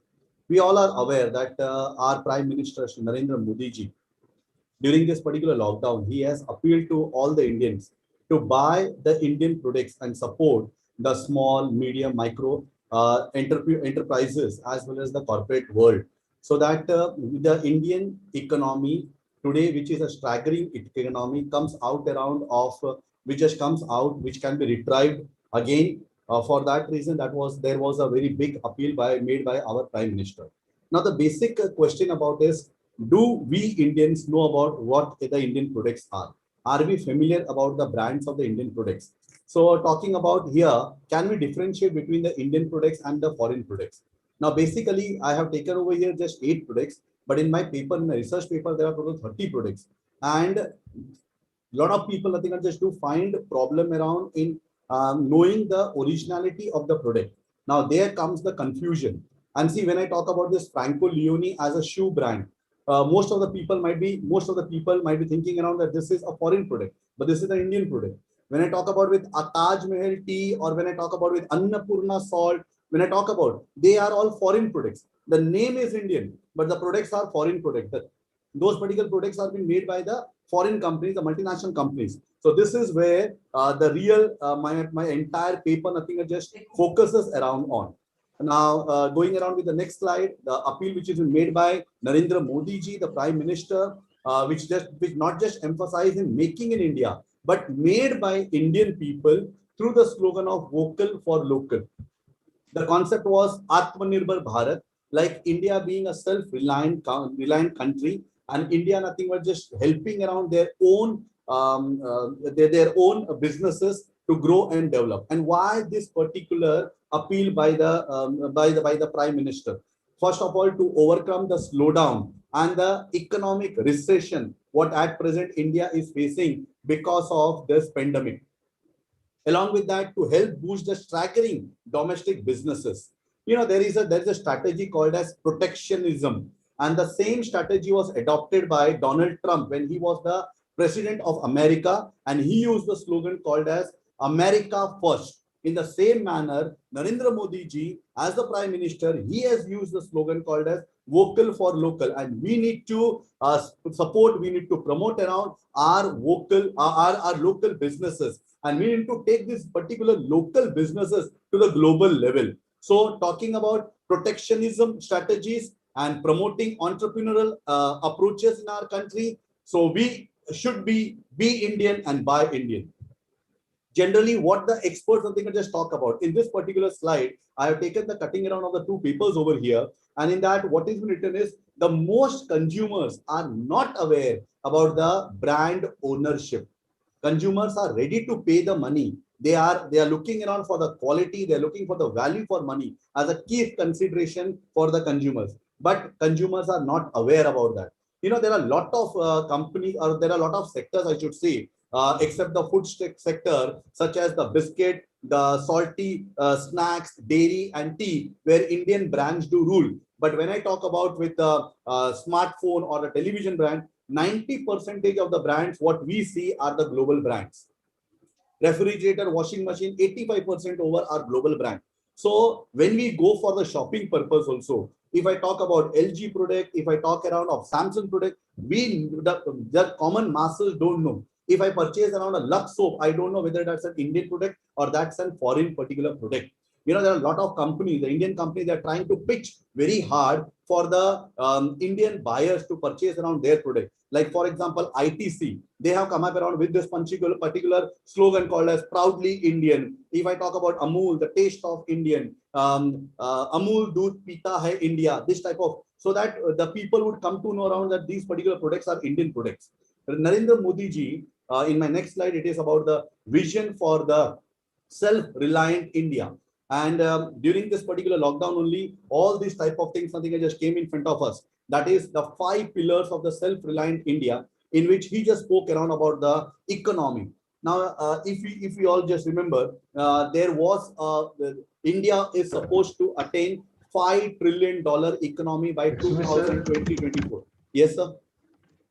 Sir, please hurry up and wind up your presentation. After 5 minutes is over. Okay, sir. I'll just go with my objective. My objective of the study is to study and understand. Sir, please come to the. Sir, hello. Sir, if you could just give me 1 or 2 minutes more. 1 minute, sir. 1 minute, please. Okay. I have collected around the samples. I taken around the responses of 403 respondents, and through the Google form we have got around everything. And then hypothesis testing was been done around of the presentation of the paper. Hypothesis testing was done. Along with that, the chi-square method was been followed around for the population variance.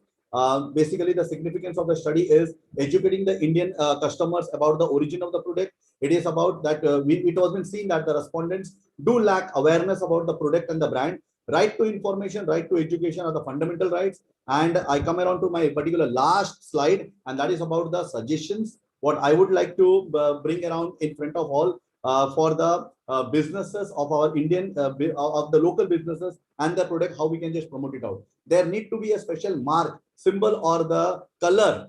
Suggestively, what I have used around over is Akhanda Bharat or Samriddha Bharat, wherein we can understand that this is what the Indian product is.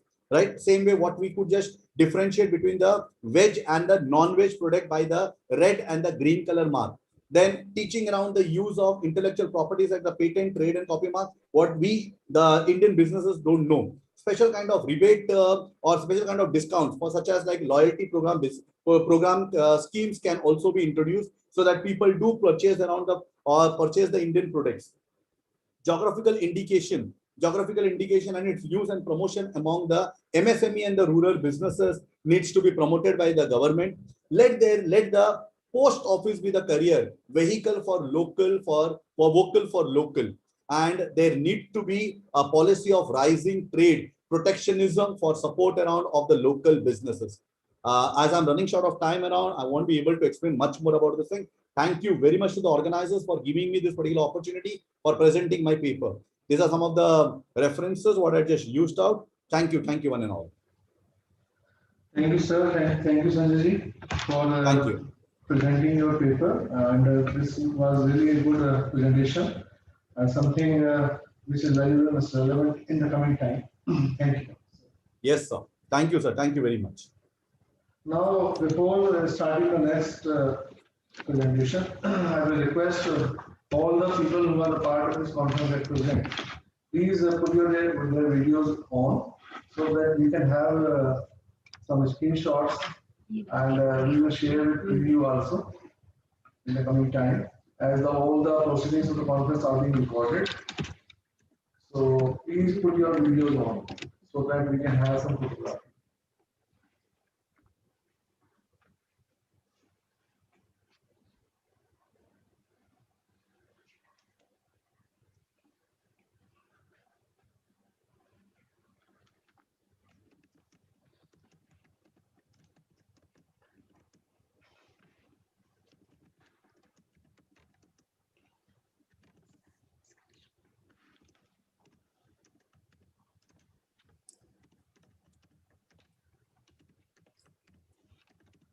request again all the participants, all the attendees, all the presenters who are part of this conference at present, please put your videos on.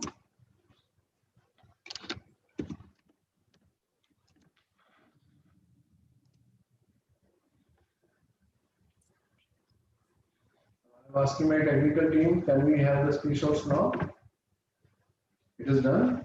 Okay, thank you. Now we can put our videos off. And the next presenter is Ms. Smita Meena. Smita Meena ji. The topic is role and impact of banks on PMJ-DY. I will request Ms. Smita Meena to please give her presentation.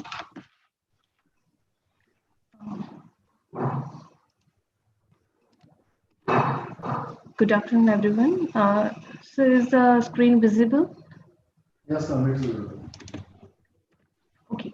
My topic for today's presentation is role and impact of banks on Prime Minister Jan Dhan Yojana. And this study is it's a part of major research project, ICSSR major research project, where a study was conducted to find out the unintended benefits of Prime Minister Jan Dhan Yojana in transforming people's life in India. Here I'm presenting one component of this whole major research project, and that is the impact of banks on Prime Minister Jan Dhan Yojana, specifically related to, I'll just focus with the objective here. So the Prime Minister Jan Dhan Yojana, it's a financial inclusion program of Government of India, and it was launched on August 28, 14.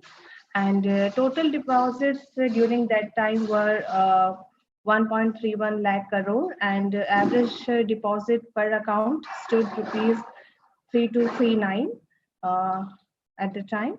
And presently it's 41.88 crore beneficiaries they were banked, and the balance is 1,38,940.24 crore balance in beneficiaries account. This is the present status of this. Now, it was a revolutionary program which wherein it provides opportunity to trigger a hurricane by applying appropriate form of benefit transfers. In medium term, it focused for a shift from supply to demand side. And in long run, it strengthened the traditional self-reliance of Indian people and particularly reduced the vulnerabilities of poor. Objectives of the study were to understand the Prime Minister Jan Dhan Yojana's progress in terms of total number of accounts opened, deposits, and also to study the role of impact of bank on this Yojana. And the research methodology which was used here, although the project is based on primary data, but this particular part segment, which is on bank, it is based on the secondary data. Now here, this beneficiary status, that is total deposits account for public sector banks, regional rural banks, private sector banks, the grand total is 1,35,739.52 crores. And similarly, we can see that the number of beneficiaries which have increased over the period of time. I'll move for the interpretation and explanation part. When we interviewed people and the information which we received, on the basis of that, we have compiled the interpretation. Prime Minister Jan Dhan Yojana required in-depth role to be played by banking people in the form of assistance to poor.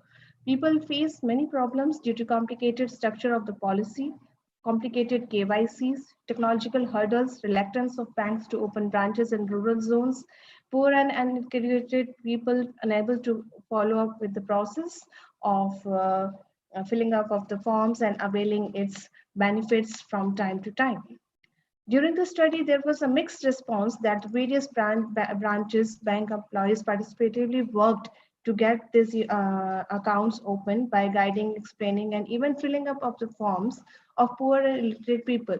But while in other branches, employees did not work hard on guiding and promoting employees. So it's when we are launching some scheme for the benefit of poor and also for the people who are illiterate, we need to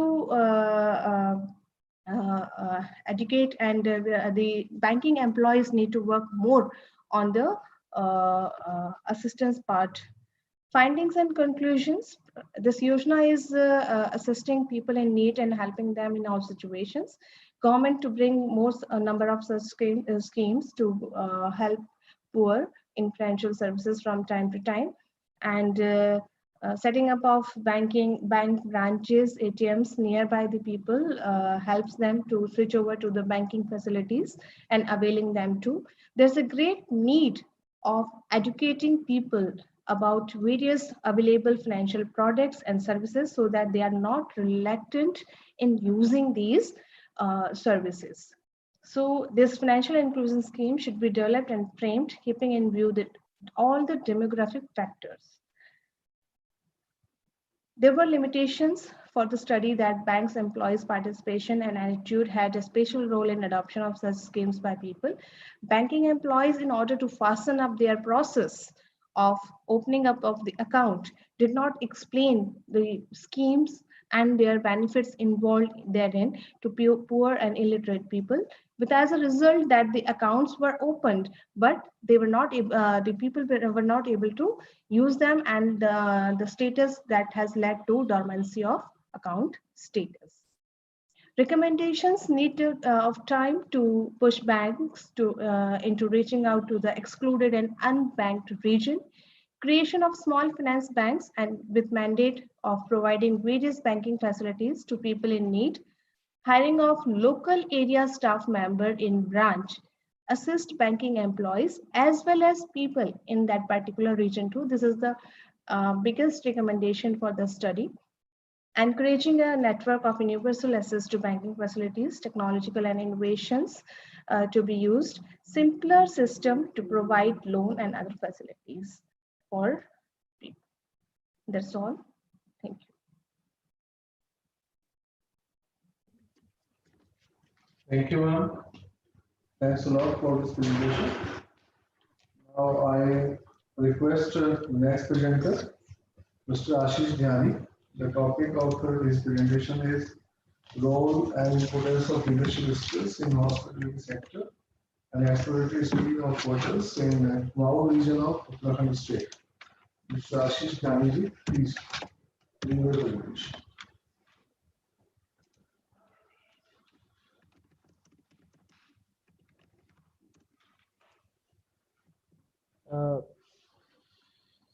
A very good afternoon to all. My name is Ashish Dhyani, and I believe I am audible and visible to you all, and my screen is also visible.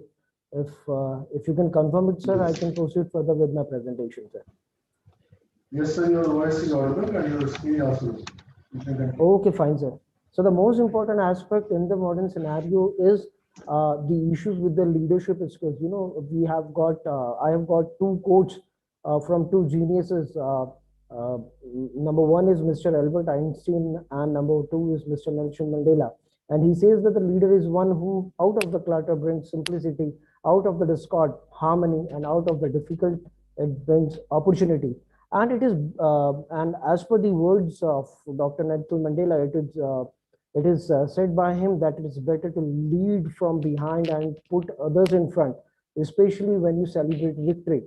Nice things occur, you take the front when there is danger, and then people will appreciate your leadership. Leadership is all about, you know, it is a sort of holistic approach towards the team, towards the manpower. As my topic is, you know, it is the role of importance and leadership skills in hospitality industry. Hospitality industry is one of the most rigorous industry where we need to have the leaders, and we're working for the people and we're working with the people. So in case the people skills are the most important aspect that play a very vital role in delivering our skills, ability, knowledge, and experience with great perfection. You know, there are certain things like leadership which believes in compassion, the communication, and increasing the employees' morale that increases the performance.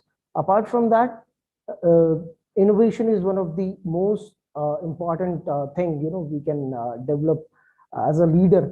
And, in case if we are there in a part, playing a part in a team, we must express ourselves well. We must take lead always. Managers, they always bring out the efficiency. They always help people in developing their people skills. They manage attitudes and behaviors. And by managing all those things, they create and operate a cohesive team. That's what I get to know from the literature review and from the experience of the industry and academics as well. Employees' expression, the need for growth. Employees, they need promotion, they need innovation, and this will help them out to take initiatives and all. So leadership, there was an author who distinguished between emotional and servant leadership, which shows that the motivation of employees required as per the requirement of the job, and there is some sort of attitude and behavior aspects that also need to be covered up by the manager regarding his subordinates. And apart from that, a leader has to be highly motivated all by himself, and he must motivate his team members too. He should be ambitious, and should have team building skills. Now, these all are the very common things that I have find out, but still the research problem lies with the issue that without proper leadership, the managers cannot perform well. So there are some lackings behind acquiring those skills and practicing them during the operations. So we have to find out we have to find out or analyze the leadership skills in managers and their team performance. All those objectives we will have to find out. So this is the significance of the study, that we can implement all those findings as managerial implications, and leadership skills, team building skills, people skills, initiation skills, innovation skills, all those things can be implied in the form of hypothesis and can be tested with a sample of 118 sample size from 18 hotels of Kumaon region of Uttarakhand state. And it is a simple sort of, I would say, the data analysis and interpretation. As you can see that we have taken 18 hotels and we have taken 118 respondents, and you will find out that I'll get back to the composite mean values. Here you will find out that leadership skills were the most desired skills, followed by team building skills, followed by people skills, followed by initiative skills, and at last innovation skills were there. So these are the findings of my study. Leadership skills, they always play a vital role because they make employees to perform better. A good leader leads the employees, takes responsibilities, enrich them. He pass on all the traits he has, and he gives starting results only when interpersonal skills are implied. The unique sales propositions are emphasized. Innovation is emphasized. A good leader embarks upon the implication of innovative ideas. So conclusion, it is a simple conclusion that the above study signifies that the variables, they fulfill the objectives. A manager, he has to be equipped with all these skills like, team building skills, people skills, leadership skills above all. Right after that, team building skills, people skills, initiative skills, innovation skills, and team performance, so that he can perform as a holistic team, he that perform in a form of a cohesive team, and can bring out good results in terms of less employee turnover rate, and the organization will be getting more of revenue in case if they get able to the employees, they get able to perform well. So it is with the proper leadership we can not only the hospitality industry, that is the limitation of this research. Hospitality, sir.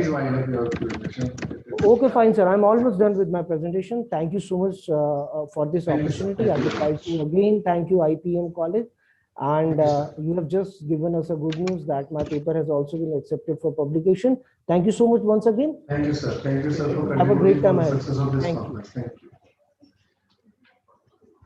The next presenter is Ms. Swati Stikhi, and the topic of her presentation is Maternity HR Policies Means to Achieve Gender Equality at Workplace.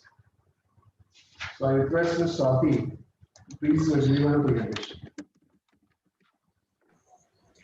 Yes, sir, I'm here. So can you give me a minute? I'll just put my laptop on charge. Oh, sure. Please take your time.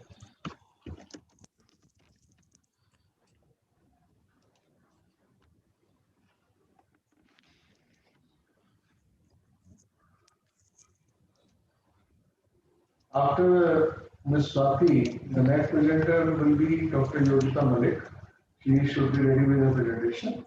After Dr. Yogita, the next presenter will be Ms. Kiruba Nagini. And after her, there will be the presentation of Ms. Aparajita. All these presenters need to be ready with the presentation. We will first have the presentation of Ms. Swati and then after consecutive presentations.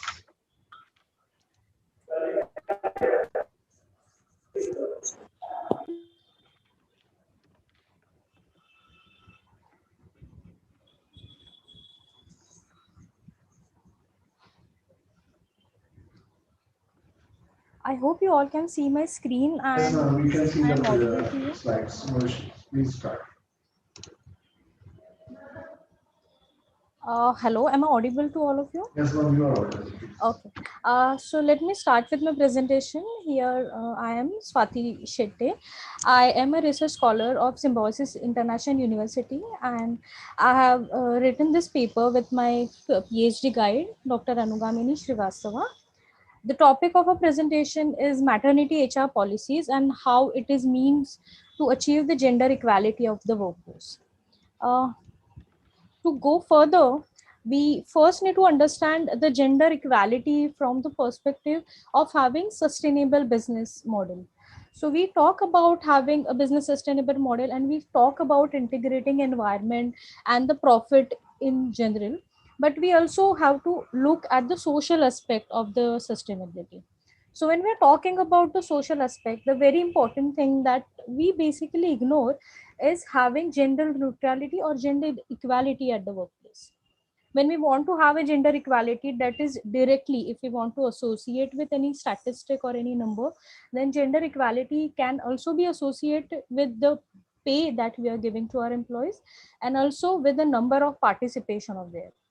Now, when we look at the number of participation of female at the organization, the number is not very satisfactory. And the reason why there are many employees, many women employees are opting out of the job is because of various reasons. So we did a literature survey, literature review for this to understand the reason. There are several common themes that we could get out of our literature review. So first we understood that if you want to achieve a business sustainability through social aspect, gender equity is one of the key, and it has to be considered, or the variable has to be considered for it.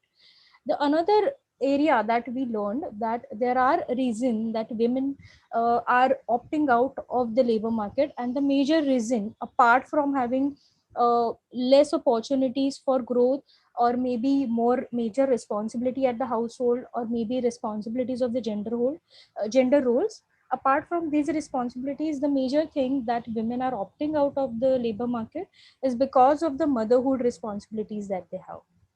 So although we have maternity policies, and although government of India has a year back had announced that we would be giving you more maternity policies with respect to the number of months.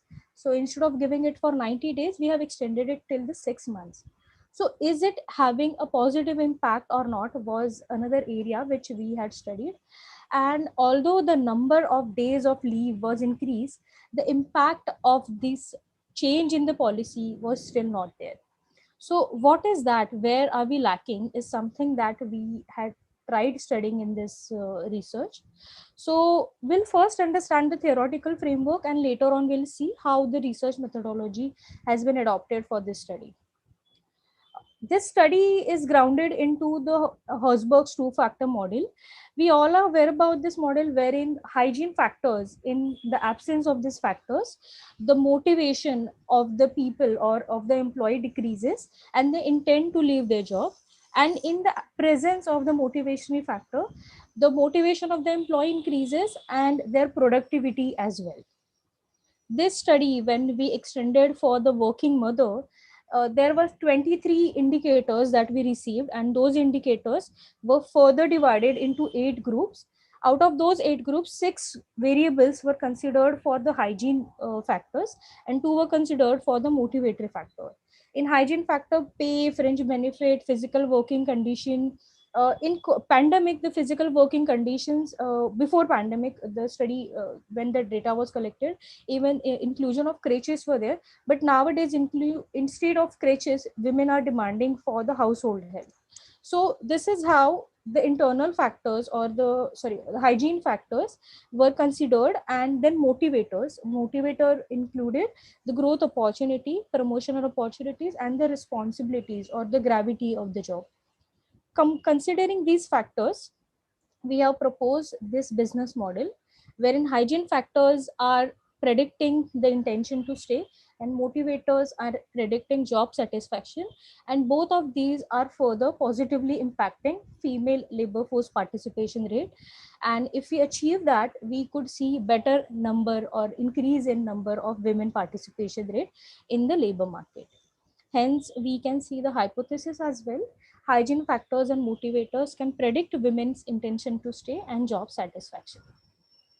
Let us now see how the research methodology has been conducted. To conduct this research, we had taken a population which is of a working mothers, though there were certain criteria which we had established. So one of the first criteria was they had to be in the workforce. Excuse so workforce, me. yes. Ma'am, please hurry up. You have already taken much time. Oh, I'm sorry. I'll just skip this part. This Please is. come to the conclusion. Yeah. So this is the sample size. These are the mothers whom we had kept as a criteria. This was the method of our data collection. This is the scale of collection of data. This scale was taken by Woods survey, and this was further extended for our research. And this is the result of the research. This is Cronbach alpha reality. This is the correlation matrix for hygiene factors. This is correlation matrix for the motivatory factors. These are some of the other highlights from the study which we got, and interesting facts that we received. I would come to the conclusion part and the implication part.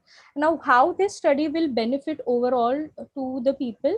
This study will benefit with increasing of the women's job attachment. This will also be a base for Herzberg motivational factor, two-factor motivational study, and this will have an extension specifically for the working mother.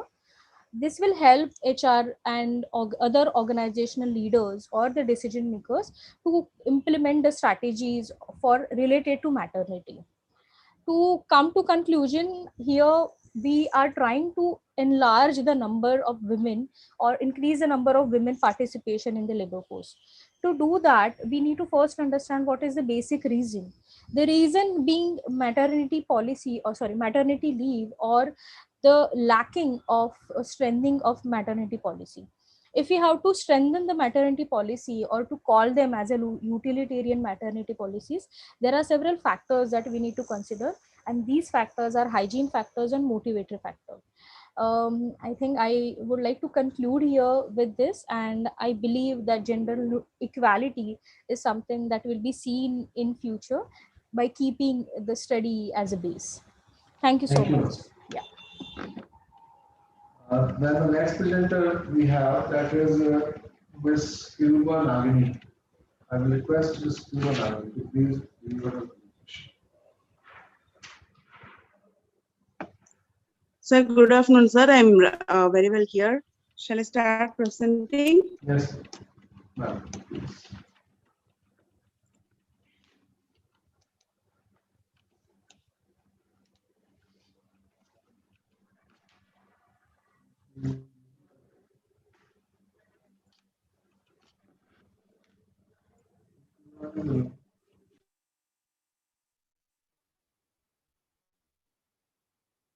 Sir, is my screen visible? Hello?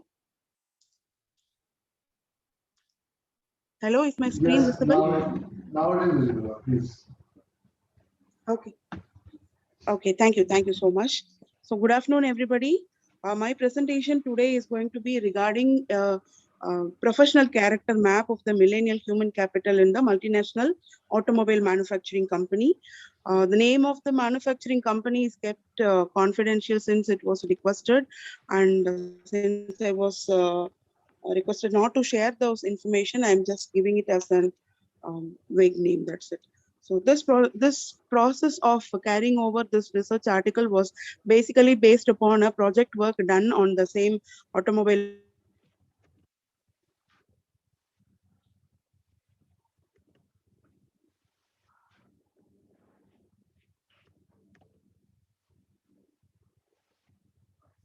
Your voice is not audible at present. Come up with direct. Yeah, Hello? please continue. Please continue. Please continue.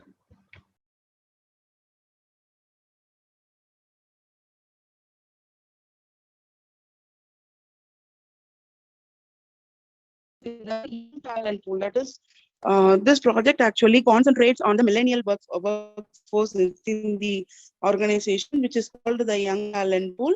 Were recruited during the period of 2016, and here this company was a multinational company, was having a very good cross-culture. Was not so much adapted, and it really paved a way for having a gap in the acculturation.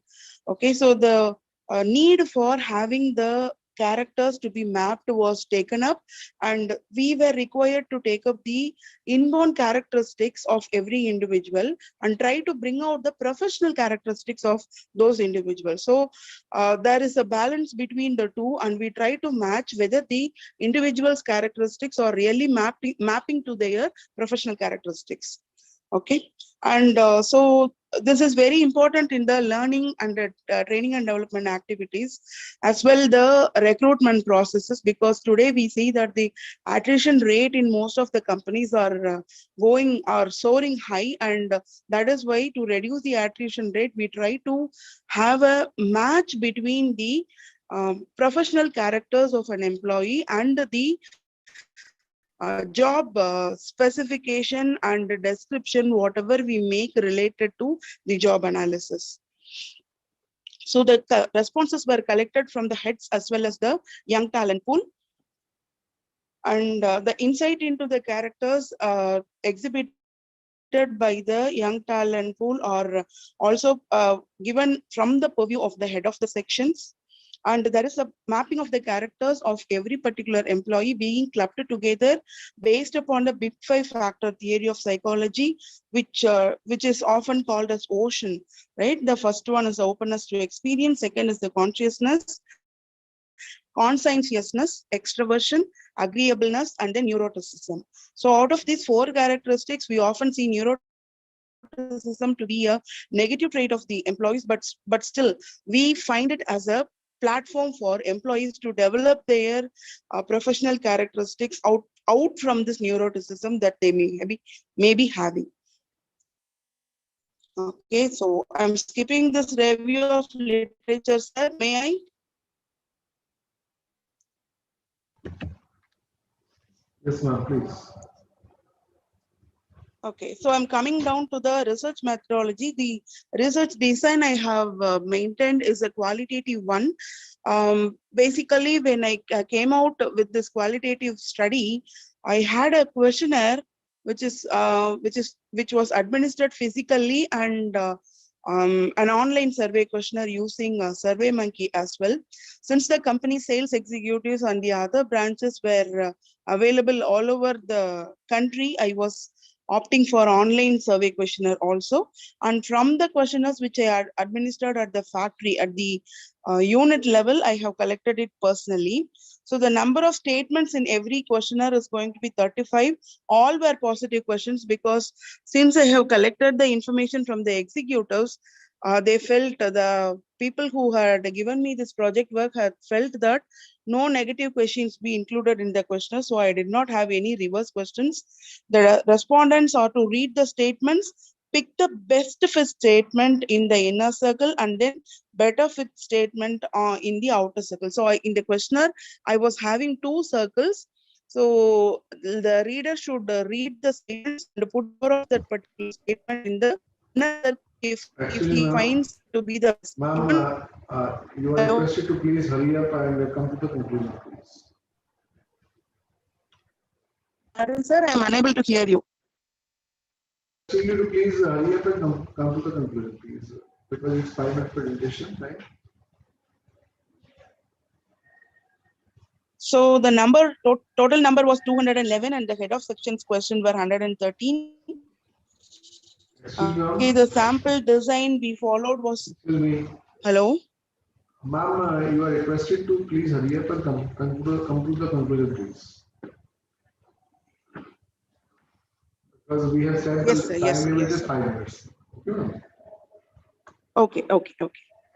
So the sample design, we followed the convenience sampling for pilot study and the simple random sampling for head of sections and the other young talent pool members. So sample size was 103 and 51 through direct interaction I got and 52 through online survey. So sample size of the head of section from whom the information about the YTPs were got, that is around 30 people. So that's related to the research design and the result and the inference. So I have given the graph of all the prominent characters depicted by the YTP, that is the young talent pool here. And you can see how many percentage of the characteristics were really depicted by these people.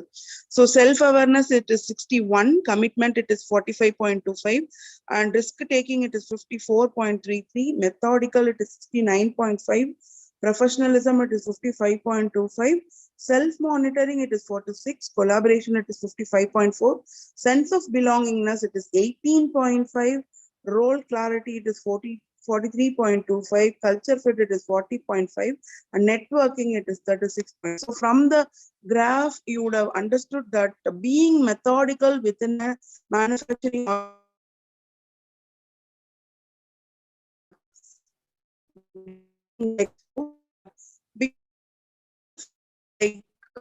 they are take up the rules. These things were about there are some technical issues. Now can we move to the next presentation, please? The next presenter is going to be Dr. Yogita Malik. And before Dr. Yogita Malik starts the presentation, I would like to say that after Dr. Yogita Malik, the next presenter will be Ms. Aparajita. And if anyone else whose name I have not quoted till now, and they are present, so they can be a part of the presentation. Just send a message in the chat box that you are present, and we will provide you the opportunity to present your paper. So at present, we are having only 2 presenters left with us. One is Dr. Yogita, then Ms. Aparajita. So first of all, I request Dr. Yogita Malik to please be your presentation. Good afternoon, organizers and all participants. Yes, ma'am. The topic of my presentation is digital revolution in the Indian banking sector. Digitization is the transformation of information into a digital structure with the reception of innovation, digitization reduce human mistake, and in this way, customer unwariness, the embracing digitization, banks are currently providing better customer services. This provides comfort to customer and enables spare to time. Today, individuals have access to bank 24 hours. Due to online banking, managing a lot of cash has additionally become simpler. Digitization has additionally profited. And the present study aimed with following objectives to Excuse me. study the hello. Just a second, ma'am. Are you not presenting any PPTs? Sir, you have blocked my PPT. I am trying to present it. You can present one. You can present. We are not.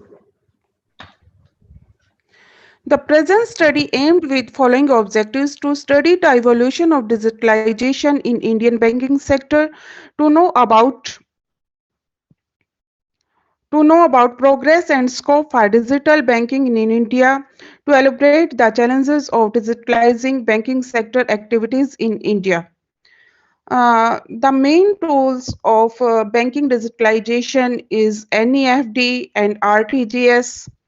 The reasons for bank adopting digitalization is the development of new technologies, the change of customer expectations, challenges involved in digitalizing banking activities in India, technology upgrade, and cybercrime.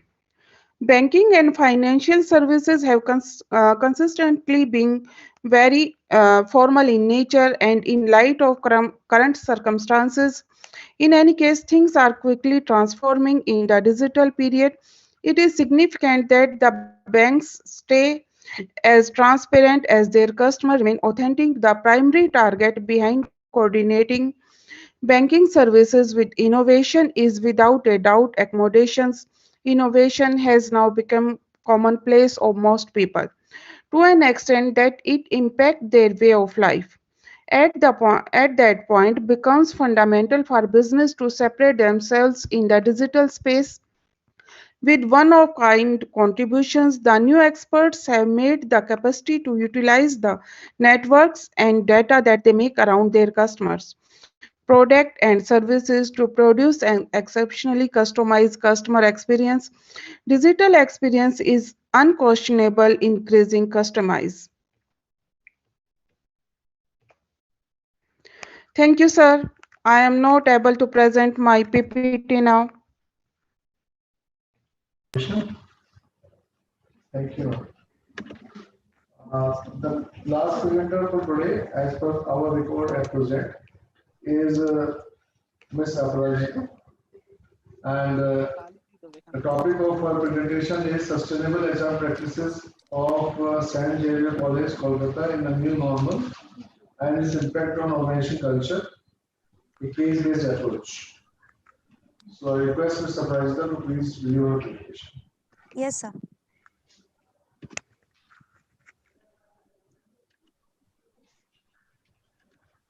Okay.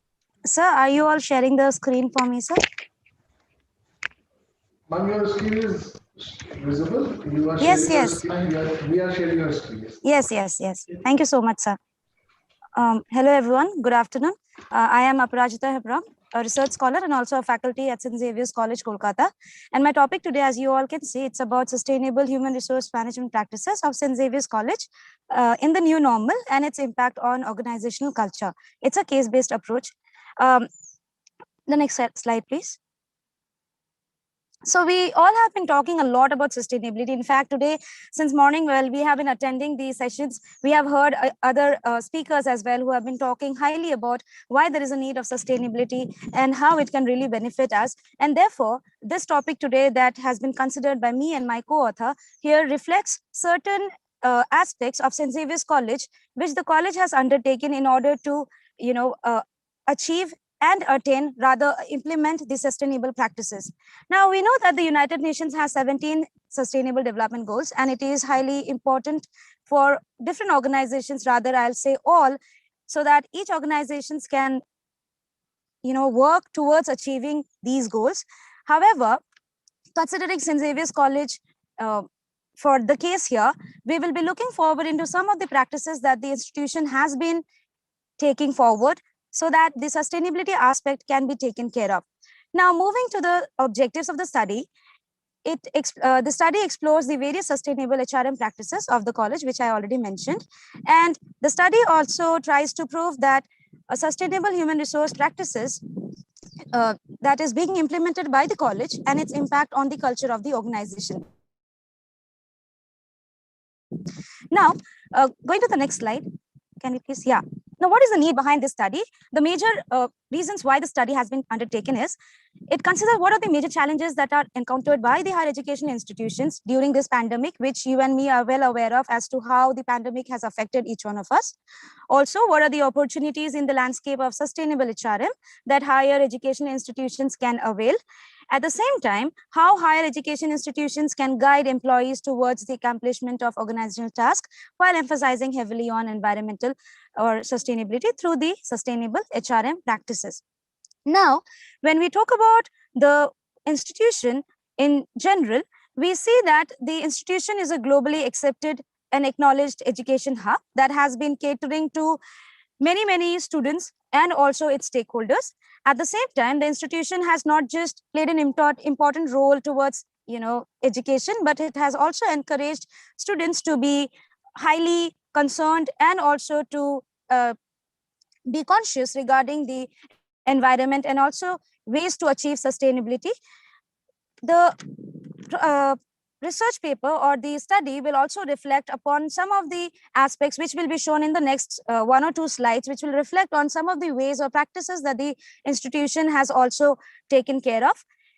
Also, if you see that during this pandemic, where a lot of there was discontinuity in a lot of things, different organizations were unable to carry on, and we see a lot of there was laying off of employees, maybe there was also cutting down of salaries and all. However, during this situation, it was not just the monetary but also the non-monetary practices that the institution could take up, which includes the free ration distribution and the distribution of PPE kits, the various webinars on stress management, also focus on the mental health, and likewise. Moving on to the next slide, we understand that the role of higher education towards sustainability is very crucial. At the same time, when we expect that our students understand the significance of the same, they can ultimately contribute towards the society at large. Now, coming to the next slide, which talks about the framework that has been developed by the authors, it has 4 aspects, which is the sustainable recruitment and selection, in short, SRS, this sustainable training and development, STD, the sustainable performance appraisal and compensation management, which is SPACM, and the sustainable employee participation and relationship, which is SCPR. Now, the framework focuses on these 4 aspects, and this 4 aspect has been kept in mind so that there has been various results that has been developed or has been recovered out of these, keeping in mind these 4 aspects. Now, coming to the next slide, which talks about how the college has kept in mind that these aspects, if you can see already, we are talking about the yoga center. We are talking about, yes, sir. Please conclude your presentation. Sure, sir. Sure, sir. Can we move to the next one, please? Yes, the next one again. For the purpose of the research, the primary data and secondary data has been considered. And then as I wrap it up, I'd just like to show you here, coming to the next slide. Yes, if you see here, if you can see here, because of lack of time, I cannot explain much. But then if you see that the results are positive based on the correlation, as well as the next slide, which talks about the regression analysis. And if I'm to simply conclude it by way of, to the last slide, please. If I'm to simply conclude it to the last, maybe some of the conclusive statements. Yes, thank you so much. We see that it is highly, we are highly responsible to be able to understand the need of why there is a need of sustainability and why we need to address such an important concept. And hence, I believe that if organizations understand the need of it right from now, we can definitely help the future generation, and we can definitely take care of the future generation as well. Thank you so much, and I'm sorry for taking your time.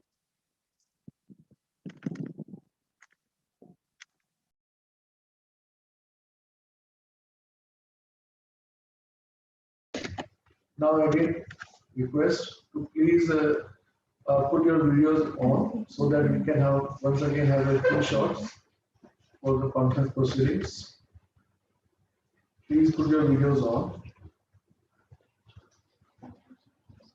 So all the scholars and the people full of wisdom, you can see their faces and make our conference visible all over the globe.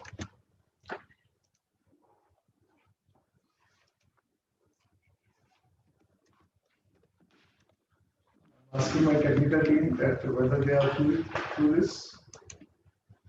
It is going on at present. Please keep your videos on.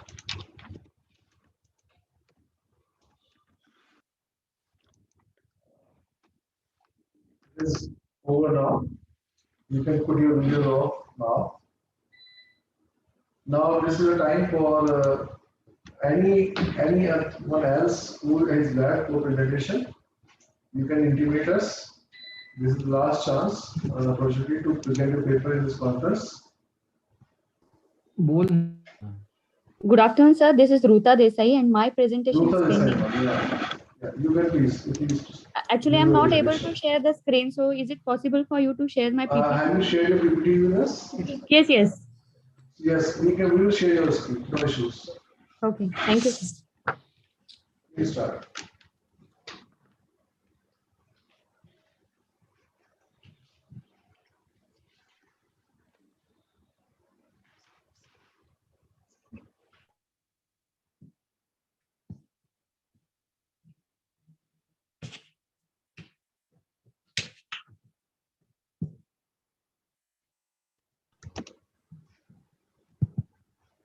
Start your presentation now.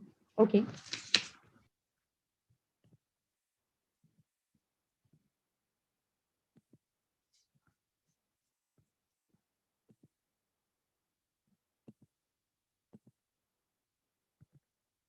Good afternoon, all of you. Am I audible?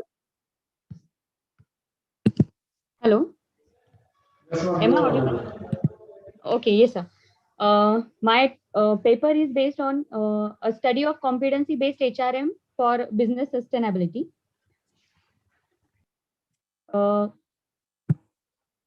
Business organizations are facing continuous changes due to globalization, increasing competition, diversity among consumers, and new forms of technology. And thus, organizations are under tremendous pressure to improve their performance by reducing cost and improving the quality. And this is possible only with the competent and motivated employees. Organizations must employ competent and committed employees to face the global competition. For this, organizations must concentrate on continuous upgradation of the skills of its workforce, and hence competency-based HRM is very essential. The main continuously increasing global competition is making it difficult for the organizations to survive and grow, and thus the limitation of goods and services produced are emitted in no time, and they are available in the market. But imitation of human resource for the organization is not possible, and hence it is very important for the organizations to have competent employees in the organizations to gain the competitive advantage. And this is why the organizations need to have a well-designed competency-based HRM management system, which can help them to build the sustainability in the market. Next slide, please. Literature review has been carried out for various research papers and books and theses. Next slide, please. The purpose of the research paper is to study the concept of competency mapping, competency-based human resource management, and its application for the business sustainability. And for this study, a complete literature review is carried out to recognize various sides of the research theme. Next slide. Basically, competency, as stated by the Drucker, is the competence at individual level. It means the ability of an employee to offer superior performance in assigned tasks. And majorly, the components of competency includes knowledge, ability, skills, and personal attributes. Next slide, please. Competency-based HRM, human resource management focused on competency mapping, is nothing more than applying the idea of competency and competency gap findings to update and optimize the HR rules like recruitment, placement, training and growth, development, incentives, performance management, etc. Competency-based human resource management focuses mainly on individuals and then on the results of the people. Job descriptions are improved with the help of competency models, and thus they can be used as a base for the HR systems in the organizations. And competency-based human resource management considers human point of view, then the job-oriented approach, and this forms the foundation for the HR functions. Next slide, please. Commonly, the organizations link their HR functions to competency mapping, and those common functions are recruitment and selection, onboarding, training and development, performance management, and succession planning. Next slide, please. Next slide. Why basically we need the competency-based HRM is to develop the essential competencies of employees to assure high quality of work, to make employees professional by developing employee professional competencies, to achieve competitiveness and effectiveness, to provide training and required developmental programs to meet the changing needs. Next slide, please. Then, please wind up your presentation. Can you last concluding slide? Can you go to the next slide, please? Yes. So how? Okay. Now to conclude, the organizations are facing global competition, and imitation is very possible nowadays in no time in the market, and thus competition is very critical to survive in this situation. And so imitation of human resource is not possible, and having that critical resource for the business organizations, which is competent, is very essential. And thus competency-based HRM helps the organization to sustain and develop the suitable culture, values, and people to gain the business sustainability. Thank you.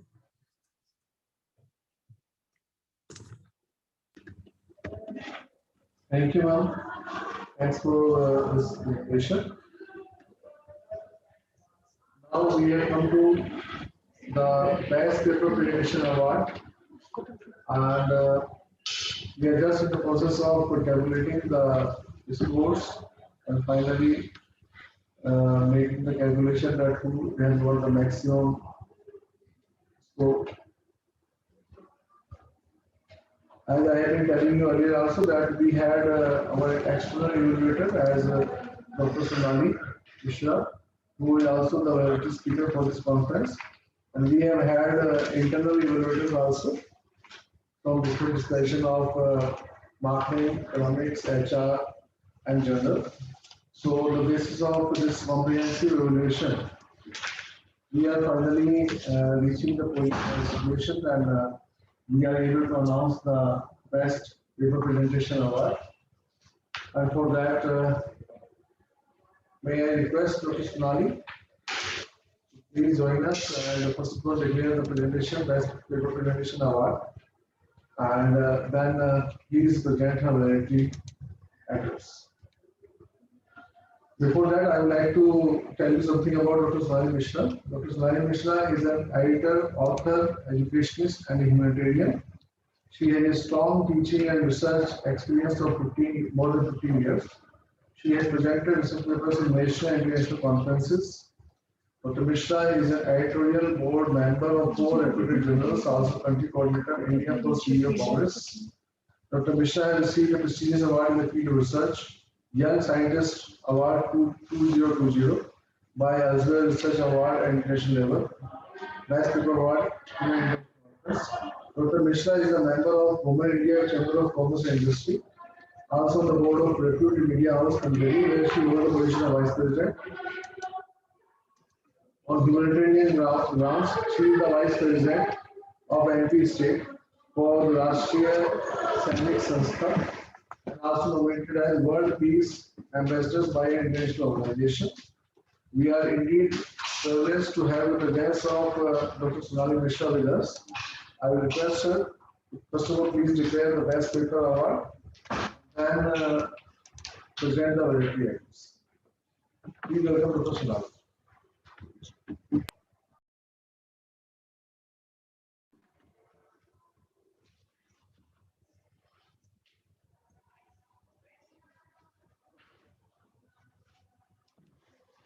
Your voice is not audible to us at present.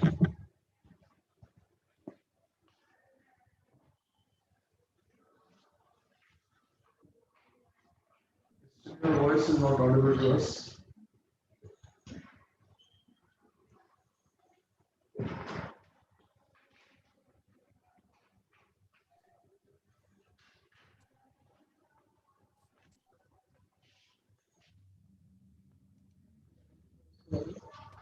So am I audible? Yes, ma'am, you are audible. Yes. Yeah, thank you, sir. So first, I would like to declare the award. There are two um, from the technical session one. There is Jaya Gauri.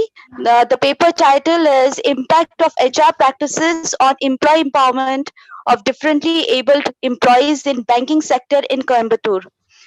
She's the first one. And from technical session 2, Mr. Ashish Dhyani, the paper title is Role and Importance of Leadership Skills in Hospitality Sector and Exploratory Study of Hotels in Kumaon region of Uttarakhand state. Congratulations to both the paper presenters. Congratulations.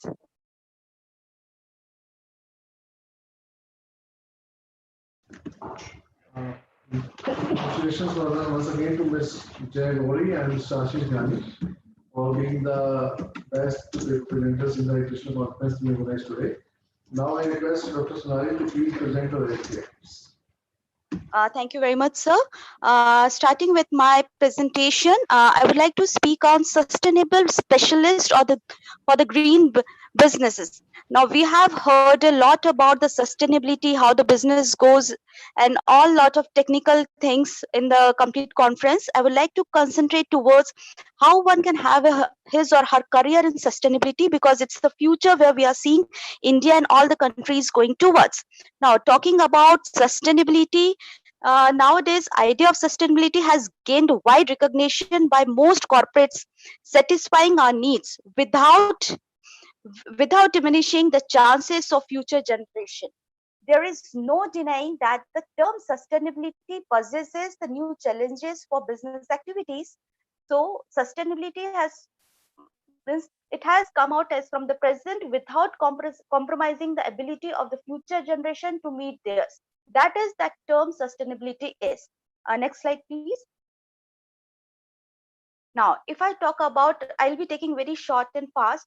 Talk about the main principle of sustainability. It has on the three pillars, that is economic, environment, and social. That is people, plant, and profits. We are talking about our profits in the business and also how we can save our environment and the social being as well. Next, please. Now, if I talk about sustainable professional, what is that is my main point is we talk about the professionalism, we are talking about the careers, how in the sustainability we can come out with the career point of view. So if I talk about that what sustainable professional is, so the person is responsible for encouraging organizations to think about and implement sustainability issues company wide. Obviously it is somewhere for the financial benefits when we are talking about the companies, but with that he or she will be the responsible for evaluating and approving proposal for sustainability projects, developing a sustainability in the uh, sustainability vision for the company, building sustainability principles into short and long term business planning. This would be some of the main key features for professionals who wanted to go forward for this. And there are many opportunities coming up as a sustainability professionals. Next slide, please. If we talk about the major brands, when we talk about the brands, those are very high profile companies. Apple, Walnut, Nike, and almost every good companies are looking forward towards the sustainability efforts to by seeing towards the energy use reduction, resource conservation, recycling, pollution prevention, waste elimination, transportation efficiency, building design, human rights, and community development. These are the main features where each and every a good brand company is looking forward. So we are seeing a lot many opportunities coming up for our youngsters to make their career in as a sustainable professionals. Now what are the further what this sustainable specialists do and what are the skills required? I would like to put my stress mainly towards this point. Next, please. What this sustainability specialist can do, he can be a corporate branding and marketing, public and community outreach, project implementation, how the projects can be implemented, taking care of the environment and a very good product as well, procurement, Business ethics and policies, take care of the business ethics and policies, project design and branding. All these things can be taken care of, and the main the positions that are coming forward in the future is the sustainability program coordinators or the sustainability directors. So our future generation or the coming up MBAs not only think about as the HR professionals or the marketing professionals or being into finance, but this is one of the one more forte that is coming up forward as a sustainability program coordinator or sustainability directors. We can have that vision to bring our student towards that direction. Next slide, please. Now, most important, as I said, is the next one is the skills required. Where our students should work out for. There are the three things where our students should work. That is the people skills. They need to have very good communication skills when they have to talk with the stakeholders. Environmental issues, yes, the background and the understanding should be there how this company or the product, if it is coming in the market, will how or it will affect the environment, or we can save the environment by. Then the business skills, yes, most important. Business skills need to be learned. But now if I talk about the kind of education he or she should take from the school level itself. So first thing is, obviously, as if I'm talking about the people skills, English language is something which he or she need to work out on. Next is if on the science subjects, if I say biology and chemistry for understanding the science behind the sustainability, if you are talking about the environmental part, geography for understanding the impacts when with the commerce and industries. So English language, biology and chemistry is there, geography is there, and obviously IT skills is there to use new media, electronic reports, graphs and presentations for public or corporate talks. So sustainability specialists need to be very much ready with all these skills one together. And being an MBA, he or she can come forward as a sustainability and compliance MBAs towards and the environmental planning and designing. So the future generation can take the position of a sustainability specialist. So all these skills together will give them a new direction for their career and for their life as well. Next slide, please. Next, with specialization in sustainable management, a graduate can pursue positions. As I was talking about the skills, the subjects or where the kind of MBA they can do it up. So the specialist, what they can be in the future is sustainability specialist, social operations survivor, sustainability consultant, energy and lit analyst, so social compliance analyst, zero waste program manager, renewable energy analyst, sustainable design coordinator, environmental analyst, and all about that, there is a main position that is coming in future is chief sustainability officer. So whatever way we are being affected by pandemic, our education, our businesses, and other all the things we are getting affected, the economy is getting got affected. But if we go towards and we just change our vision and see towards this, so this is one of the most important factor which we need to look at. That is these fortes, and we can move forward. This is the chief sustainability officer. So one need not to be very nervous or something that where our career will be or what it is. There are new things coming up. That is, this one is there. Next slide, please. Okay. So next, I would like to give you some sustainability specialists, what we have, some of the professional organizations they give. So there is sustainability management associations are there who are making you train for being a sustainable professional. Then there is International Society of Sustainable Professionals. Then there is CIRIS. This is the global non-profit organization whose remit is to examine sustainability problems facing businesses. Okay, so this is one of the things. And then there is one last most important I would like to show you. Next slide, please.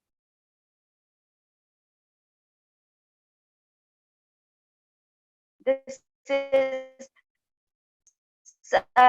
certified sustainability specialist.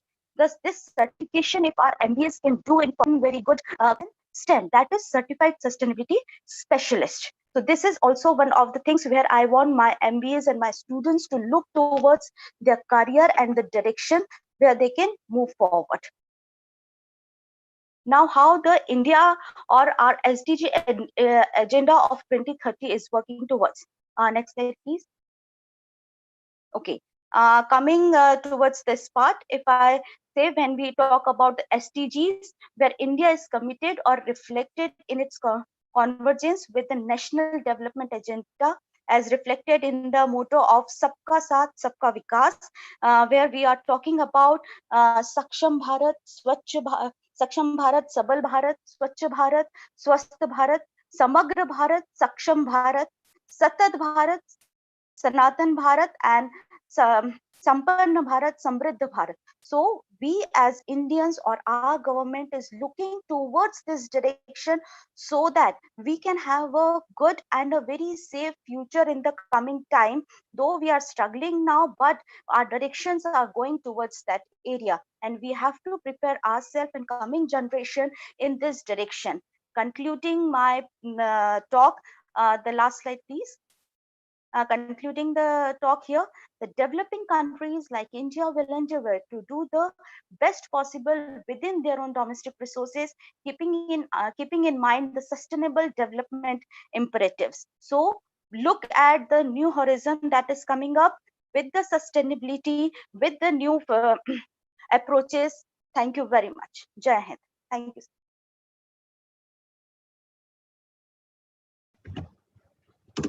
Thank you very much, ma'am. Thanks for being a part of this conference and making it successful through your contribution as a deputy speaker as well as a letter of those papers. Thanks a lot. Now we are reaching the completion of the internship conference, and I would like to request Dr. Dolly Phillips, who is the Dean Outreach and International Programs, IPM, as well as Head of the Management Department, IPM, the department which is conducting this internship conference. I request Dr. Dolly ma'am to please come and join us and please present a vote of thanks. Please welcome Dr. Dolly.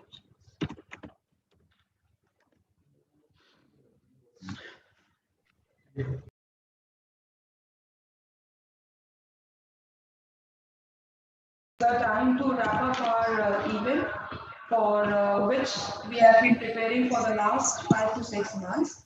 So I'm here to extend my vote of thanks to all these special dignitaries who have been associated with us in the morning. I would just extend my special happy vote of thanks to our chief guest of the day, Ms. P. Winshaw, being the current situation of the country from which she was there, right? Still, she was very particular in extending across her presentation and all cooperation that we wanted from her that was being extended by her. Then our eminent personalities for the inaugural session. If I talk of Mr. Abhishek Srivastava, all the way from Nigeria, wherein he was talking about fight and flight response and how we could sustain and develop during this era of pandemic. Then to follow up with it, we had Dr. Mrityunjay Mishra from Varanasi, who was talking about how sustainable development has to be achieved with the three basic pillars of economic, social, and ecology, or we say environmental issues, and how is it essential to develop sustainability. Then we had the special guest of honor from all the way from Malaysia, Dr. Dilip Kumar M, and from with the support of GAD-TLC, that is through Ministry of HRD, this Guru Angad Dev Teaching Learning Center, we had Dr. A.K. Bakshi, who had given excellently and explained well on the concerned areas. This particular event that you're talking of would not have been possible with the support of media and our own very faculty colleagues, which have been working day and night to make it all the more successful by making sure that all the paper presenters who have presented their presentations all the way throughout Pan India, and they were like fair enough to give the complete or the genuine or authentic presentation that we have heard. from technical session 1 and technical session 2. So my extended vote of thanks goes to the management of Institute of Professional Excellence and Management. Especially my warm felt hearty thanks goes to Colonel Dr. A.S. Malhotra, who have been always a guidance, a constant guidance and everlasting support and motivation that he is extending to all the faculty members who have been working to make this event successful. Then I would put on special record Mr. Anupam Goyal, Secretary of IPEM Ghaziabad, and our Dean Academics, Dr. Sugandha Goyal, who have been always been a backbone for the organization of such events. So I am thankful to the presenters here. We'll be shortly sending you the certificates and also the papers, the requisite papers that will get published in the Scopus Index journal and also into the book that we are going ahead. So we'll keep you posted and updated on all the developments post-event that will be done by Dr. Neetu Moria. So very thankful to all of you for getting us connected and being patient enough to get attention to all the people who have been there. So I am extending over to Mr. Shashank.